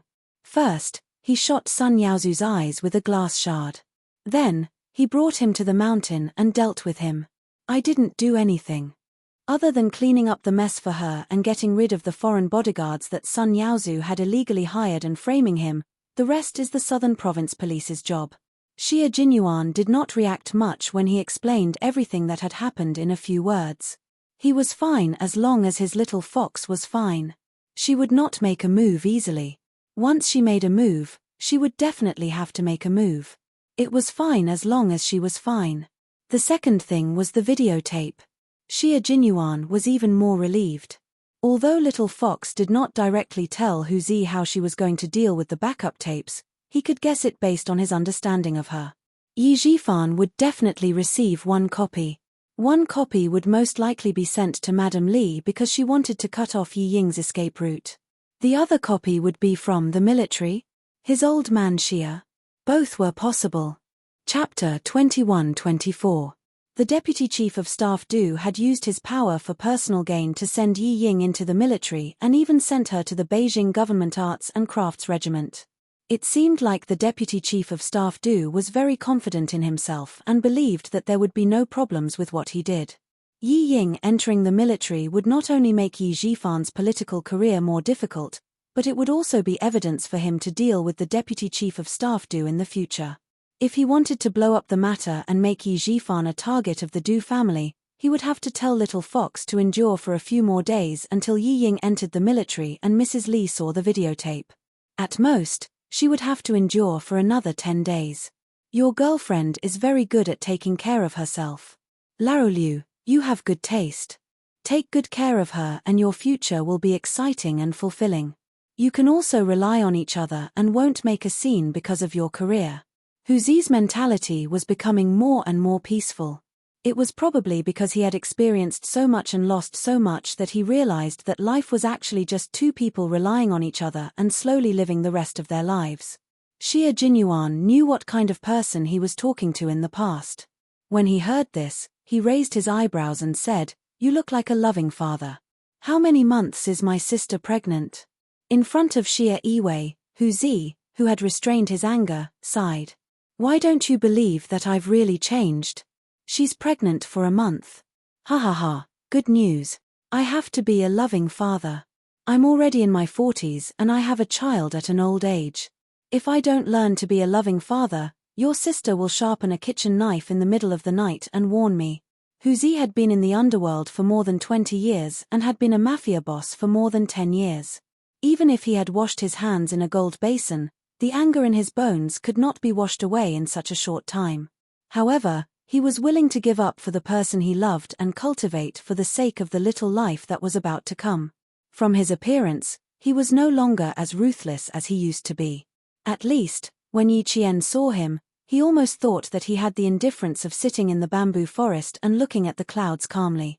Xie Jinyuan, on the other hand, saw through Hu Zi and directly exposed him. When he found out that Xie Yiwei had been pregnant for a month, Xie Jinyuan was happy for the two of them. The two of them had an average age of 40, so it was time for them to have a child. After chatting with Xie Yiwei for a while, Xie Jinyuan hung up the phone with a smile on his handsome face. Good things always come in pairs. Xie Jinyuan put his phone back into his pocket with a faint smile and slowly lay back on the bed. He was in a good mood and there was a smile on his face. Sun Yaozu had already been dealt with, and Hu Zi Qingwei was keeping a close eye on him, so he didn't need to pay any attention to him. Now, all that was left was the videotape. Hu Zi gave him the videotape at the right time. Yi Zhifan could only watch helplessly as Yi Ying ruined the opportunity that he had worked so hard to get. When the opportunity came, his little fox did not show any mercy and directly attacked. Moreover, it was a sure-kill move. Want to enlist? Her character would only bring bad luck to the Deputy Chief of Staff Du. After understanding the situation clearly, Xie Jinyuan began to plan his next step to cooperate with Yi Qian. She should have sent out the videotape by now, right? However, if she had sent it out, Yi Zhifan should have received it by now. If he had received the videotape, would he still bring Yi Ying to the capital? It was a little unlikely. Madame Li, who did not tolerate anyone, was not an easy person to get along with. Last night, she even specially held a welcome dinner for Yi Zhifan and his daughter. It was obvious that she really liked Yi Ying. However, if she found out that the girl that she thought was gentle and obedient was actually a debauchee, she would definitely make a big fuss. Chapter 21-25. This was interesting. Madame Li cared about her reputation the most. Yi Ying's move was undoubtedly a slap in her face, putting her in an awkward position. With Madame Li's vengeful personality, she would definitely fall out with Yi Zhifan. Not only would they fall out, but Yi Zhifan's family would also have a hard time. Then, would the person supporting Yi Zhifan behind the scenes show up? Would they lend a helping hand? He really hoped that the person behind the scenes would help. As long as they showed up, the truth about Sun Xueqing would be revealed. He couldn't stay in the hospital. He had to go to Mr. Xia's office. After that, he would go to Southern Province to see Little Fox, who he missed so much. She must have been very worried when they parted in such a hurry last time. Later, he didn't contact anyone outside. She must be very anxious. Now that he had returned to China, he naturally had to see her. After a few bottles of anti-inflammatory drips, Xie Jinyuan pulled out the needle himself. Then, he put on the military uniform and coat sent by V8 and strode out of the hospital while avoiding the eyes of the nurses. According to the doctor's advice, it was best for him to go to the hospital for 3 days to prevent the wound from being infected and suppurated again. For Xie Jinyuan, 3 days was too long. 3 hours was enough. Commander-in-Chief Xie, who got out of the car, was still far away when he saw a familiar figure standing by the flower bed. Even if the other party was wearing tattered clothes, he could still recognize the figure. At first glance, wasn't the person looking for him?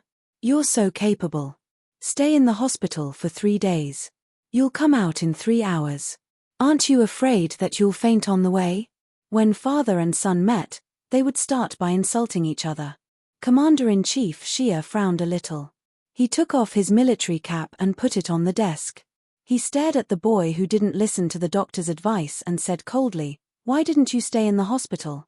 Why did you come here? Don't tell me you missed me and came here specially." He couldn't talk to his son, who gave him a headache. The only person who could deal with him was Xiao Yi. The penetrating wound on his waist was not treated properly, and the wound was infected and suppurated. As a soldier, he could understand that there were no better conditions to treat the wound during a mission. But now that he had returned to the country, the doctor had specially instructed him not to move around as he pleased and that he had to stay in the hospital for 3 days, but he still didn't listen. In the office, the difference between a superior and a subordinate, between a general and a major, Xie Jinyuan, who was standing in front of the desk, respectfully saluted the sitting commander-in-chief. All right, let's sit down and talk. After all, he was his son. Commander-in-Chief Xie was worried when he heard that his son was injured. He waved his hand and gestured for him to sit down first, lest he reopen the wound if he stood for too long. Long story short, you have a meeting to attend at 9:30. Xie Jinyuan, who had wanted to ask a few more questions, immediately explained the purpose of his visit. I wanted to ask if you received the videotape from Yi Qian. I've received a copy of the recording. As for the videotape...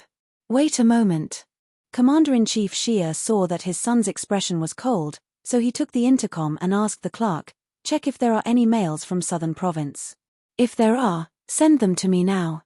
Mail and parcels that could be sent directly to Commander-in-Chief Xie were checked by specially designated personnel in order to prevent dangerous items from being carried. After waiting for about 5 minutes, the clerk came over with a package that was confirmed to be safe. It was the videotape that Yi Qian had sent to Commander-in-Chief Xie. Commander-in-Chief Xie didn't play it immediately. He directly asked, "What's in it?" Chapter 21-26. It's about the private life of a recruit before she joined the army.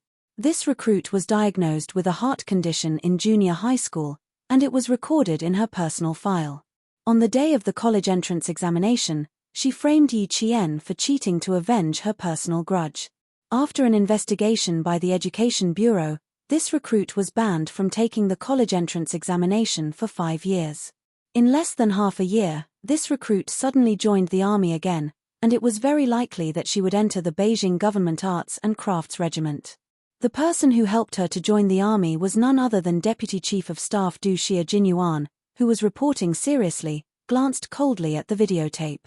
His dark eyes flashed with a cold light. A recruit like this is not qualified to join the army. Deputy Chief of Staff Du not only allowed her to join the army without investigating the matter clearly, he even used special recruitment as an excuse to let her join the army in advance.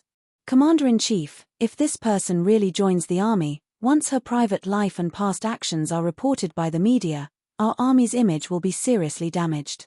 Commander-in-Chief Xia already knew who the recruit he was talking about was. Yi Qian sent a recording, and someone clearly mentioned the Deputy Chief of Staff Du. The Military Commission also heard this recording, but old Du was not an ordinary person. Without more conclusive evidence, no one, including himself, could easily touch old Du. This videotape also could not prove that there was something wrong with old Du. Special recruitment was not an exercise of privilege, and real people could indeed join the army in advance. Old Du only dared to do this because he knew about it. Yi Zhifan's daughter joined the army because of her immoral character. If this matter was exposed, old Du would at most be criticized at the conference as not investigated. Rather than startling old Du now, it was better to hold back for the time being. Commander-in-Chief Xia looked at the videotape again. However, since his daughter-in-law sent the videotape to him, he could not ignore it. Commander-in-Chief Xia, who had long regarded Yi Qian as his daughter-in-law, seemed to have thought of something and said something that seemed to have nothing to do with the topic. Xiao Yi didn't just send me the videotape, right? Who else did she send it to besides me? You have one box. One box was sent to Yi Zhifan, and the other box was sent to the wife of the Deputy Chief of Staff. Du Xiajinyuan did not want to hide what Yi Qian had done from his father. Since the old man asked about it, he must have some plans. Yi Zhifan and his daughter arrived in Beijing yesterday. Mrs. Li personally welcomed them. Huzi also told me that Mrs. Li likes Yi Ying very much.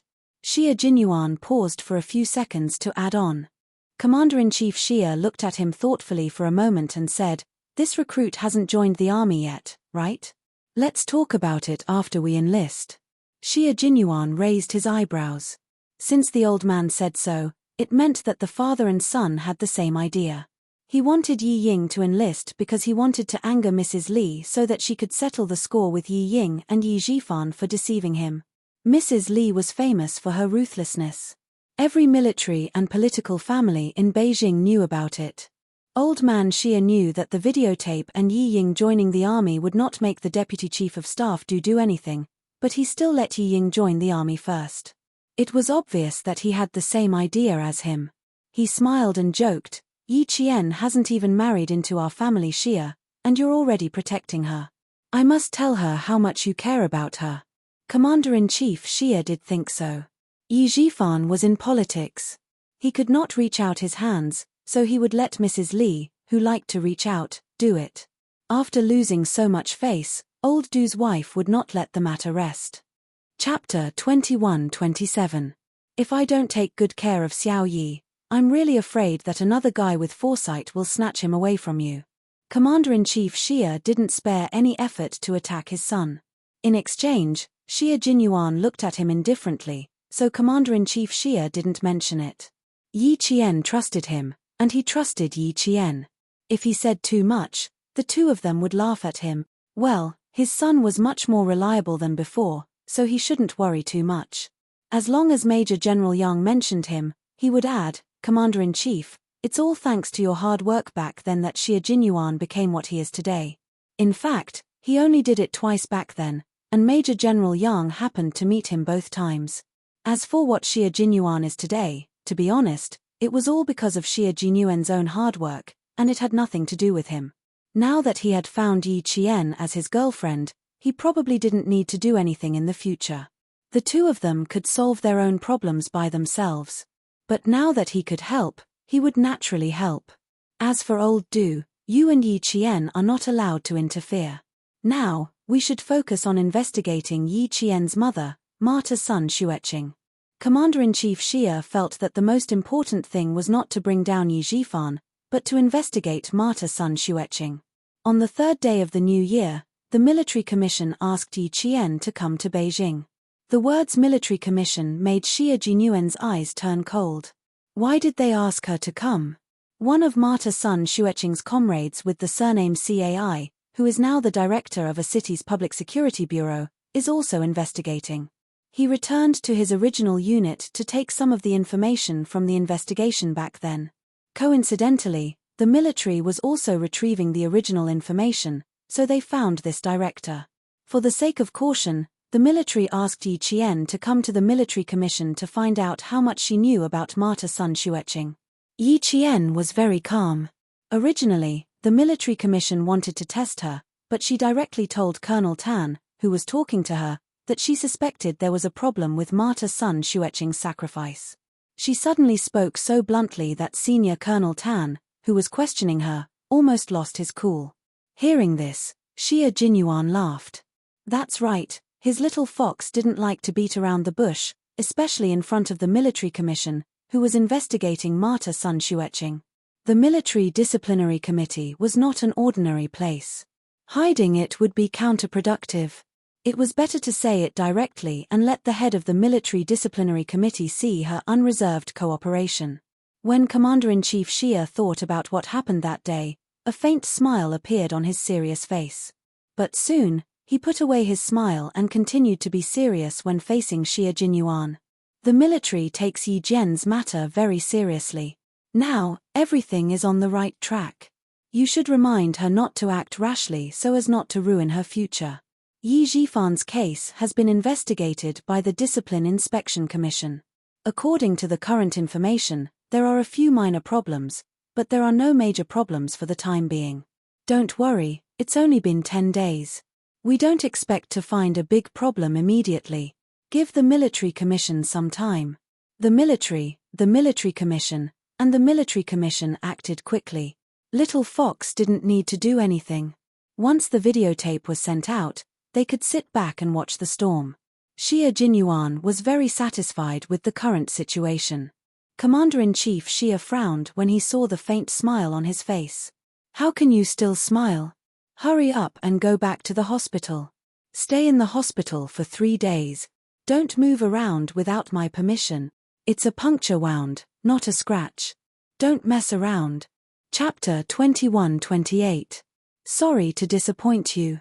I've never thought of going back since I was discharged from the hospital. Major Xia, who had finished his business, got up lazily. His thin lips curled into a slightly roguish smile.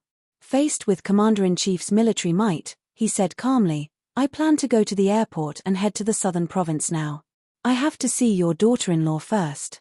Otherwise, I'm really afraid that the daughter-in-law I finally got will be taken away by another man. Why would he go to the southern province with an injury? Even if he wanted to court a daughter-in-law, he had to be healthy. Commander-in-Chief Xia's face completely darkened. Nonsense. Wait until your injury is healed. As he spoke, he took out an encrypted document from the drawer. Take a look at this document.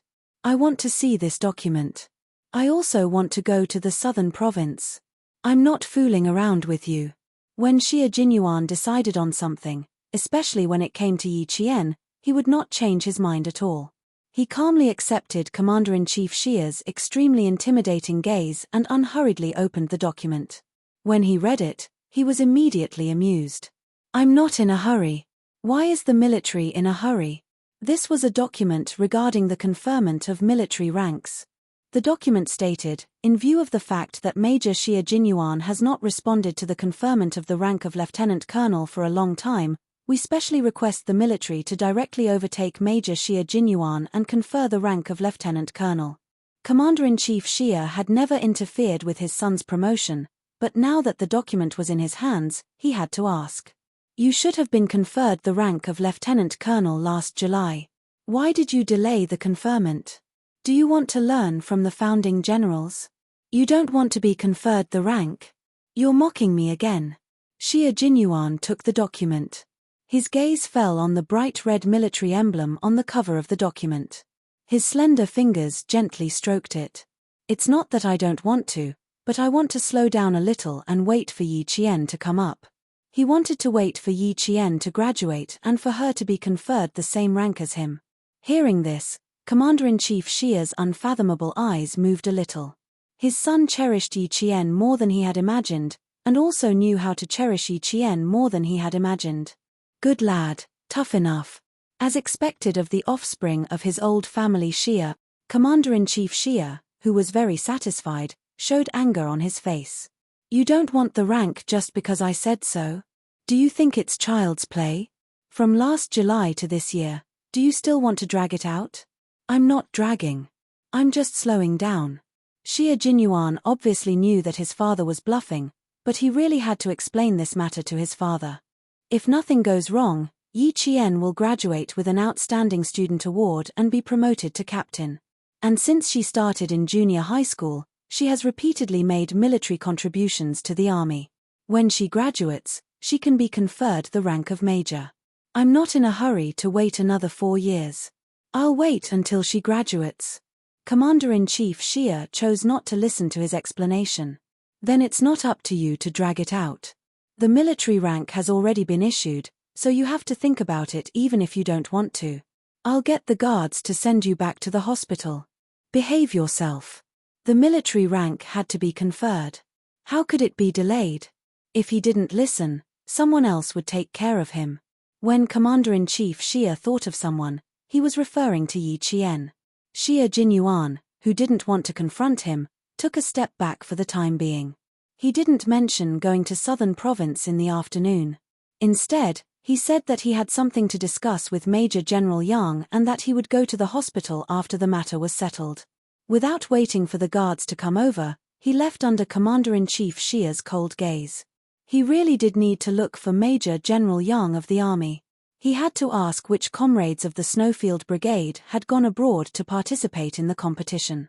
After he walked out of the office, Commander-in-Chief Xia called Major General Yang of the army and instructed him to get the guards to escort Xie Jinyuan back to the hospital after the matter was settled. Then, he called Yi Qian and asked her to come forward and persuade the troublesome bastard to stay. Chapter 21-29. Xie Jinyuan hadn't contacted Yi Qian yet, so Commander-in-Chief Xia instructed his staff to call the office of the Director of the University of Science and Technology of China and make an appointment first. The University of Science and Technology of China had strict regulations and didn't allow students to use cell phones. At this time, not many students had cell phones. Even if they did, they had to hand over their cell phones as soon as they arrived at school and wait until they were out, on holidays, or on official business. Yi Qian, who had reported yesterday, handed over his cell phone as soon as possible. Commander-in-Chief Xia, who knew the rules, didn't call his cell phone directly. Instead, he called the director's office. He didn't make the call himself either. He asked his staff to make the call first and then transfer the call to his office. The military called to look for a student. It was none other than Yi Qian, who most of the teachers in the school knew. The director who knew Yi Qian looked at the class schedule and asked the teacher to inform Yi Qian after class. Yi Qian was sitting in library number 3 and discussing with several top students from other classes. On the first day of school, the students hadn't gotten over the New Year's atmosphere yet. The freshmen were given a mission. On Labor Day, the freshmen were to go to the northern part of the province for a drill. As the frontline leaders of the future battles, they were instructed to experience the atmosphere of a battle where life and death were on the line. As soon as the order was given, the red and blue teams of each class began to prepare in advance. After the first class, the red and blue teams sent out representatives of each class in less than 2 minutes. They met during the short break between classes at the speed of light. There's no preparation time for a real battle. A battle that starts as soon as it's announced is the real battle that determines the outcome. A top student from the School of Science spread out a map of the training base they were going to on Labor Day. The school suddenly told us that there's a drill on Labor Day. Why do I feel like the map they gave us isn't a real one? Two armies are fighting for positions. Who would have the chance to run to the position and observe the terrain first? Who would know in advance that the position they took would be the position that the Blue Army would be fighting for? I asked the seniors in the School of Science and went through some information myself. I found that the school really didn't tell us the positions we would be practicing a few months in advance. At most, they gave us an approximate time. When it's our turn, you're telling us the time, location, and number of people. You're even giving us time to arrange our troops in advance. Don't you find it a little strange?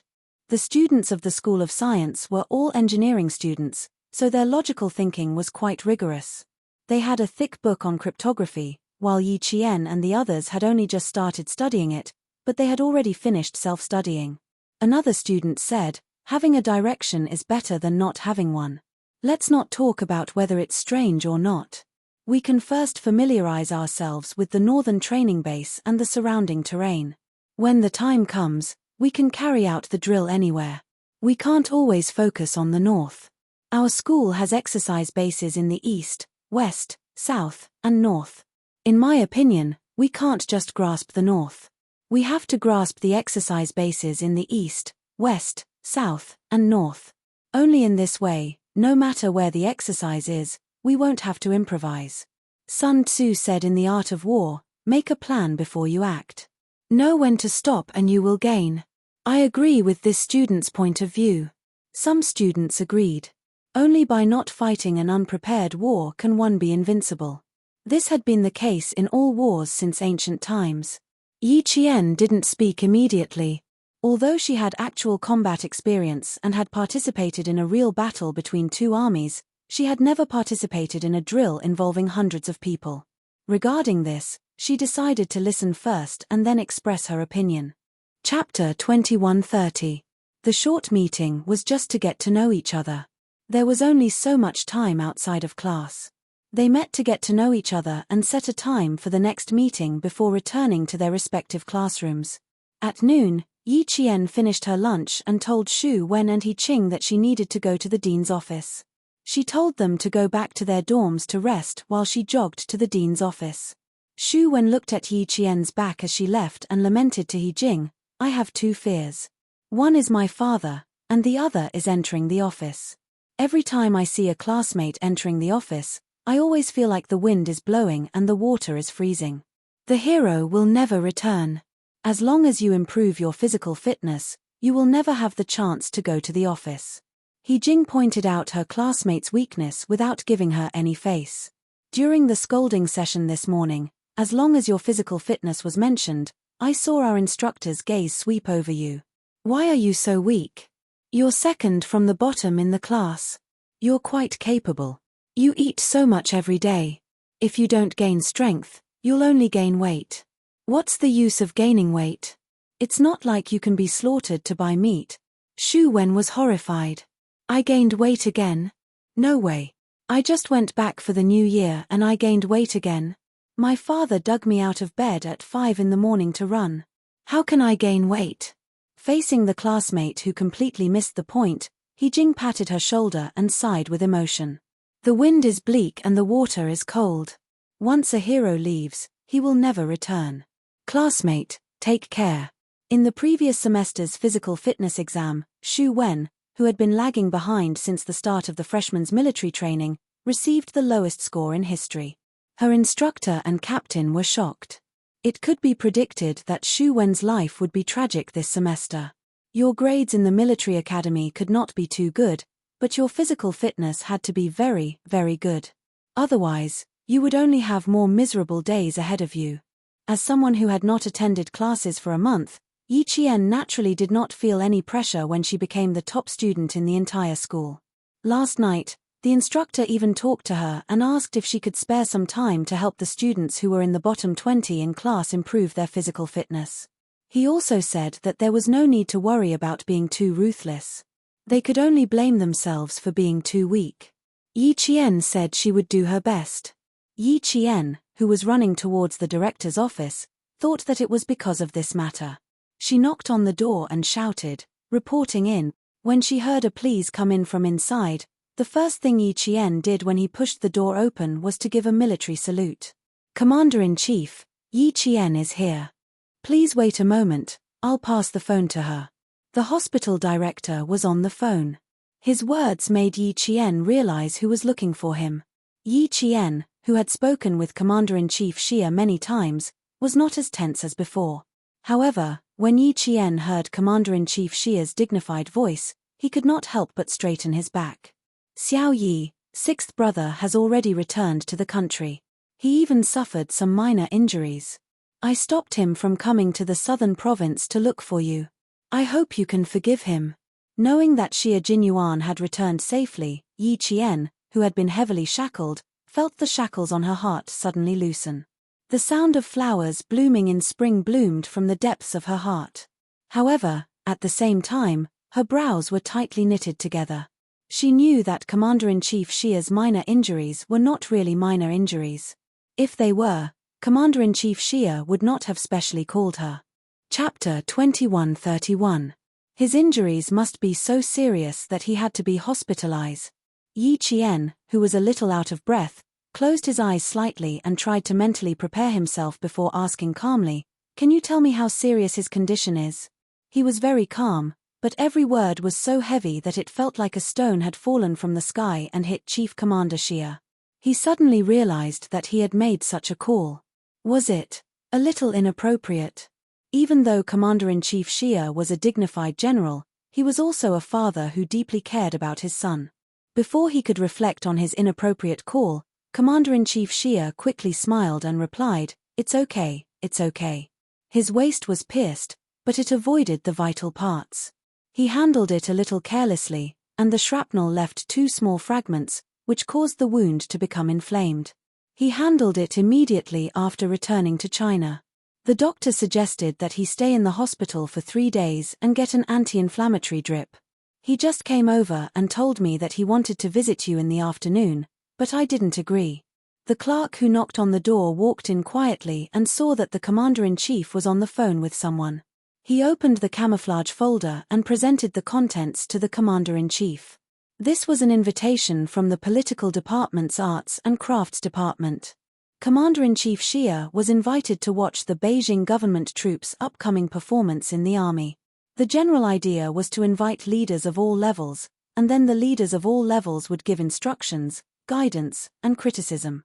Commander-in-Chief Xia's gaze fell on one of the invited work units, pointed here, and said, "Go and ask the school leaders who will be coming to Beijing to watch." "Okay." The clerk nodded, put down the folder, and left the office. On the other end of the phone, Yi Qian secretly let out a long sigh and said in a deep voice, "Don't worry, I will definitely stop him from coming over. I will definitely keep him in the hospital for 3 days. For his health, she would definitely not let him come over to Nan province." His waist was pierced by shrapnel and avoided the vital parts. Although the injury was serious, it was better than a bullet pierced through the waist. With Yi Qian's help, Commander-in-Chief Xia was relieved. However, he could understand his son's feelings of wanting to see his girlfriend. It was quite pitiful for the 2 of them to be apart so much. Thinking of the document just now, Commander-in-Chief Xia asked about Yi Qian's grades last semester and whether anything had happened in the past few days. Yi Qian, who had good grades, reported his grades one by one. "My overall grades are okay. There's not much to do in the next few days. The main classes haven't started yet, so I'll focus on physical fitness for the time being." Focus on physical fitness for the time being. That's easy. With an idea in mind, Commander-in-Chief Xia praised Yi Jian first. He smiled and said, "Not bad, not bad. No wonder old Six told me confidently that you would definitely get the title of outstanding student. Little Yi, you're very good. You let us all be at ease. Since you don't have classes these few days, and it's Saturday and Sunday in 3 days, how about this? You go to the capital with the school leaders to watch the performance of the Beijing political group. At the same time, you go to the hospital to visit sixth brother, lest he sneaks into the southern province to look for someone and make everyone uneasy." Yi Qian readily agreed. It should be said that he couldn't ask for more. She really wanted to see Captain Xia. She really missed him. Lovesickness seeped into her bones, and she was deeply sentimental. Regarding the matter of Yi Qian coming to Beijing with the school leaders had called the dean before she left the dean's office. They asked the dean to inform Yi Qian that he would come to Beijing with the school leaders at 9 o'clock tomorrow to report on his work. They couldn't directly go to Beijing to watch the performance. After all, watching the performance was secondary. The meeting after the performance was the main point. Chapter 2132. Yi Qian, who was about to leave for the capital, was oblivious to the fact that Yi Ying was talking about her. Browsing through the graduation album of the military academy, she chuckled and said, "Jiari, I always thought that you graduated from the National University of Science and Technology as well. So, it turns out that you graduated from this military academy."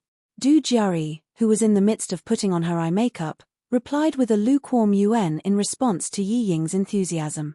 She then asked, "What do you mean by also? Do you have a friend who graduated from the National University of Science and Technology?" "I don't think so. Aren't you still in school at your age?" "I don't know anyone who graduated, but I do know someone who is still in school. We aren't friends, so our relationship is just SOSO. That girl used to be in the same junior high school as me, and her results were average. However, after the college entrance examinations, she somehow managed to get into the National University of Science and Technology. It was a huge deal back then," Yi Ying said calmly.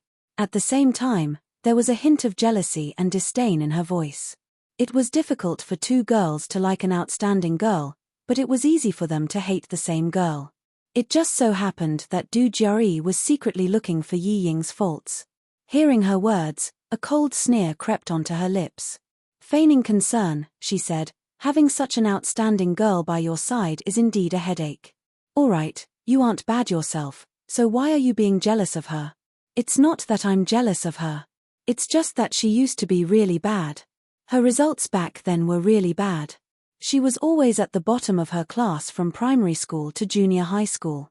I found it hard to believe that she managed to get into the military academy all of a sudden." Yi Ying continued flipping through the album as she casually continued speaking.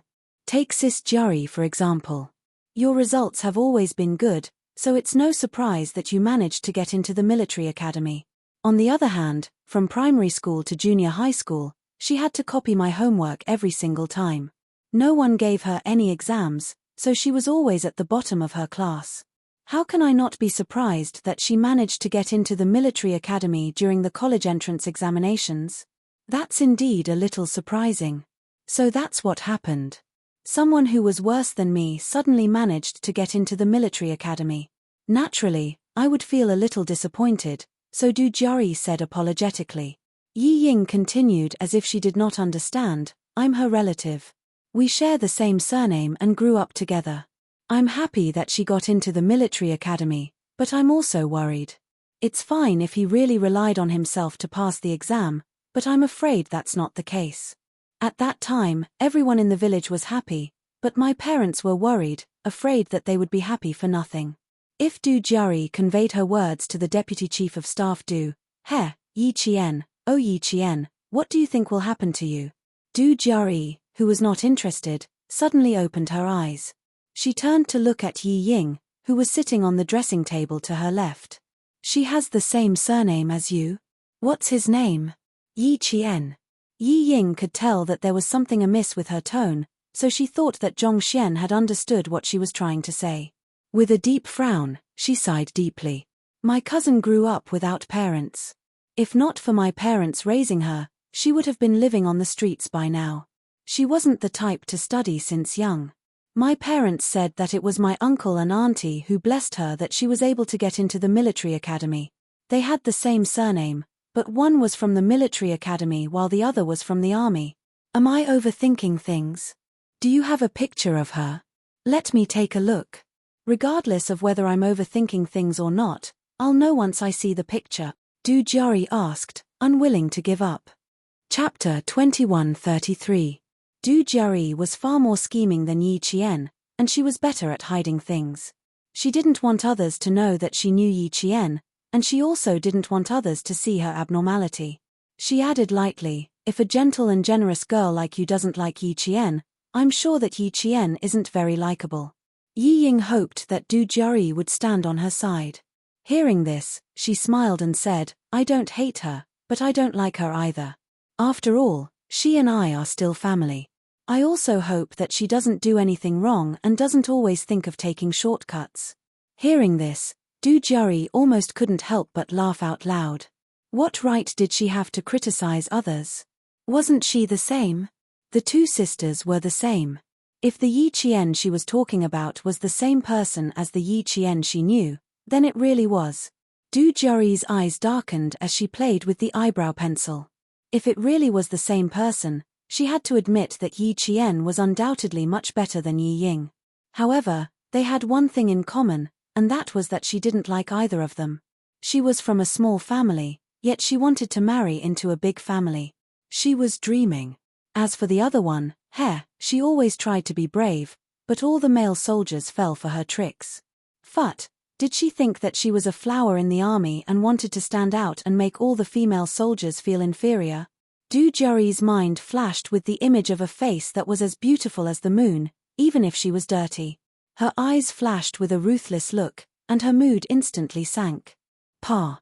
She threw the eyebrow pencil in her hand onto the dressing table. I'm sorry. Miss Du the makeup artist thought that she had applied too much eye makeup and made Du Jiaoyi uncomfortable. She was so frightened that she quickly apologized. Du Jiaoyi had a habit of venting her anger on others, but she never did it in front of others. Instead, she liked to play dirty tricks behind people's backs. This matter had nothing to do with the makeup artist, so she didn't need to vent her anger on a mere makeup artist. She raised her hand, indicating that it had nothing to do with her. However, Yi Ying misunderstood. She thought that Du Jiaoyi was standing up for her and said softly, Jiaoyi, don't be angry. I don't care anymore. I don't have the photos. If you want to see them, I'll see if I can get the photos taken during graduation. Who would look at the graduation photo? It was filled with heads, how could they see it clearly?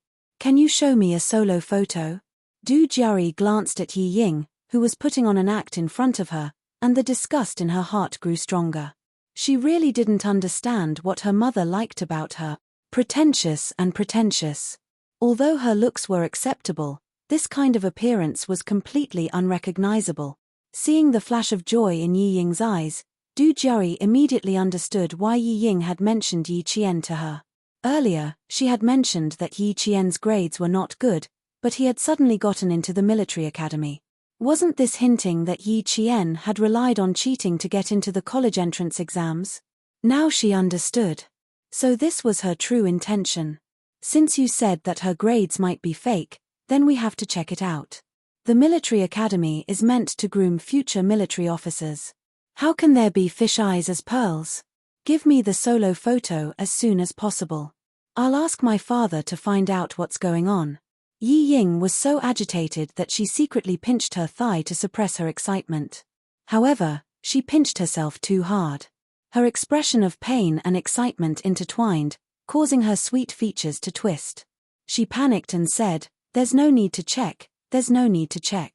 She's doing very well now. I heard that if she didn't pass the military academy's new training program, she would be rejected. Since she didn't, it means that she's still capable. Chapter 2134. The door of the dressing room was pushed open and Madame Li, who was dressed in a dignified and noble manner, walked in. Yi Ying, who was talking, turned her head when she heard the noise. She hurriedly adjusted her expression and stood up. She stood up gracefully and greeted Madame Li. Madame Li took in all her expressions. She didn't know what was going on and thought that her daughter had embarrassed Yi Ying again. Seeing that Yi Ying could quickly adjust her expression and pretend to be calm, she smiled with satisfaction. She didn't misjudge her. She was indeed a sensible girl who knew not to embarrass others. You are injured. Don't be so polite. Sit down.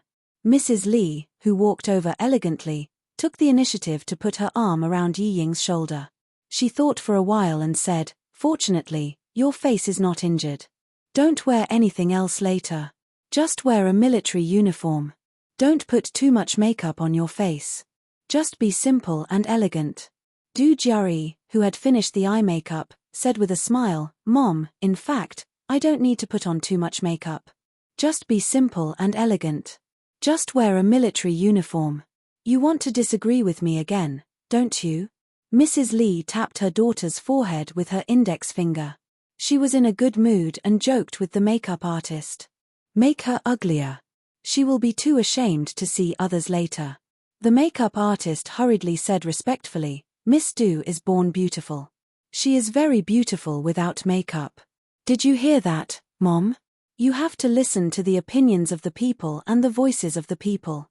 Du Jiari, who was smiling like a flower, raised her eyebrows like a girl and pulled Yi Ying into the topic. "Tell me, who is prettier, me or Yi Ying?" Mrs. Lee liked Du Jiari's coquettishness very much. It was not coquettish, but coquettishness that made her laugh. Hearing this, Mrs. Lee looked at her and then at Yi Ying. Each has her own merits. However, Ying is more well-behaved. Look at her. She's well-behaved. Du Jiari smiled and looked at Yi Ying, who had lowered her head and blushed. She laughed even more clearly. "Don't talk about it. She is blushing."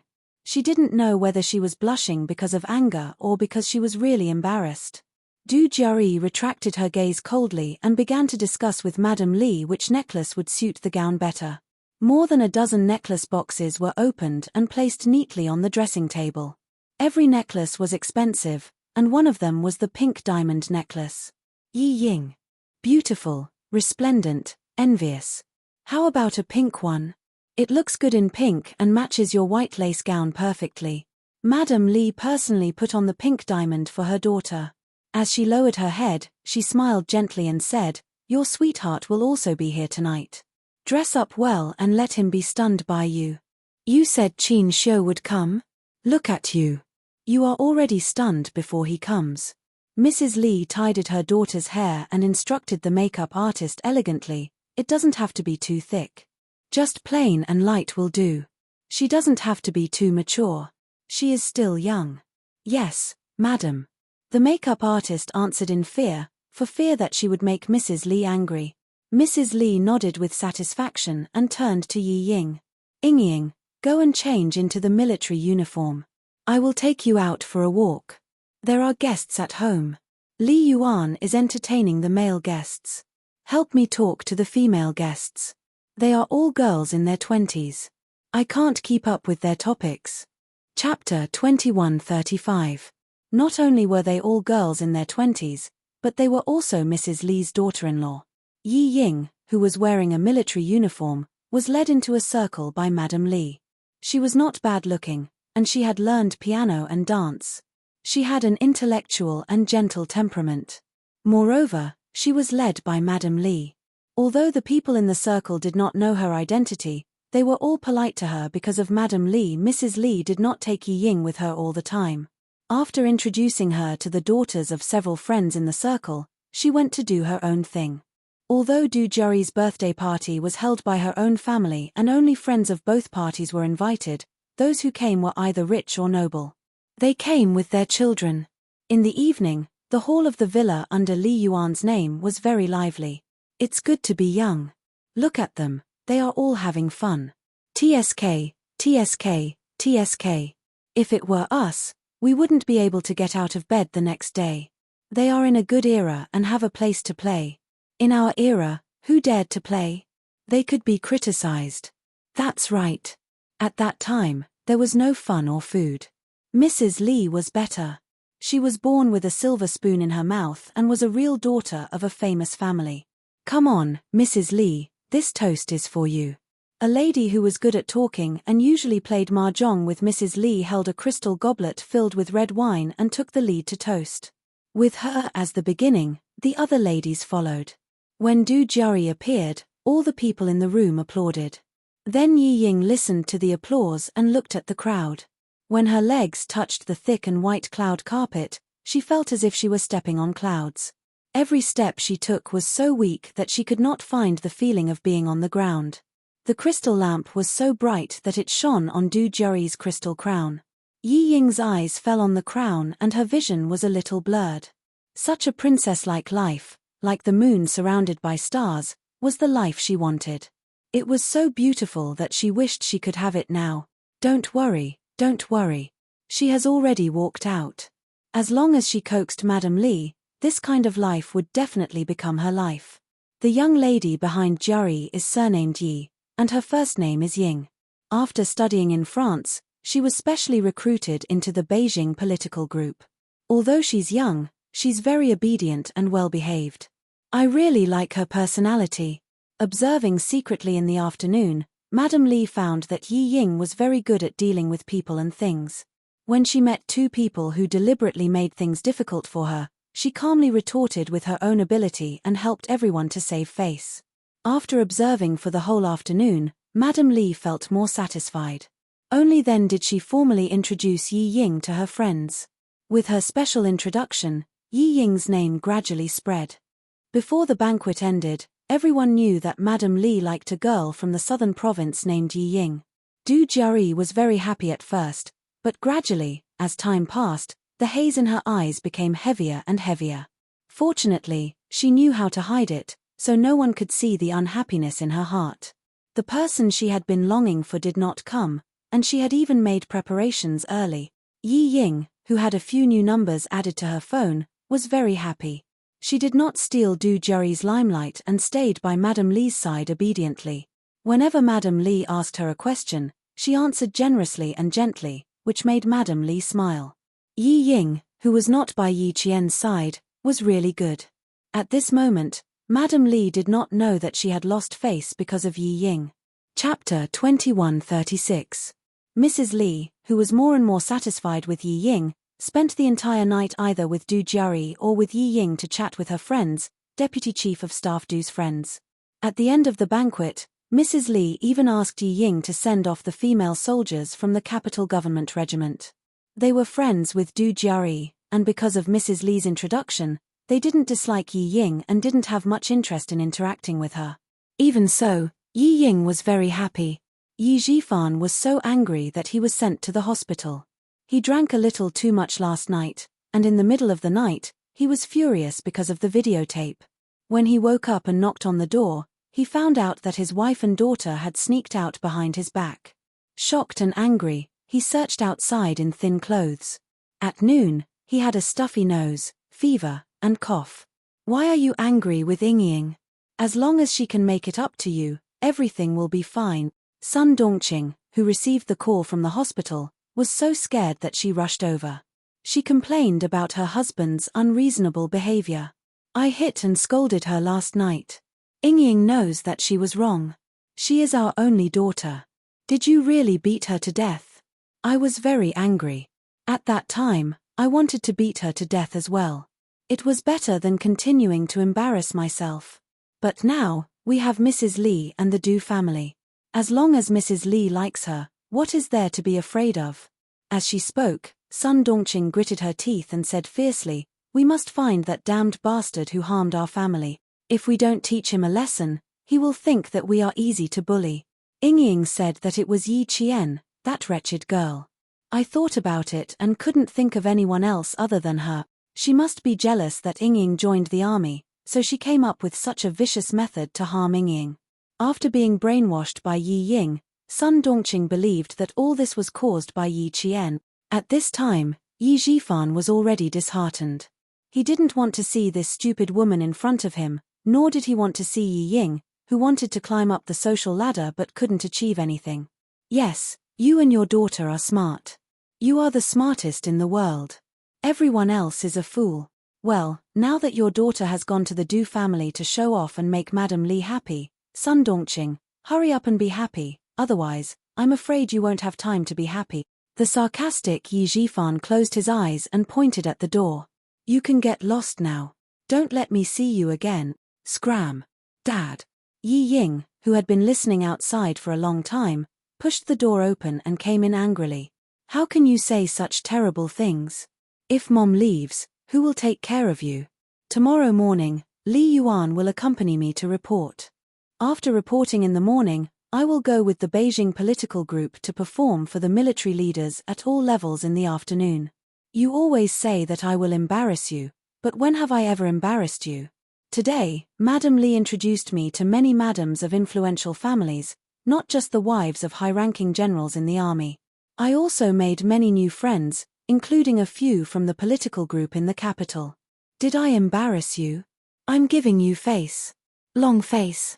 Yi Jifan, who always had a strong sense of crisis, felt a wave of despair in his heart when he heard this. It was over. It was over.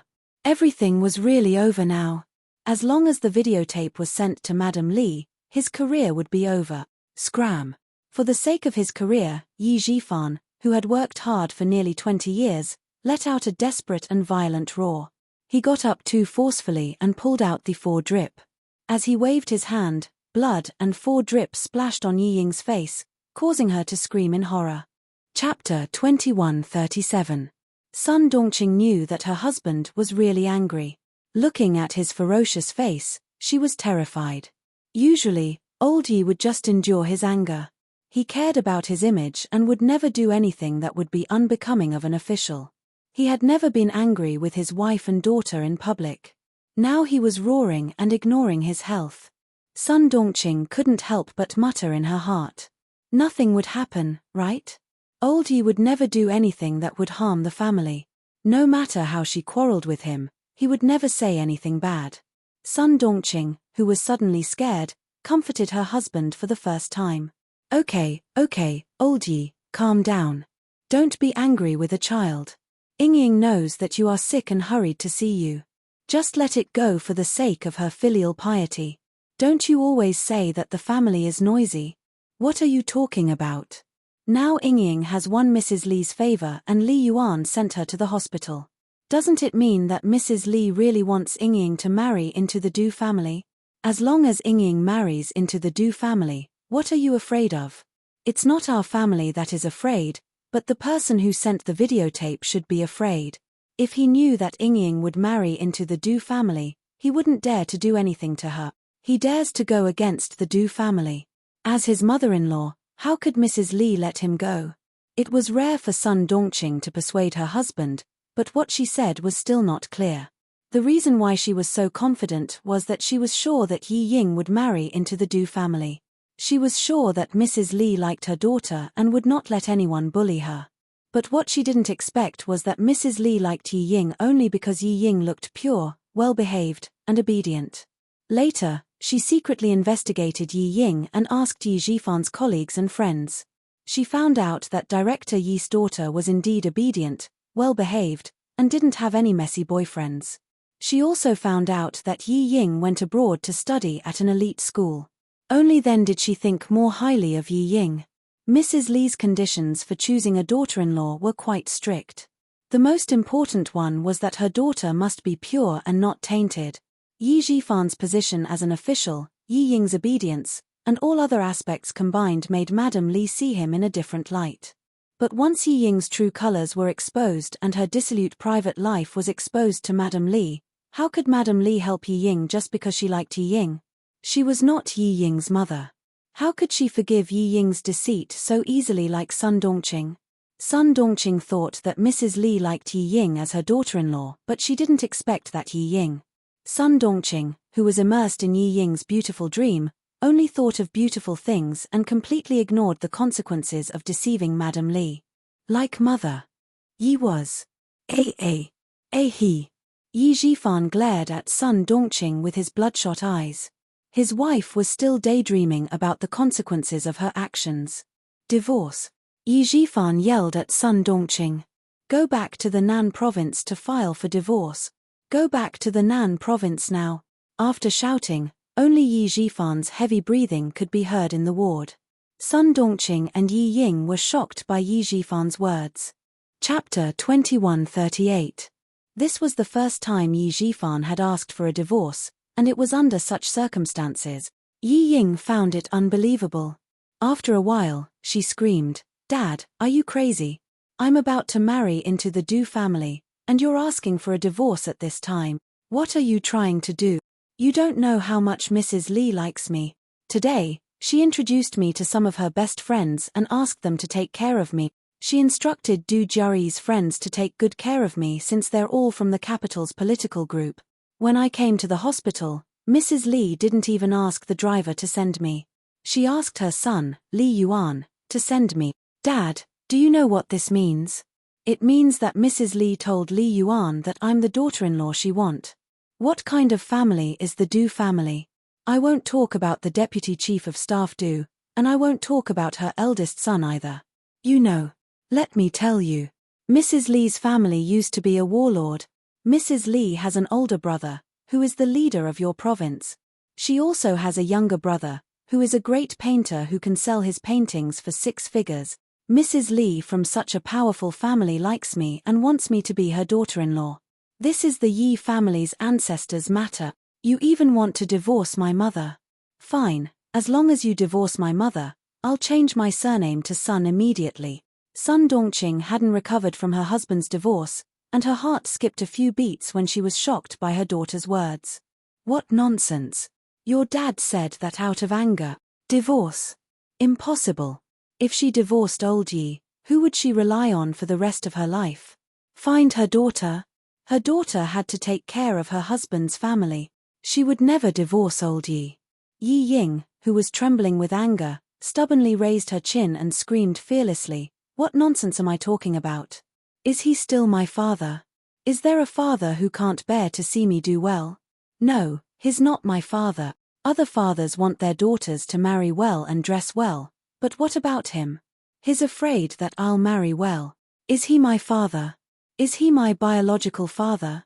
Faced with the stubborn mother and daughter, Yi Zhifan, who had been so angry that he roared before, calmed down. He had to calm down. Otherwise, he would be as unlucky as the mother and daughter. Sure, I don't want anything after the divorce. I'll give you all my assets. I only need to bring my household register and ID card. I don't want a single cent. I'll leave my wallet to you and your mother. You can change your surname. I'll ask my friend in charge of household registration to change your surname to Sun Ying. From now on, you can live with your mother and have nothing to do with me, Yi Zhifan. I'm not your father, and you're not my daughter. We're even now, and we don't owe each other anything. Before the worst happened, he had to draw a clear line between them.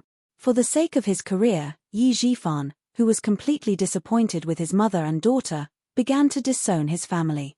He was such a person, just as Yi Qian had said. Yi Ying was very stubborn. Hearing this, she sneered and said, "Fine, from now on, I'll be called Sun Ying. I have nothing to do with you." She turned to Sun Dongqing, who had no chance to interrupt, and deliberately said happily to annoy Yi Zhifan, "Mom, he finally asked for a divorce. I'm very happy. From now on, you and I don't have to live with his attitude anymore. Mom, Li Yuan and I will take care of you from now on. You don't have a husband to take care of you. It's okay. Li Yuan and I will take care of you. He's just the director of the Provincial City Construction Bureau, so what? I'll ask Li Yuan to get you a higher position,